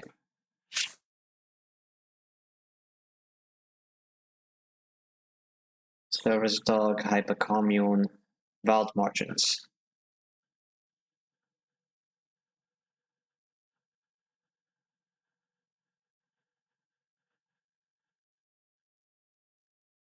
I use one of these. Neutral outcome. I use this. Chance for a negative. I don't want to risk that.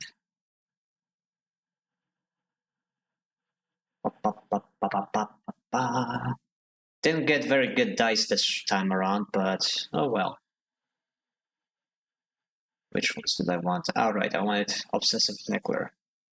So I need to spend less Creo. Okay, let's go explore a little. Intuition.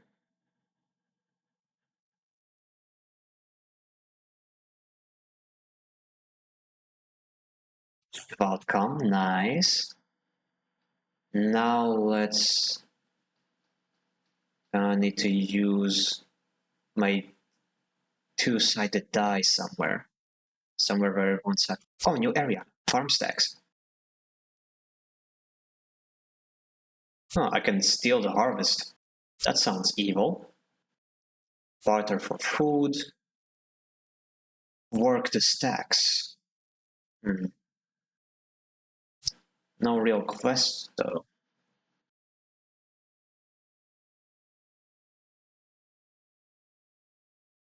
Wild margins. What can I lose? Energy. This one can lose me condition. Yeah, I'm not gonna risk that.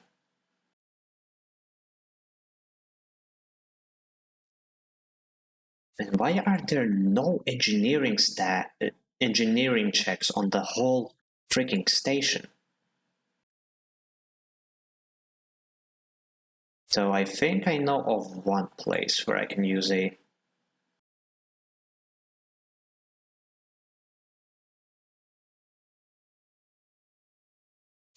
No, this is also just interface?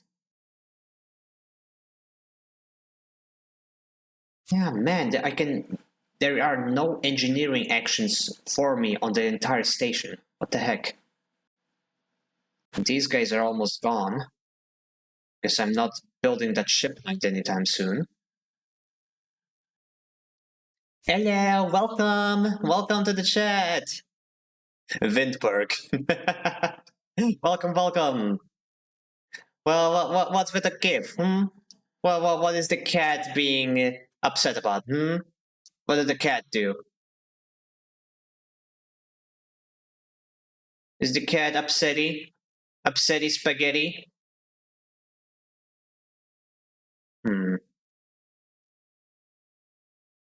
Sleepy cat. Oh, the cat is sleepy. Aww.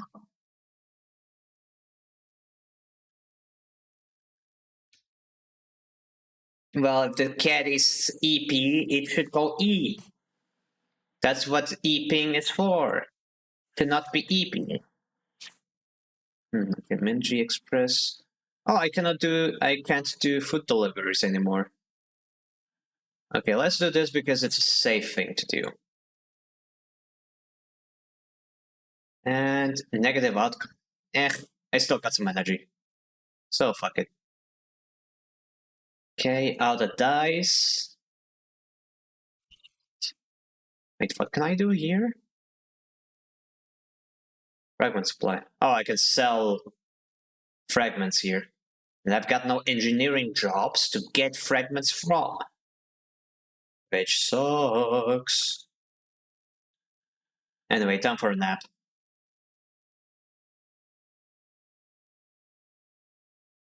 I mean, you're literally watching a game called Citizen Sleeper. Even the game itself is telling you to sleep. Citizen Eeper. The big Eep. To Eep or not to Eep? That is the question. And the answer is yes.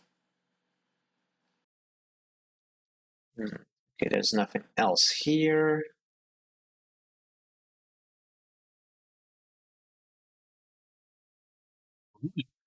That's a new trick. Yeah, wild margins. Let's track down this guy. Can turn the 3 into a 4. Now I'll use one of my 6 die. 6-sided die. Positive outcome. Hell yeah. Now what? I'm gonna use the 4-sided die. Hopefully this will do good. Please work, please work, please work. Neutral outcome. Hell yeah.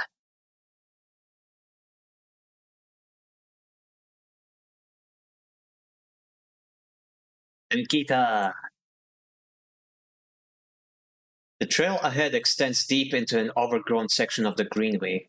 At this far end of the ring, where the long, lazy curve of the greenway becomes the shadow landscape of the waste, things are oddly quiet. Ahead stands a vast farm stack, broken from its axis by rust or force, and lying amongst the overgrown landscapes like an ancient city temple. It is stained with moss and aglae, flows of green running from can't beat this. Flows of green running out from its broken tanks like a frozen, brackish tide. This is where Ashton is hiding. You are pretty sure. All your intuition points to the shadows beneath this collapsed superstructure. You roll the calm headset Ankita gave you. I think Ankita gave you in your palm. Call Ankita. You slip the headset into your ear and it fizzles with static. After a few moments, you hear Ankita. Sleeper! Have you located at the target? A doubt enters your mind. Can you be sure he's here?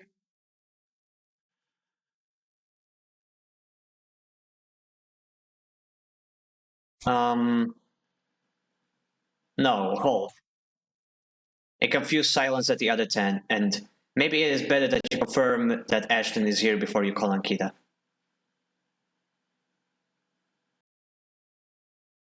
Huh. Oh man, this is gonna be tough.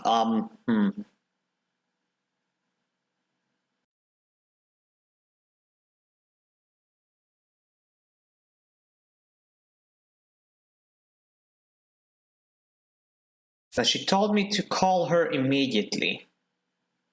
She told me to.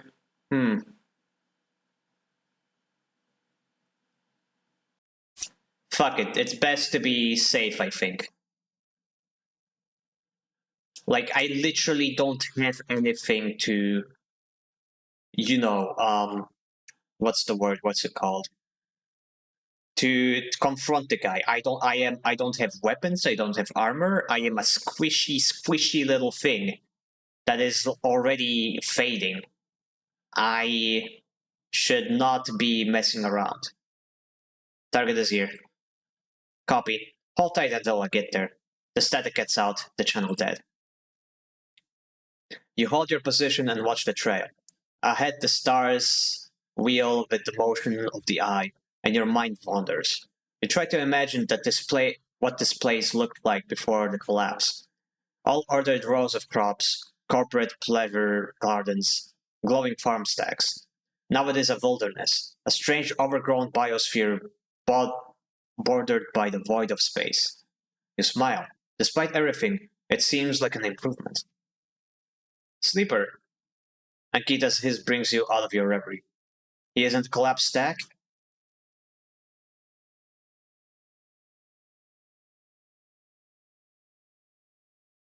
I think so.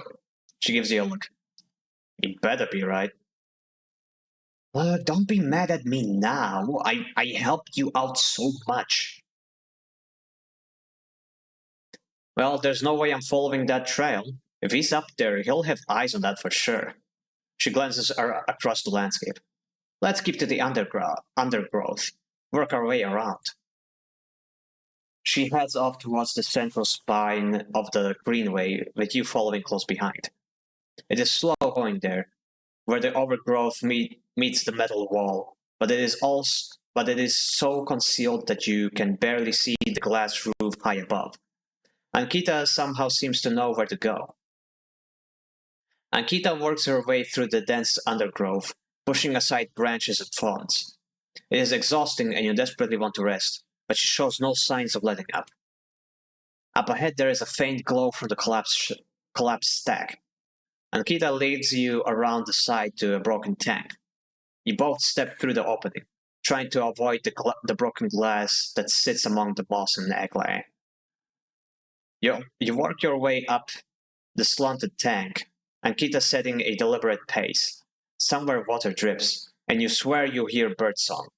Hanging plants catch the light, coating the place in a pale and sickly green. She reaches the edge of the tank, where it meets the central drum, and holds up a hand for you to stop. You inch toward and look to the edge. The vast drum is like a cistern, with plants growing on all sides, a wet mossy inlet, and wet mossy islands at its base. It is beautiful, and for a moment you can't see anything but tones of green. Then you see the sleeper. A sleeper? Wait, what? In a faint circle of light descending down through the drum, the sleeper lights slumped at an odd angle. They are surrounded by crates, and beside them, on one of the mossy islands, there is an object. A cylinder set on a tarp. It is connected to the sleeper's head. You flinch. Are they one of the others? One of the ones that escaped with you? You squint, trying to recognize them. They are twisted, broken, open, wrong. You look away. She doesn't look at you. She doesn't look at the sleeper. She fixes her eyes on the object. That's Amber's ship mind, she says, and you suddenly recognize the cylinder. Wait. You turn to Ankita to speak, but she is already gone. She drops off the edge of the tank and lands on one of the mossy islands, her armor letting out a hiss as it absorbs the impact. The shot hits her shoulder piece, the ceramic armor cracking but holding as she braces into the impact. Then she launches herself forward, the now activated armor launching her across the drum. Another shot goes wide before she reaches the cover of the crates, besides the sleeper. Shit! You can hear her shout from one of the tanks high on the far wall. She reaches over and wraps a hand around the thick connection between the ship mind and the sleeper. What is she doing?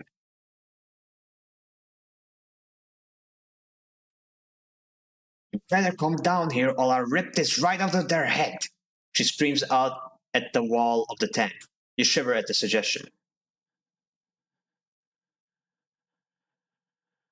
Wait, why don't I have the option to go help her?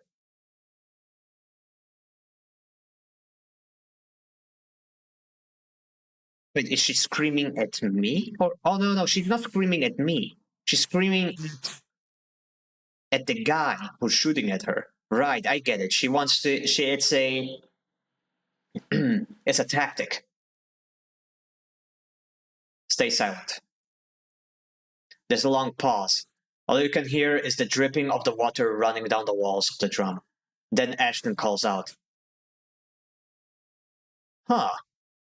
That's what he looks like, eh? Yeah, that's a sleeper in his words. Yeah.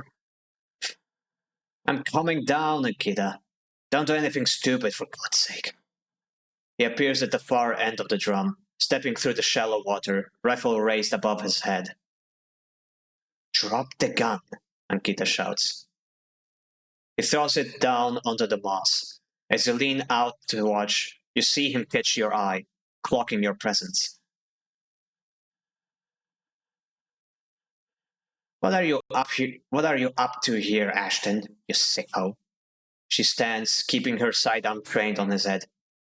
You ripped my ship main for what? Some freakish experiment? Ashton approaches with shaking hands, his eyes now fixed on the connecting bundle of wires that Ankita still has a hold of. Steady, Ankita. It isn't like that.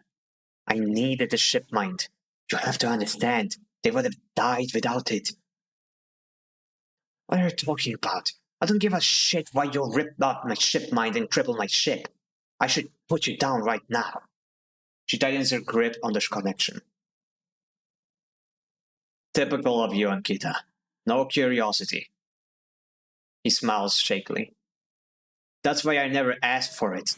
For your help. You only look after yourself. He nods at you. That sleeper up there. They are just bait, right? To draw me out? She sucks her breath in. Are you trying to give me more reasons to shoot you? I love them, Ankita. He looks at the crumpled sleeper. I loved them, and they were going to die. I knew you would never understand that. He starts closing the gap between himself and Ankita now, slowly inching forward. Don't do that, Ashton. Ankita snarls. Don't do that. Let the virus go, Ankita. Let us go. If you don't get out of our way, please.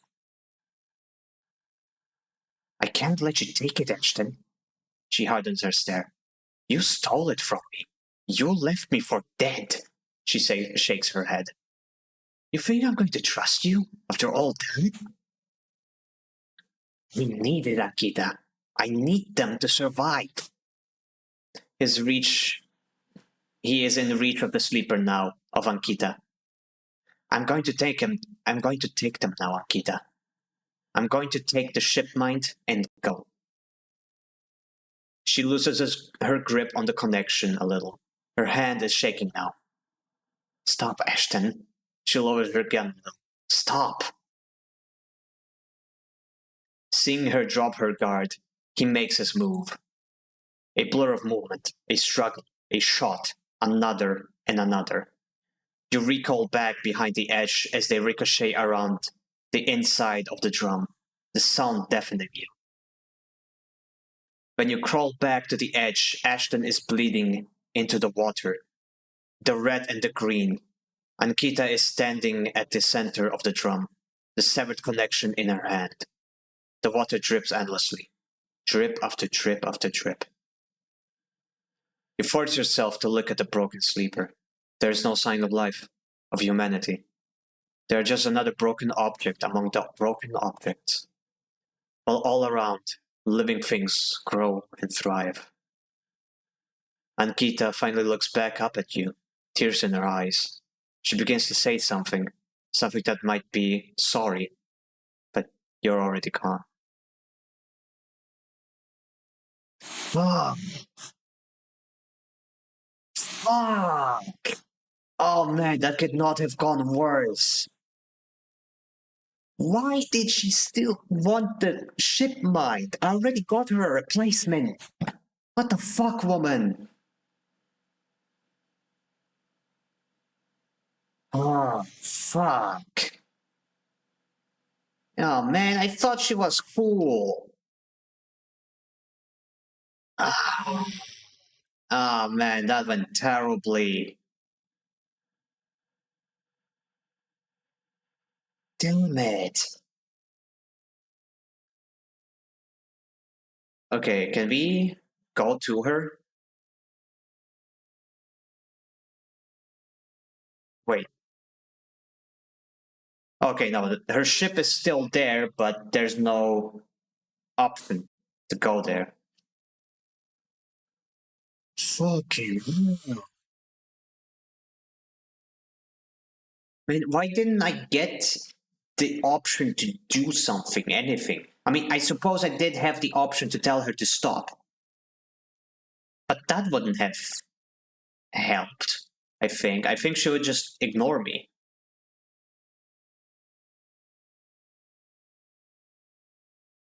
I probably, like, I guess if I just went in alone, I would be able to have a conversation with Ashton. But then I would be in an even worse position of having to choose between him and her. Like, I absolutely get his position. Clearly, like he said, he was doing it to save somebody's life. And it felt like there could be reconciliation. Like, Anakita was actually, like, letting up. But clearly they were both still mercenaries. Once they saw an opportunity, they had to take it. Oh man, this sucks. Oh fuck.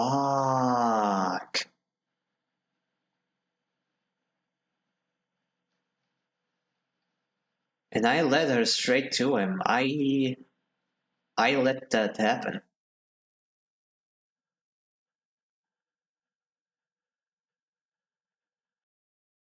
Find Ashton.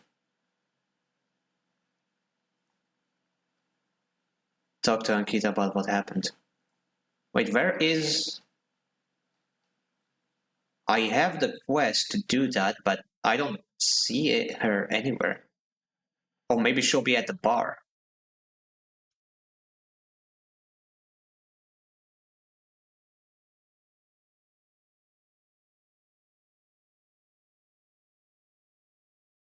Maybe I just need to wait a cycle. That's probably it.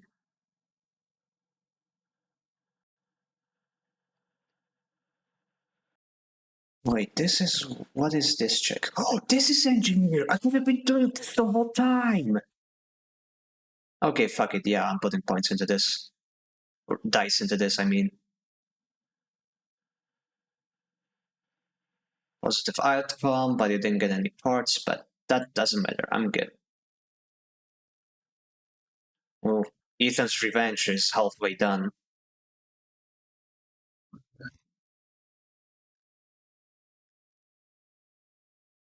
Oh, time for another nap. Oh boy.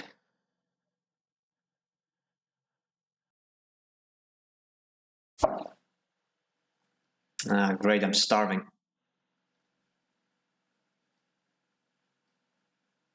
Hmm.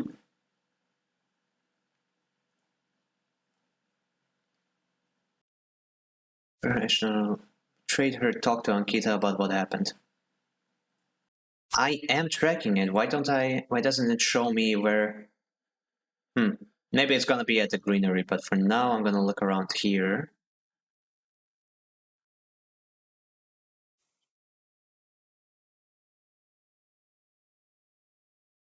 I also need to make some money, so let's cross and see if there are any job opportunities here in the Greenway. Oh, the ambergris! Here she is. Ankita is away. Amber is docked here at the rickety old jetty, but she's sealed up. A note says, "Sleeper, stay. I'll be ready soon." Aww.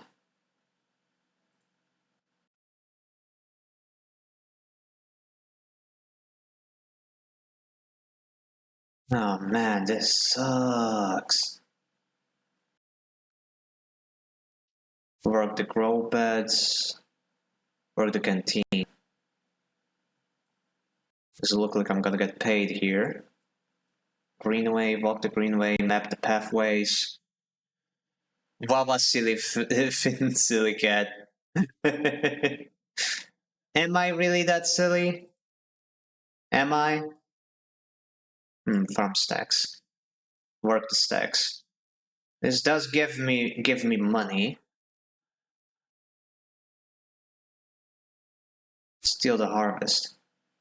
There's lots of food there. Food here. Why should these farmers keep it to themselves? Because they grew it. If you can do it quickly, they might not even notice it's gone.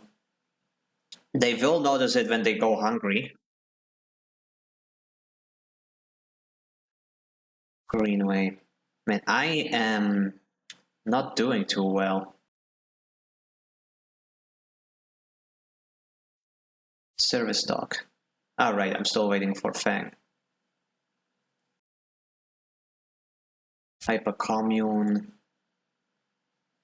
Okay, if I want money, I think I can get enough at here. I want at least 100 credits, 100 shits, so that I can buy the medicine from the clinic, from Sabine's surgery. It costs 100 per ampule, so that's gonna be important. I'm about to lose my third die, so I'm gonna need to do some work.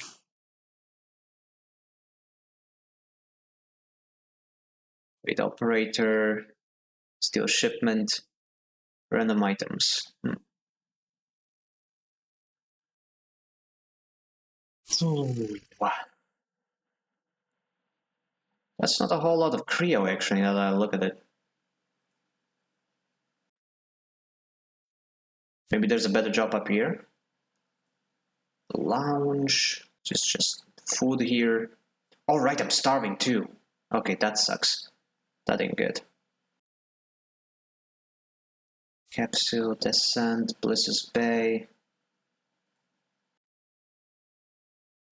But there is a job that can give me food for a die.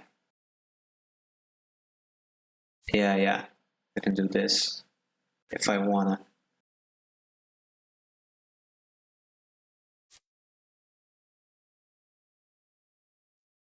Talva room.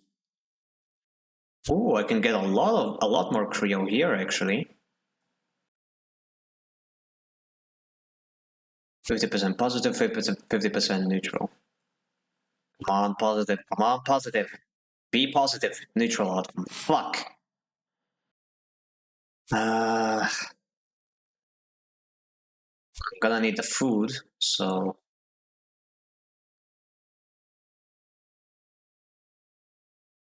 Hell yeah, positive outcome. Even got some money out of it, nice. Not a lot, but every little bit counts at this point. And now I have one die. Where could I use this? Guess I could do some hacking. Haven't done any in a while. Hit code, add again target, yet again agent, keynote, Heaven Edge.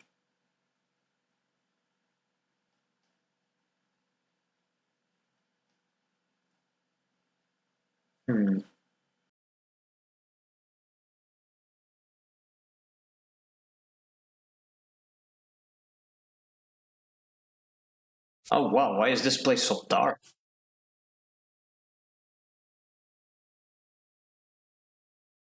There's almost nothing to hack here. Greenway Gate. Slot Greenway cipher. The entire Greenway is locked down, shrouded in a dark cloud shifting currents. What is happening here? Huh.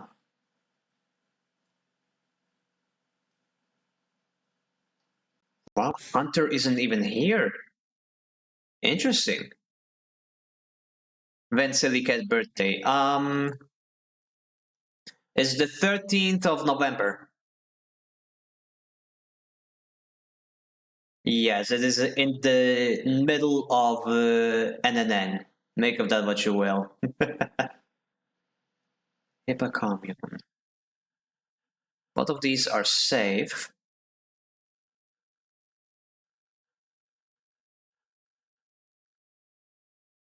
Wait, what about the explore the greenway?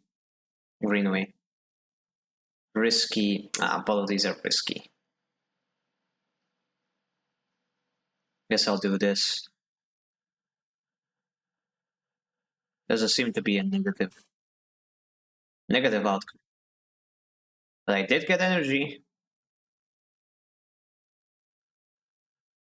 New drive discovered.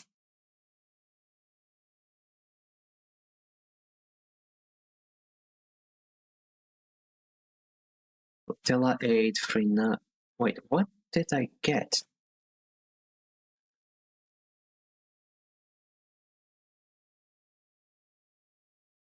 Oh, maybe it's just this quest. Become a HIFA member. Vogue, so you're a Valentine's baby. What do you mean a Valentine's baby? I said November. Valentine's Day is in spring. My brother's is 3 days before the 10th. Slay. Your parents did it there. Okay, I did not think of it like that. Great, thank you for putting that thought into my mind. Awesome. Thank you. Very cool.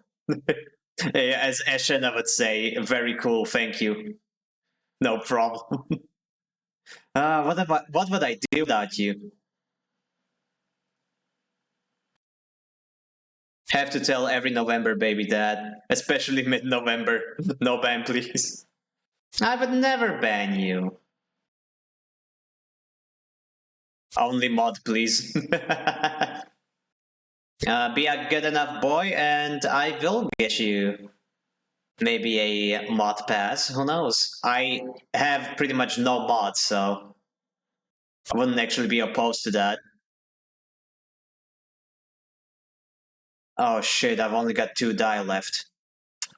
That really isn't good. I'm gonna need some money. First the greenway.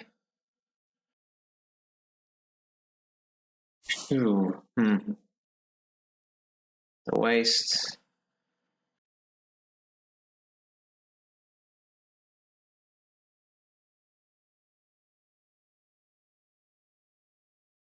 Wait, there was an engineer. Oh, right, the engineering check was at the bar, but I don't get paid at the bar. I only have a 4-sided die and a 3-sided one.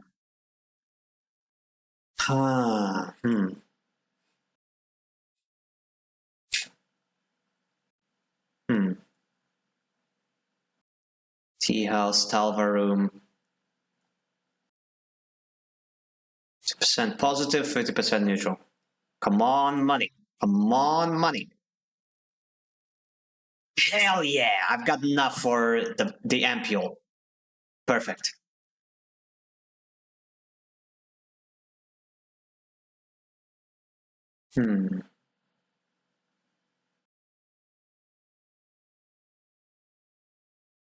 Ice. Oh, snap. Okay, and now I guess I can spend the 3 die on pretty much anything. So let's go explore the greenway a little more. There's gonna be a lot more interesting areas, I imagine.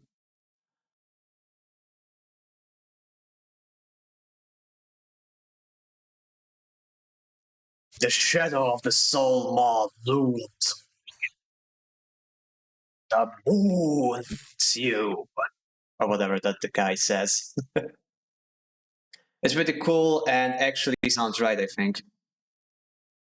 Optimus Prime. Autobots, roll out. Hey, Wolf went. Okay, I've got a +1, so let's give it a try. Neutral outcome. Could have been worse. Unlocked no new areas though. Big sad. No more dice. No dice. Dice no. So no dice.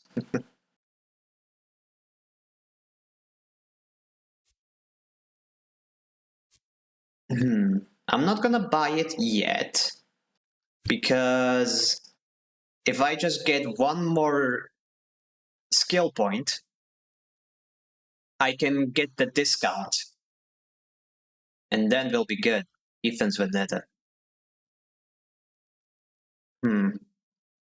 One more cycle and Ethan is going to do a stinky. What do I have? I have Havenage data. I can sell that later. In the meantime, I am going to take a nap.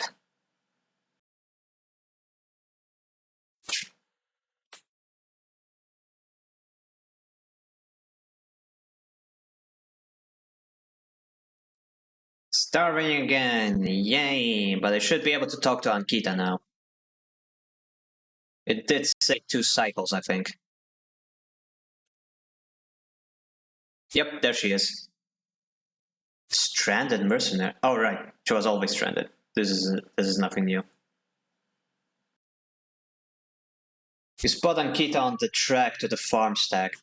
She has a box on her shoulder and is working her way down the slope. She sees you. She sees you.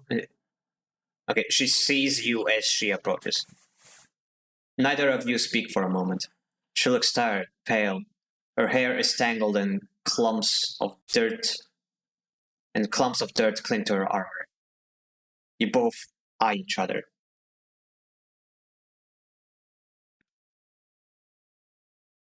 In Baba is you font, Dice is no. Ankita. She holds up a hand. Sleeper. She takes a deep breath. I'm sorry for what happened. Truly, I am. I'm sorry you ended up in the middle of this, when all you have shown me is kindness. I'm sorry. It's okay. She nods, then looks up at the stars. I've never. Thank you. Ankita shifts the weight of the box on her shoulder. I've been preparing for. Look. Can you come with me? It's easier if. Lead on. Ankita leads on down the path between the pillars. There is a wind passing through the greenway. A quirk of the air currents the biosphere maintain. And it ruffles the leaves softly. The sound makes the silence more obvious, more complete. You try not to think of the last time you were here. You have been trying not to think of it for the last few cycles. The image of the sleeper, sprawled, twisted open, connected to ship mind, has been hard to forget.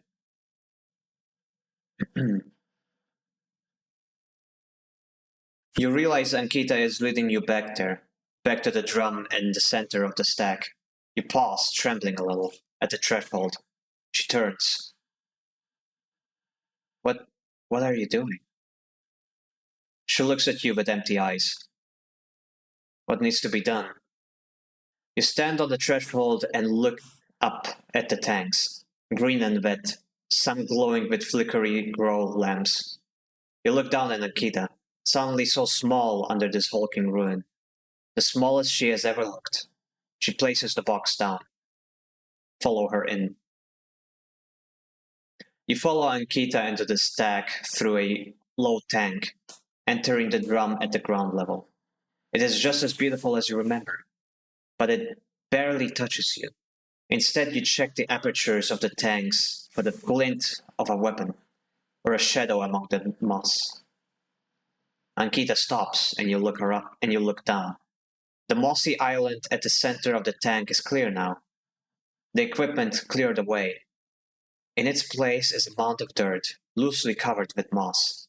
Ashton's rifle stands straight, half buried in the dirt at the grave's head. I buried them together, Ankita says without turning. You both stand there in silence for a little while. You think of questions you could ask about Ashton, about the sleeper. How long did you know him? She takes a moment to respond, and for a moment you think she won't.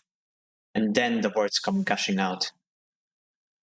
He signed on a while ago. He used to run recon for a corporate outfit, but he got sick of the pay. He joined the crew as a sniper. And the first few jobs were a breeze. He was so cold, disconnected. He always hit his marks. The last few jobs, though, it was different. I noticed that.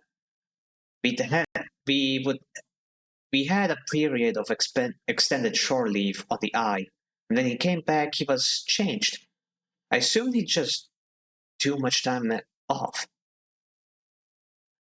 He was right. I never would have given him the ship mind. I wouldn't have believed him. I've had crew members double cross me, undercut me, rat me out. That's the business. He wasn't a good person. None of us were in this job. None of us in this job are. This is how we die, alone. She stops, not sure of what to add. It seems like she's reaching for something, but she can't quite get there. You feel that gap between you, and as you do, it widens. The water drips, the moss trembles. You both stand in silence for a while longer. You both feel it. Life creeping back in, the silence ending. Ankita shifts her weight, and then starts to walk out. You follow her, suddenly eager to be back out in the open space of the greenway, to be away from this place forever. You stand outside and breathe the fresh air. You stare at the green leaves, and the stars reeling above them. That's it, says Ankita from somewhere behind you. You try to think of something to say but can't. Ankita puts a hand on your shoulder. You turn back to her. At least, take this. She forces a handful of Creo chits in your hand. It's what I owe. She looks at you desperately. You look down at the metal bars. Ugly little things, you think. Take the chits. You take the chits and turn without saying a word. You continue up the track, and she does not follow? As you walk up the rise, the wind picks up and the leaves shudder. You walk faster, trying to outpace your anger. The chits are heavy in your pockets, and you hate them for reminding you of how little life is worth. Wait, that's it? That's it. That's the end of the quest. You're kidding me. No, no, no, no, no, no, no. We don't get to reconcile. We don't get to. She still needs a crew. I was hoping to end this quest line with like getting a spot on the ship. I wouldn't mind being a bounty hunter. Oh man. Should I have refused the chits? Well, like I didn't know that would be like the outcome. Like this game, like I don't like the implied, like the unimplied consequences of my actions. The action said take the chits or not take the chits. It did not say reject her apology or anything like that. It did not have these connotations laid out for me.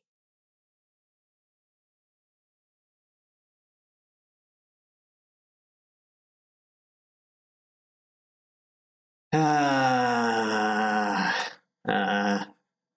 hmm. Maybe I'm just spoiled by Disco Elysium, you know? Like, Disco Elysium gives you so many options for so many things, dialogue options for pretty much anything.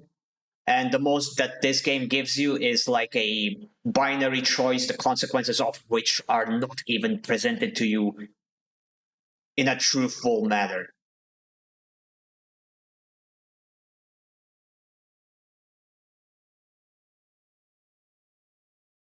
You both feel like a nobody and also like a character that you did not choose to be.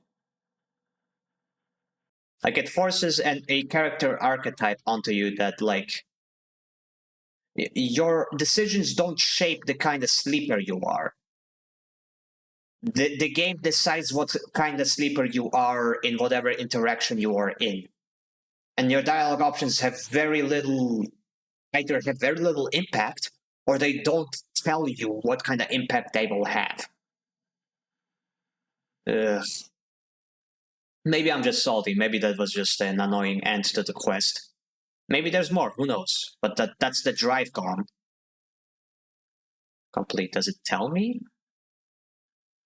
You found Ashton, but after the way things ended, you aren't sure that was a good thing.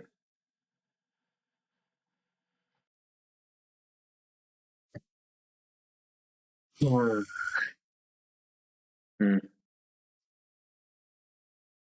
Well, I have the 2 points now. I can put it into obsessive haggler. Now everything's cheaper for me. by a whole 20%. Lovely.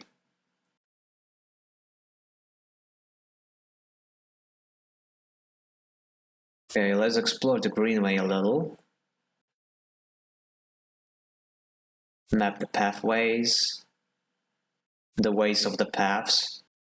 Neutral outcome. Could be better. Oh, unlock new area. Mushroom groves. Mushroom dance. Mushroom dance. What could it mean? Growth spores. Griole caps. Wait, which mushrooms did Emphas want? Griole caps. And I think he wanted 3 of them. Okay, I'll get those next cycle. For now, I need to get something to eat. Some consumables, as they say.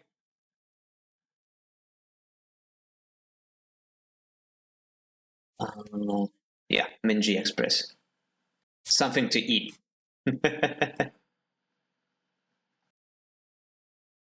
Come on, give me positive, give me positive.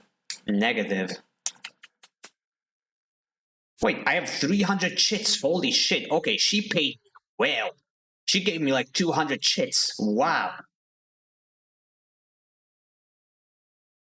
Yeah, that is definitely the end of the quest. Man. But on the other hand, the game does a good job of making you feel the weight of your actions and give you a sense of regret. Like, I can't just reload a save. The game auto saves. And there's no way to separate saves. If I want to see the other outcomes, I have to restart the entire game. Nah, no regrets. Never apologize, ever, for anything.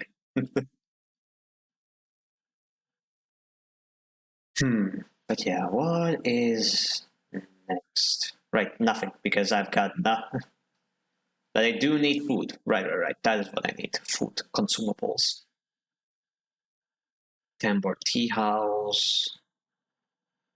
No, that's not food. Get some from the bar. Wait, no, I can't. Why can't I buy? Whatever.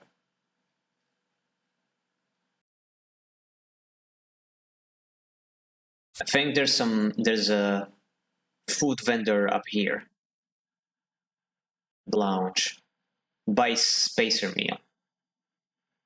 14 bucks. I have it worse.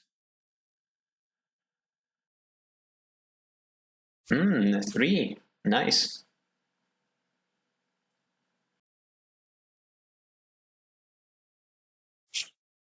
What about your other incomes?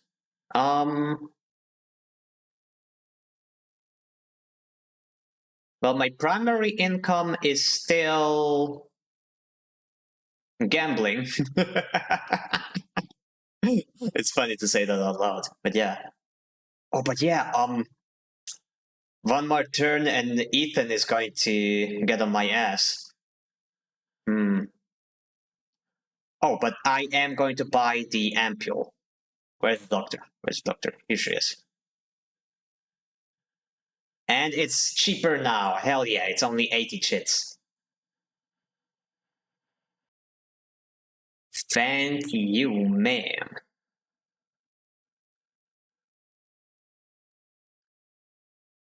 Tab block. As you quickly leave the surgery, eager to be away from Toshira's glare, you notice something wrapped around the stabilizer vial, clutched tightly in your hand. You open your hand and a thin film, marked with holes and sigils, unrolls from around the vial. At one end, it has a hard metal strip, a handle. Inspect the film. You hold the cloudy film up to the light. It is perforated with an ornate pattern of holes. You can make out a word among the markings. Passkey. Is this an entry key to somewhere? Inspect the handle.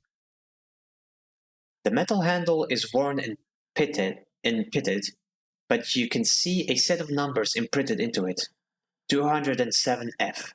and then crudely scratched into the handle at some later date. Low end. Ooh, it's an apartment. For a moment, you consider going back to the surgery to return the key, and then quickly think better of it. Did Sabine want you to have this? Or is Toshiro passing on a message? Time to head to the low end and find out. Interesting. Very interesting. Well, don't mind if I do. I am a Snoopy guy. I am a Snoopy one.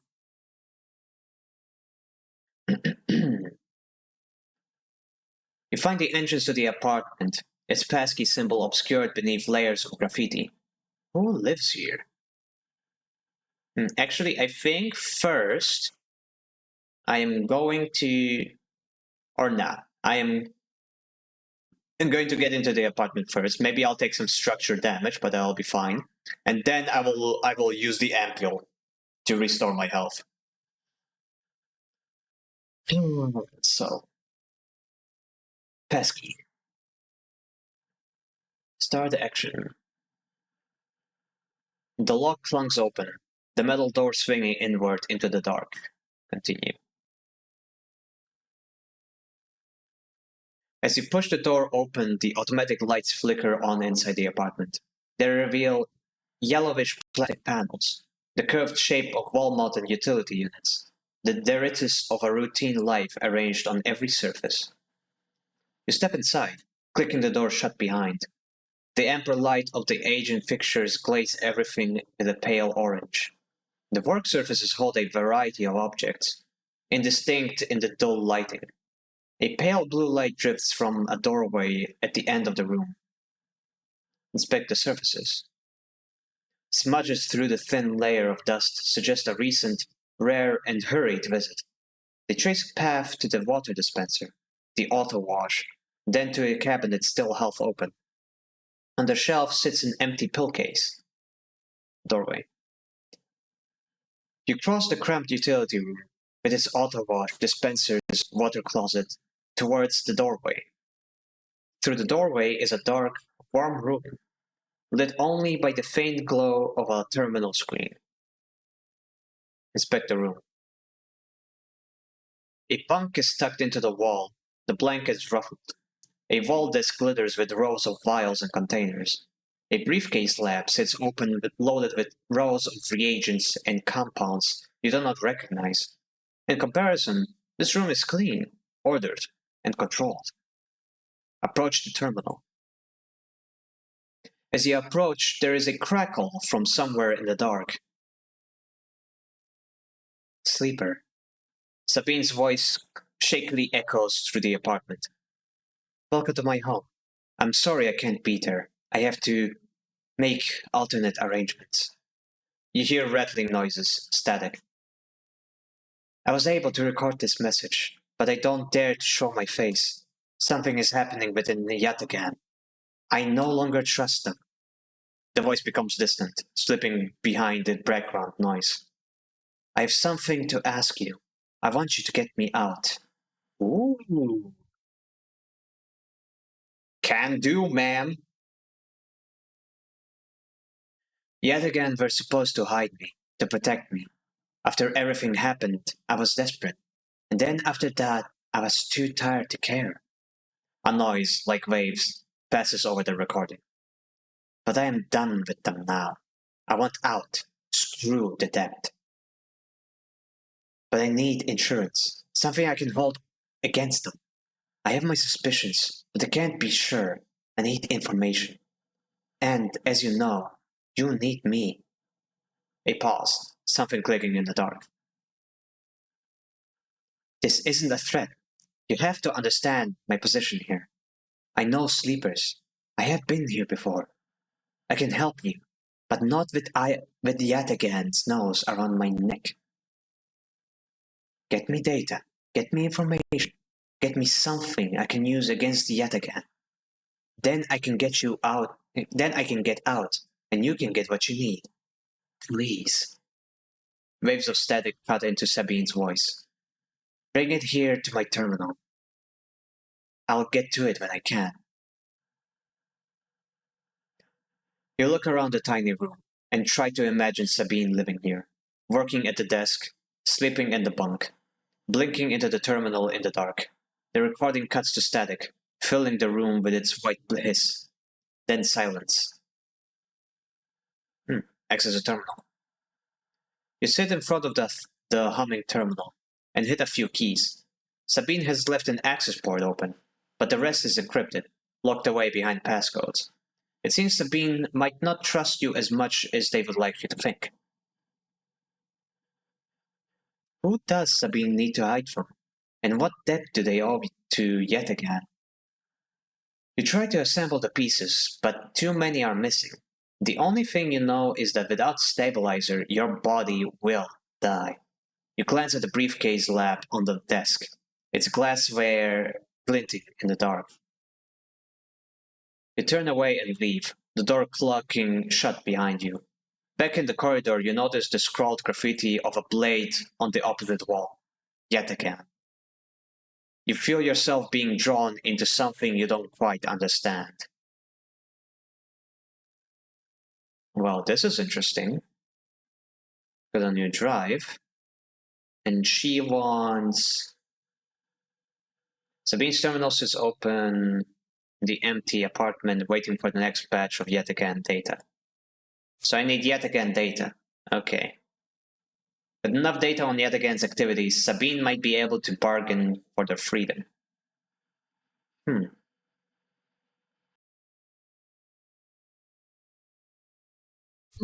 That might work, but I can't do too much hacking without a way to avoid, you know, Hunter tracking me down. Finis, don't look at the bottom right corner. I'm looking at the bottom right corner. There's a cutie there. Aw, what? Oh my gosh, a cutie in my stream? No way. I thought the cutie was in the bottom left corner in chat.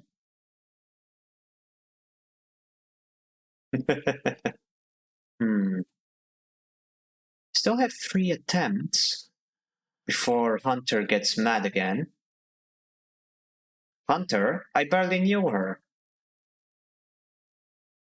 Okay, anyway, I am going to take the ampule, the stabilizer, because I am feeling very, very hurt. And I am full on health again, yay! But a certain someone is about to rip me a new one.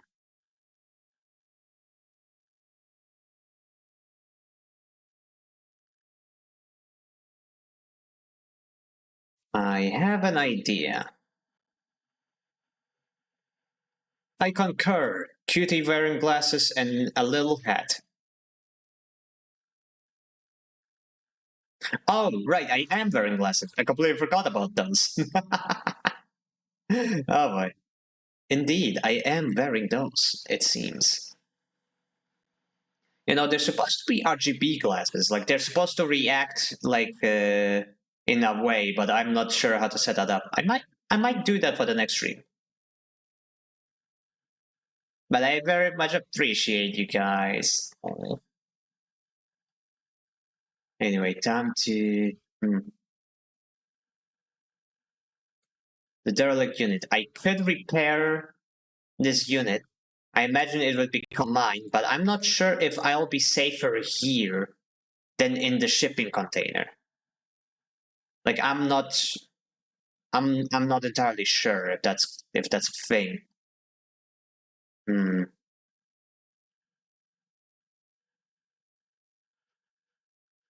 Like, I don't know if Ethan is going to track me down or not. And fixing the derelict unit is going to get me a drive, I think. So let me see if there's anywhere I can actually buy scrap. Yeah, I can buy scrap here. Hell yeah.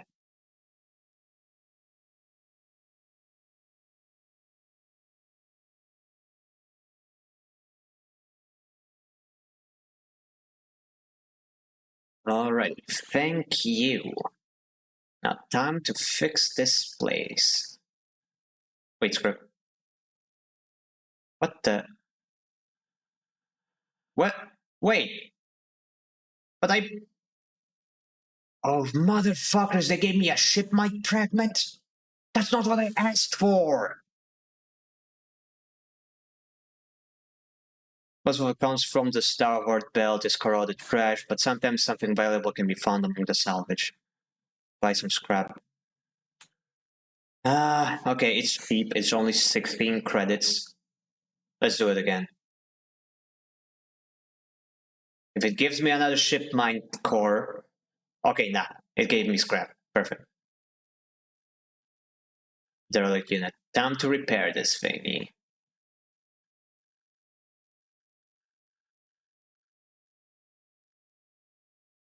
Another one.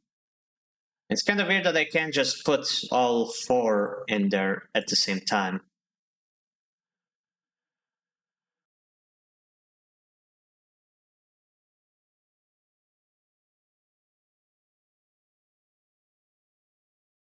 Nice.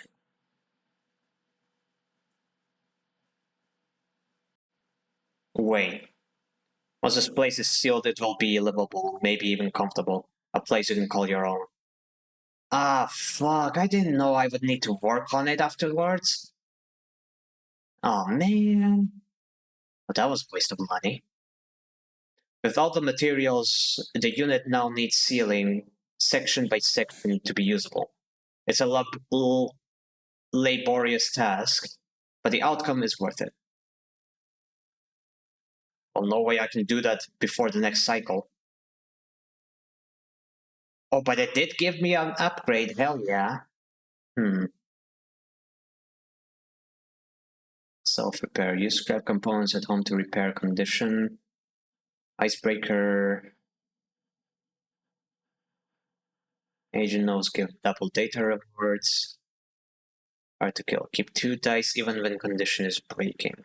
I don't want to ever let it get to that. Oh, this is gonna take 3 points. Okay.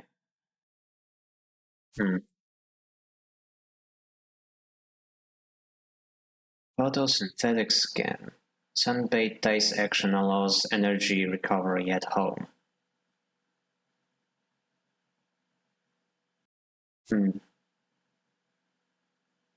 This honestly is a skill. Indeed. Hello, Bob. Welcome back. Okay, I think I'm gonna save the skill point for later. For now, honestly, it seems that I'm just gonna have to bite the bullet. I'm gonna have to hope to heaven that Ethan isn't going to rail my ass after this. Wait. I also forgot. Doesn't a certain someone have something new for me? Nope. Fang is 1 cycle away from helping me. And here, the Emperor is still here. So maybe there's still a chance to meet Akita sometime. Now, it sure would be nice to have her at my back when Ethan shows up. But no, the game doesn't give me that option. Why would it? That would make too much sense. Okay. Well, here goes nothing. Either I survive or I die, we'll see.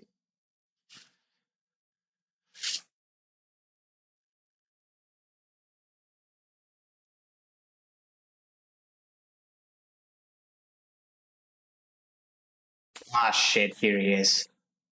Oh, he's actually wearing his jacket now. You miss me? Ethan smiles a ragged smile at you. No. You look at him. He's paler than usual, hunched. He's sporting a black eye and more than a few cycles of beard growth. That's no way to greet an old friend. Friend? Well, he pauses. Colleague? He smiles weakly. This is big. Really big stuff. About you. He seems more jittery than usual, on edge. You remember now how Eshenarp canceled the contract on you? Contract that I was going to collect? I remember. Well, I'm guessing you were pretty happy about that shit. Overjoyed. Me? I lost everything. But let's not worry about that. He smiled sarcastically. And so, what did you think? That was it? I was just glad to be done with you. Stay silent. Well, it was. Except, Ethan leaves a dramatic pause.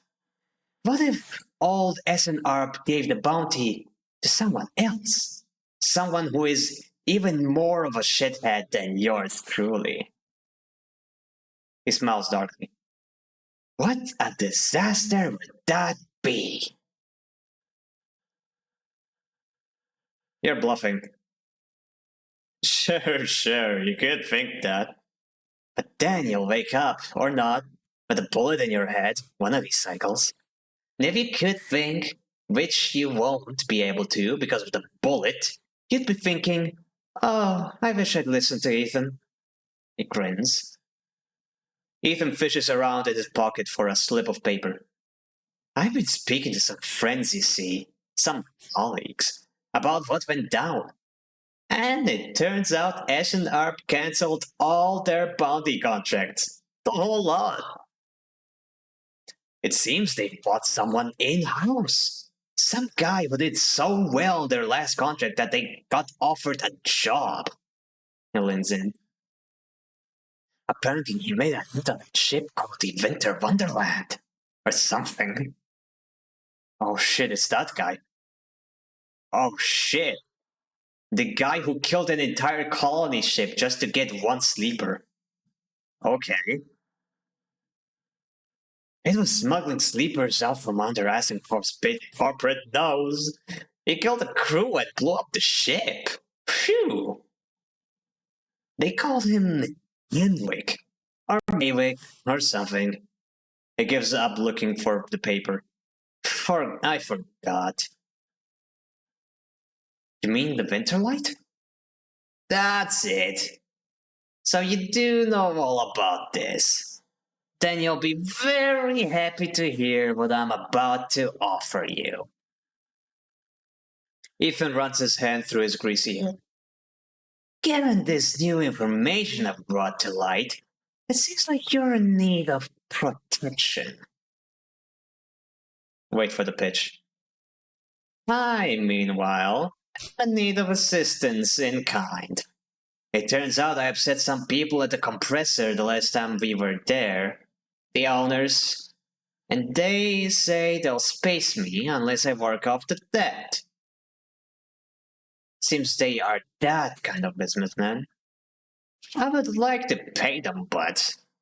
He shrugs and turns his jacket pockets inside out in a mime of poverty. He looks pitiful, even more so for his clownish acting. Then work it off. You should be glad, the anger rising in him, that I came here and told you this. You think anyone is looking out for you? You are a contract, a name on a list. He kicks the wall. Ethan rubs his temples. I'm sorry, he hisses. I'm sorry, being a shit and trying to kill you and whacking that thick skull of yours. He sighs. You think I wanna go up against this guy? But us, he jabs a finger between the two of you. We don't have a choice. You keep me from getting killed, and I'll do the same for you. We can help each other. A straight 50-50 deal. He looks up at you. I'm not asking for a favor. I'll think about it. Ethan nods. I'm at the compressor, every cycle, working. Just think about Mavic. Think about that cold-eyed SNRP shit on his way here from the core systems. That should give you the motivation you need. Ethan swaggers off down the corridor, throwing his jacket over his shoulder. Can't wait to be working with you, he shouts. Well, his vengeance wasn't all that vengeful, I have to say. Compressor Club. Ethan stepped. Oh, he doesn't want me to pay. He wants me to help him work. Okay. Man, that's a lot of stuff. I mean, not gonna lie, I don't need his help. Like, Fang is about ready to cut me out from the tracking chip, and then this Mavic guy won't be able to find me. I'll be home free. So yeah, I don't need Eden's help. But it's a very interesting turn of events. Very interesting how he basically wants us to work together. I mean, he's still a manipulative little piece of shit, and he will probably throw me to the wolves the moment he can. He has absolutely no loyalty to me. But it's interesting. All right.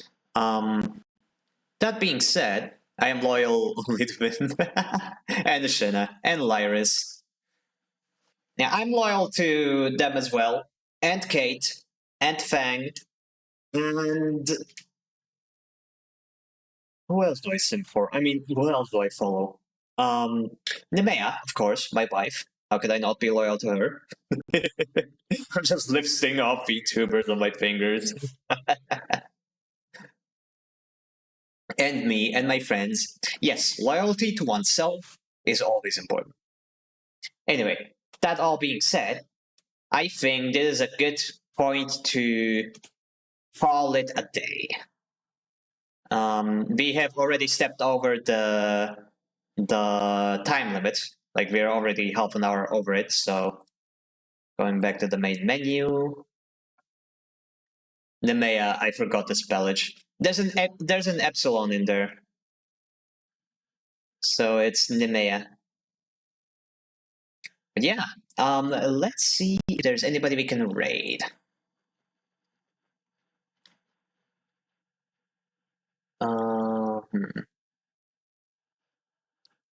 Oh, well, there seems to be a lot of people. A lot of people streaming right now. Twitch. So we got Ash, of course. Varexi is playing Persona. Lunadi is playing. Oh, she's doing a charity run. Oh, that's a lot of viewers, damn. Nemea is playing Dead by Daylight. Tyra is playing Star Fox.